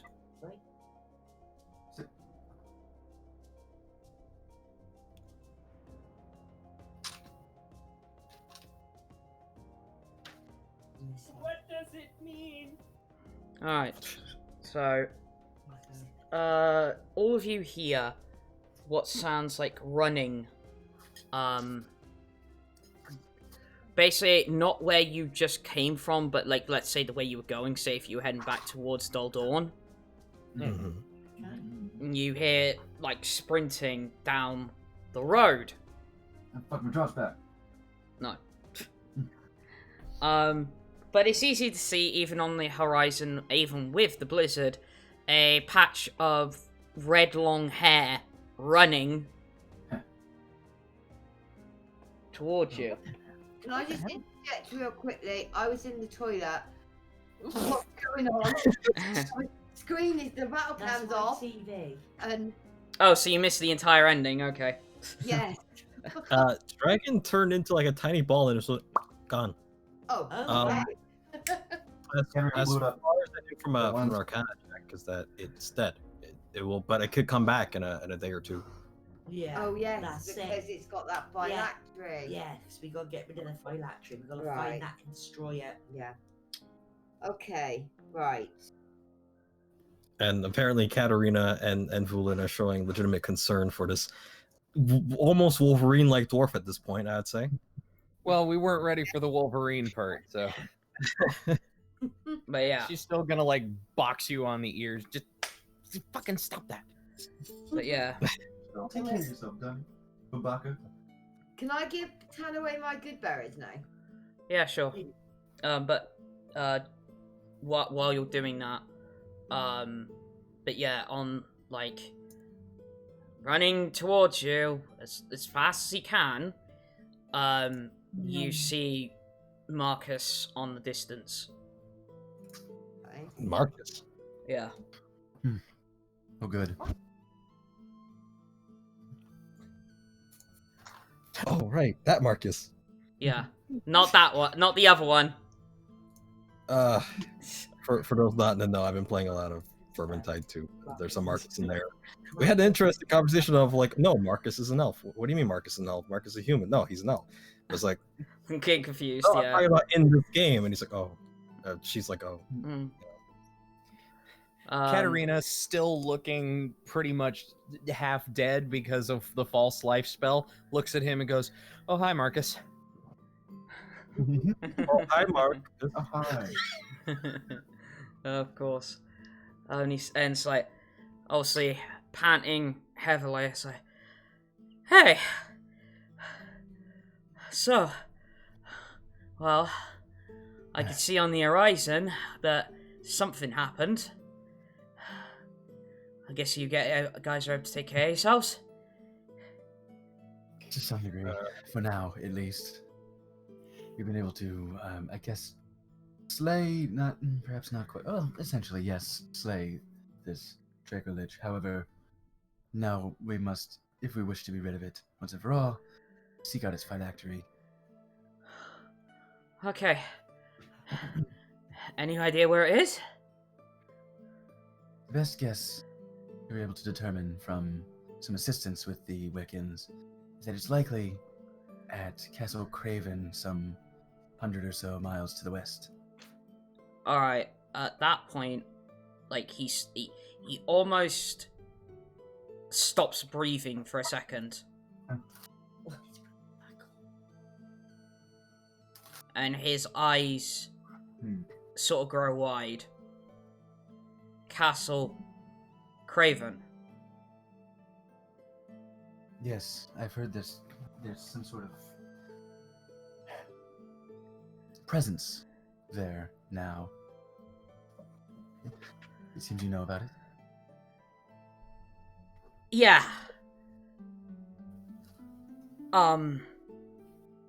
Well, let's just say, and obviously with no disrespect, you guys ain't ready to go there yet. That's Cobb's old lair. Cobb's old lair. And if I was to hazard a guess, that's where he is now. Oh. And if then it was a Dracolich, that means that was Carfax. Oh, that's his name. This gets better and better, doesn't it? Not only is Cobb back, but also his pet friggin' dragon. Well, wonderful. Oh, hang on. So, what? So he's got a separate pet dragon as well. No, That Carfax, the thing. Yeah. Oh, okay. Long story short, it's said that alongside Cobb when he turned to Lichdom, that his pet dragon did at the same time. Ah, right. Obviously, originally I'd imagine it was some sort of familiar that I know that was able to gain power or something or other. Look, I'm not too in the know with familiars and all that. That's more Merlin's deal. But like I said, with no disrespect, I don't want you guys going anywhere near there. At least for now. I realise that obviously you've determined that Carfax's phylactery might be there, but it's if Cobb's there as well. Right.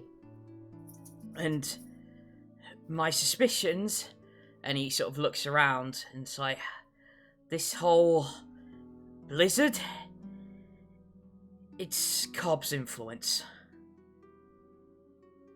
Okay.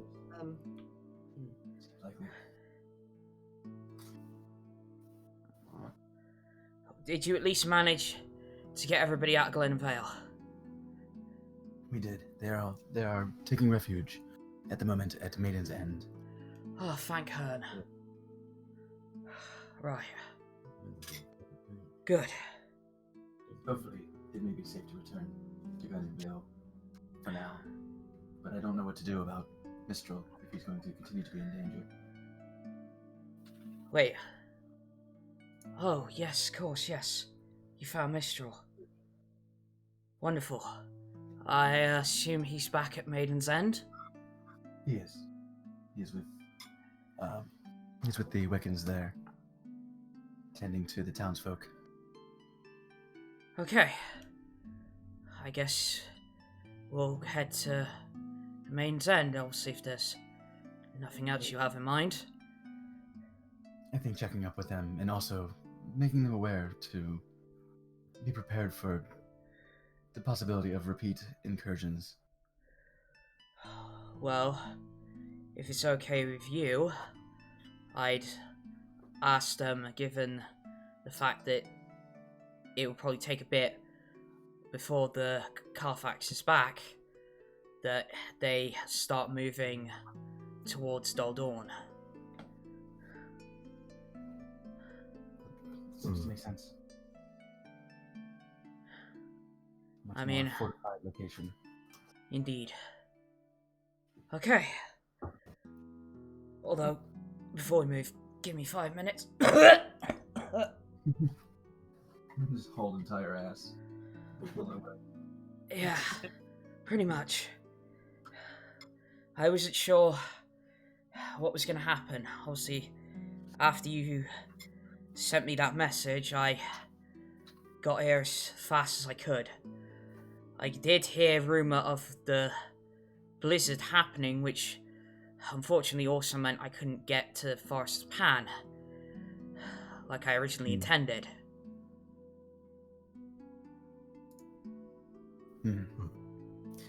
Well, now that we found Mistral, by some way, we should hopefully be able to send. Perhaps the Wiccans can be of some assistance, sending word to the Archdruid. I find Wiccans always of good assistance and good company. Absolutely. Then let's be off. Gesture to the cart here. By all means, have a seat. Thank you.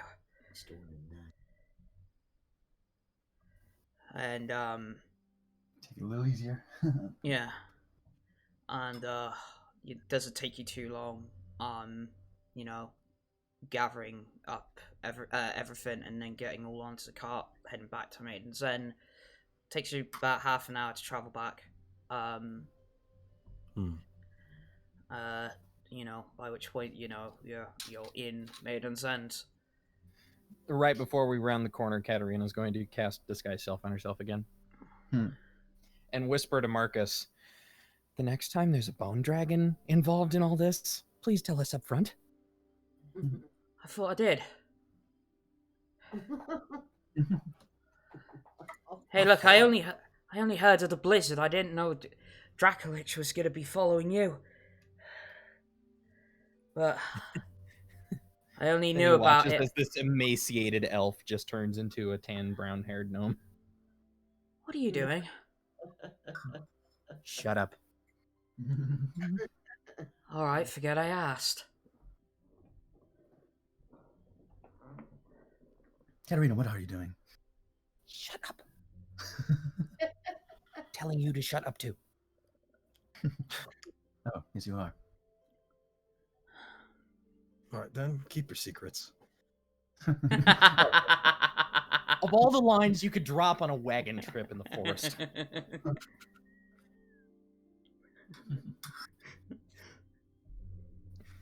She side-eyes Marcus and just says in Elvish, don't mention my name. Okay. And that's the end of her conversation. Anyway, Marcus, I don't We didn't get a chance to tell you, did we? Seems to be that the dragon seems to be following our druid friend there. Right. That's not good. Well, we'll have to see what we can do. There was some way of keeping him off the radar, perhaps. Maybe. Obviously, I don't know. The problem is, I don't know how quickly we can do it. That's the issue, I suppose. If there's a spell on him, I could try to remove it, but I can't guarantee anything. I've heard of that can shield somebody from scrying eyes. For all we know, maybe it's not even magic. Maybe just the dragon has very good eyesight. I doubt it. Scrying eyes, watching you. And you know, so obviously by this point you've gotten to Maiden's End, and you know, everybody's hopping off the cart, and you get the notion that Marcus has been here before, as he, you know, absent-mindedly, as the, you know, I don't know, chatter back and forth, not really paying much attention to where he's going. He seems to just naturally know where he's going. And without too long, you're back at the, well, again, with the exception of Nevaeh not being there the first time around. But do you remember the big spring in the middle of the forest? Yeah. You end up there with obviously a lot of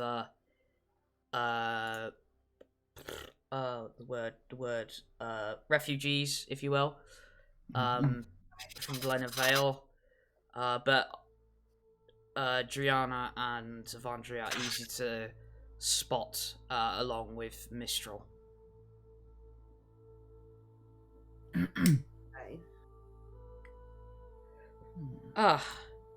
You've made it back. Well, I'm assuming it went well. We did manage to dispel that nightmare, but it was at great difficulty, and it's not over. Of course. Of course. Out of our hair for now. At that point, if there's some way to keep Mistral hidden or safe, because there's the distinct possibility that this creature will return if it knows where Mistral is. However, it may be possible to keep the refugees fortified at Dull Dawn. Of course, it would be up at all of your discretion whether or not this forest is a safer place, but that would be an entirely different change of lifestyle for all the townsfolk. Indeed, but we've sensed for a while that something's been off. And,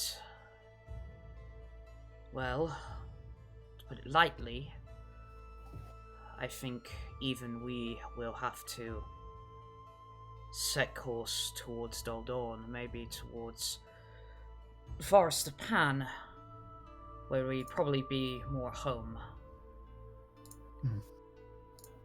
At least, obviously, us, all of myself, and obviously all of our sisters. The refugees probably will be better off in Dull Dawn. Discard CPU, but when? Certainly. If anything, we will start gathering people up to head to Dull Dawn immediately. That works.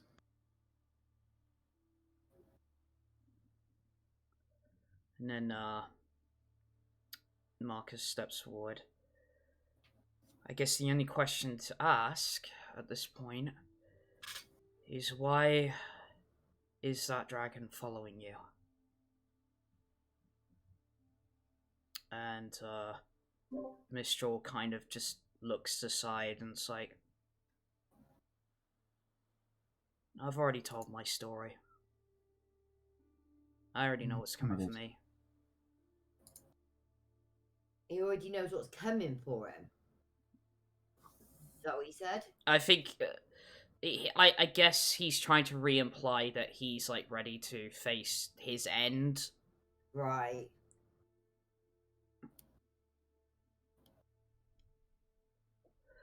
It's not like I've got... He's trying to say it without giving away all the details of what he actually did, isn't he? Mm. And he's been skirting that. And then he adds, it's like, not much I've got left to live for anyway. Don't even know where my daughter is. Hmm. Not a peep from the Well, little brown gnome. Well, if there's any way we can be of assistance in locating her, perhaps that would be something left in your life. Well, At the very least, bring her a message. If you have anything you wanted to say to her, maybe you can describe us what she looks like. She's not too tall, at least when I last saw her.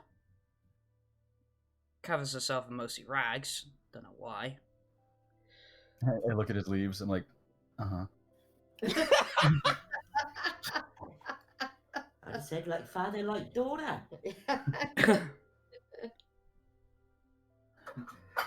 But her name's Katterina.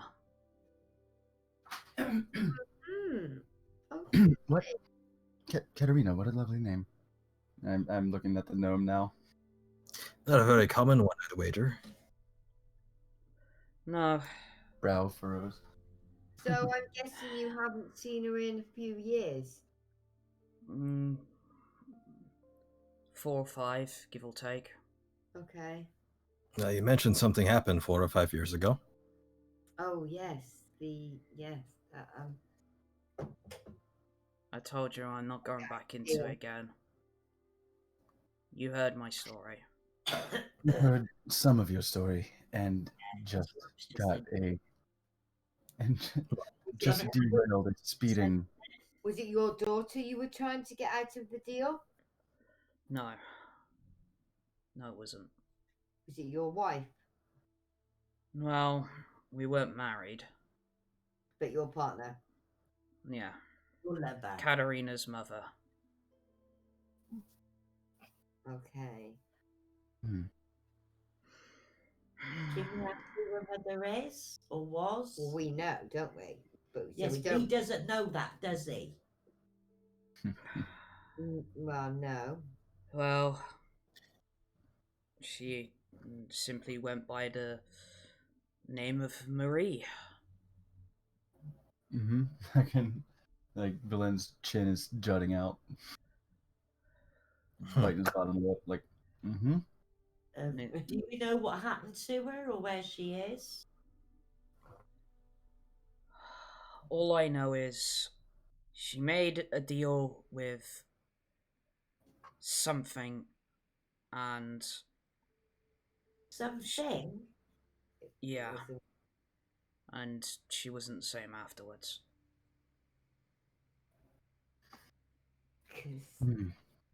Right. In the things he said, didn't she? Or actually, but we actually know.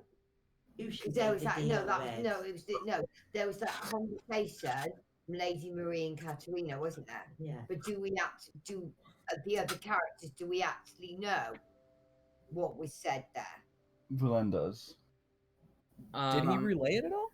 Yes, you did, because that was how... Because if you remember the last session, it got brought up because, obviously, Marcus was asking questions.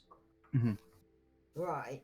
It was a while. It was in the pocket for a minute. I figured, that was Katterina's burden to bear. The little brown-haired gnome is going to pull a strip of parchment out of her bag. The one that was picked up in a vision from Tachikalis. Mm-hmm. And she is going to step toward this druid. And this time in forward motion, Mystique action, is going to slowly morph into the half-elf that you all know. Okay. And just stare him down. Well, like I said, you still have a chance to tell your daughter. And seeing you, he just drops to his knees. Now they can see each other at eye level. The player is going to kick Jess's ass.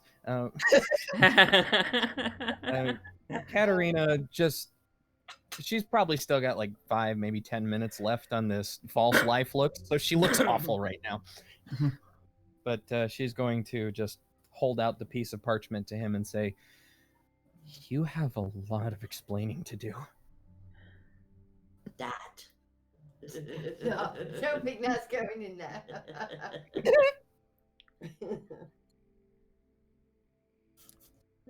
Yes.